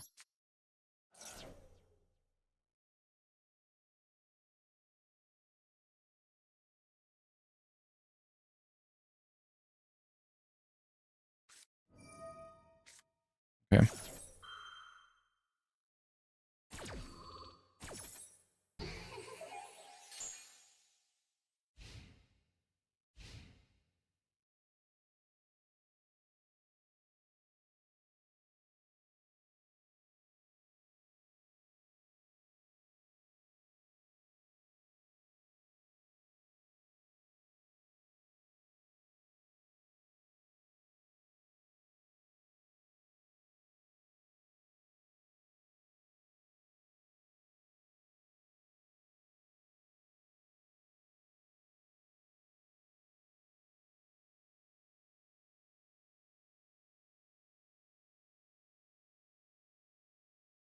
Oh? Where'd your hand go? I don't know, dude. I don't know where it went. They had 2 ashes in my hands, like empty.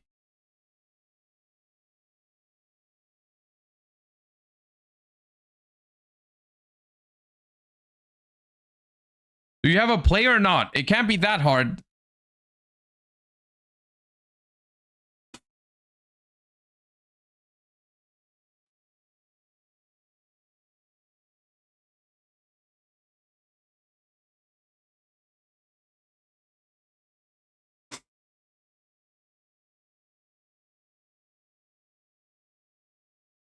Bro is going for the double loss. Yeah.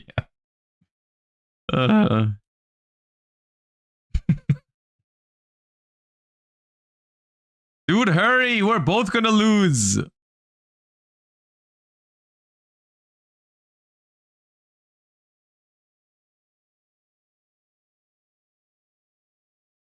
Nah, but seriously, what's happening?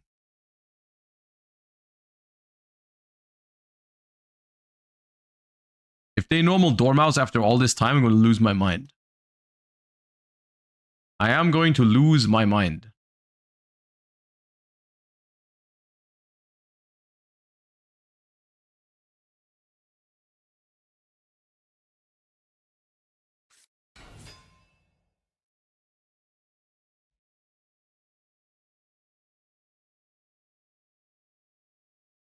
It had to have been Malice, right? It had to. It just, there's no way it wasn't Malice. Dude, you have Chessie Magna? Shut up. Shut up, man.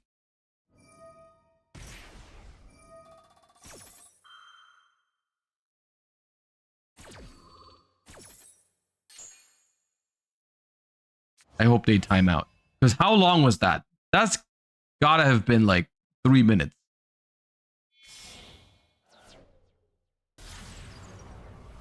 Cryptor. Cryptor?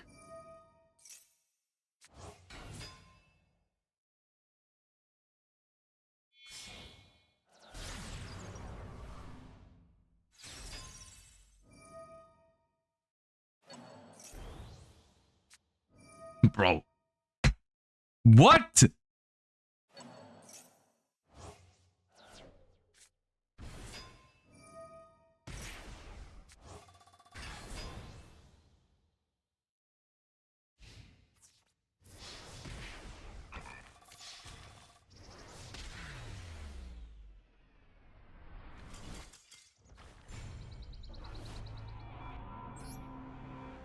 What the hell was that? This was was not even a good line they found with all this time. This was terrible into nib. I'm pretty sure they had a nib safe OTK there 1,000 times. There's no way it's not game if they just go ransom and Apple. That was crazy.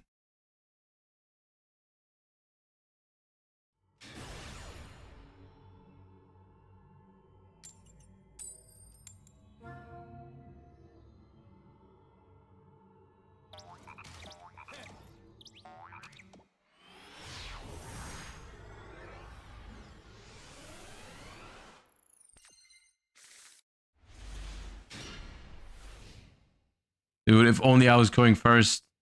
If only I was going first.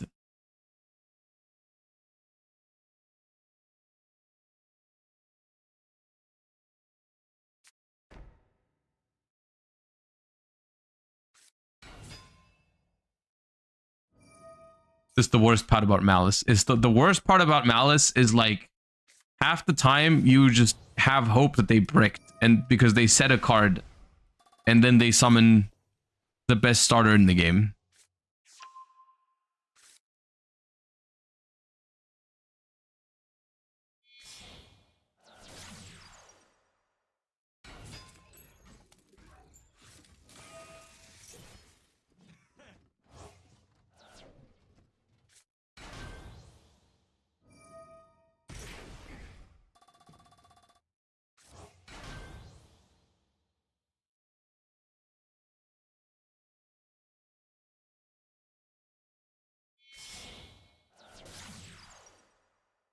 %45 usage on Malice. Oh yeah, we didn't talk about it, but I saw the usage graph of the cards. And besides the fact that it had like 95% max C as usual, but that's old news. Dude, what was it? 83% Lancia? 83% Lancia is crazy, dude.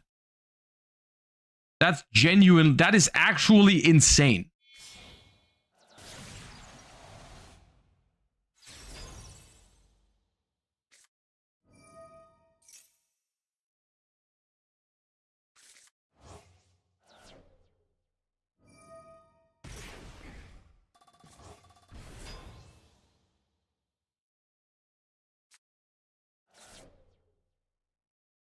I don't know how people unironically play Lancia. It's so bad against everything else.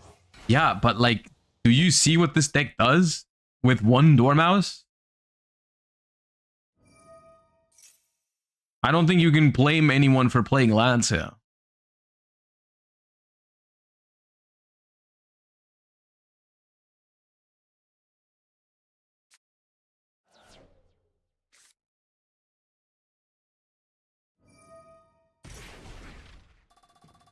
Not that bad against everything else. I mean, it's pretty bad, but like you can still sometimes hit a cult buy with it.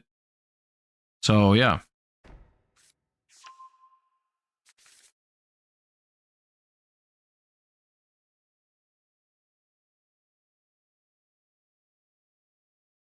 It also outs evenly matched. Has anyone Lancia an evenly matched since Malice release? Because I haven't, but that'd be crazy. I'm sure someone has. But that's very funny. I've done it with called by and cross out, but not with evenly. You can also use it against SP Little Knight sometimes. It can work.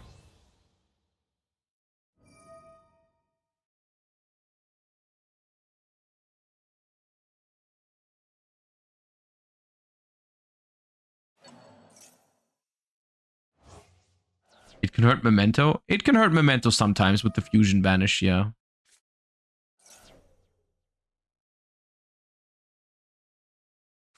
It can be okay against Branded. Yeah.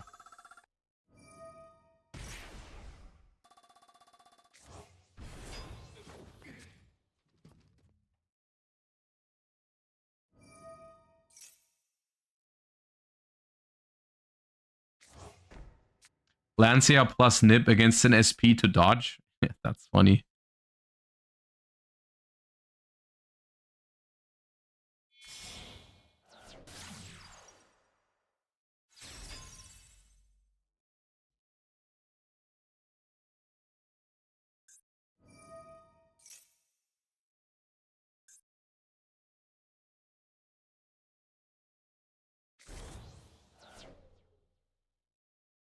Ugh. Is the Vanquish Soul profile online? No, I'll get it ready after the stream. And then it'll be up soon.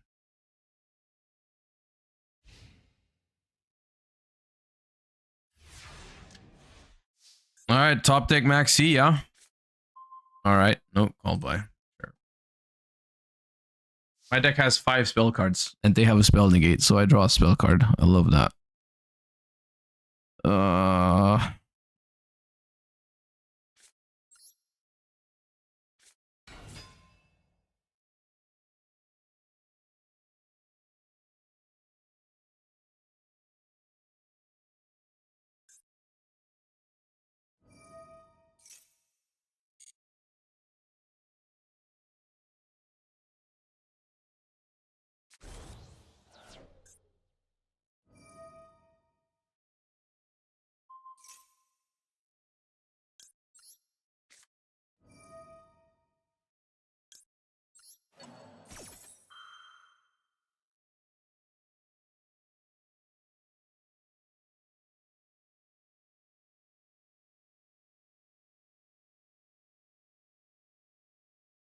Now imagine this without Apollo. I mean, yeah, the Apollo would be a different card though, right? The Apollo would be Firewall or something, so it still wouldn't be like easy. But it would be way more playable. That is true. Or Griffin or some shit, yeah. I'm not saying Apple shouldn't be banned. It absolutely should be, but like the advantage, like these link spam decks, they will always find a way to put insane amounts of shit onto the board. That's just how it goes.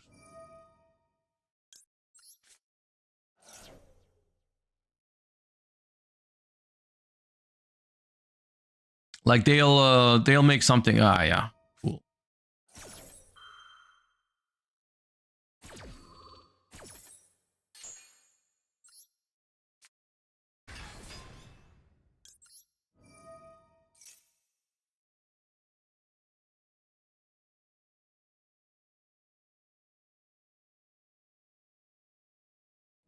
We're gonna have so much fun at Worlds, dude. Can you let me go first if we play Nesh, even if you win the coin toss?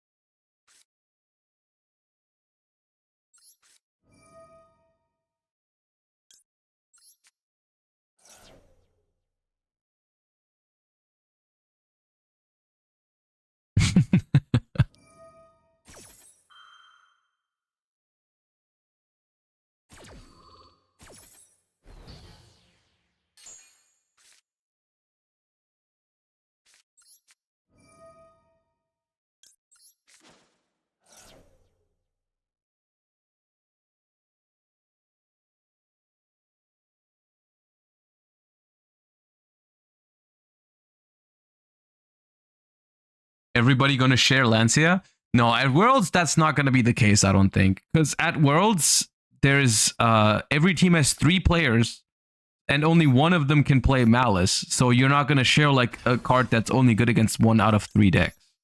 Or 1 out of 6 decks even.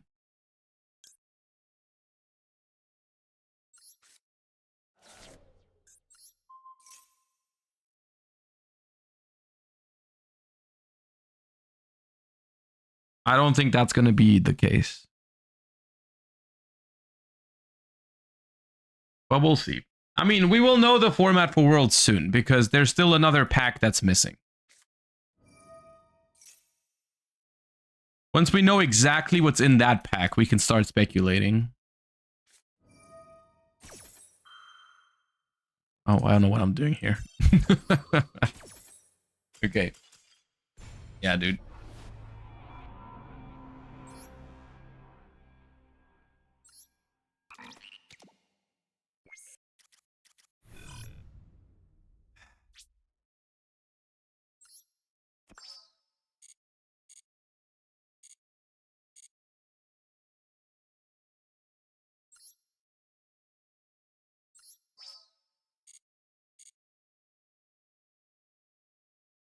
Okay, y'all, I'm getting a little tired.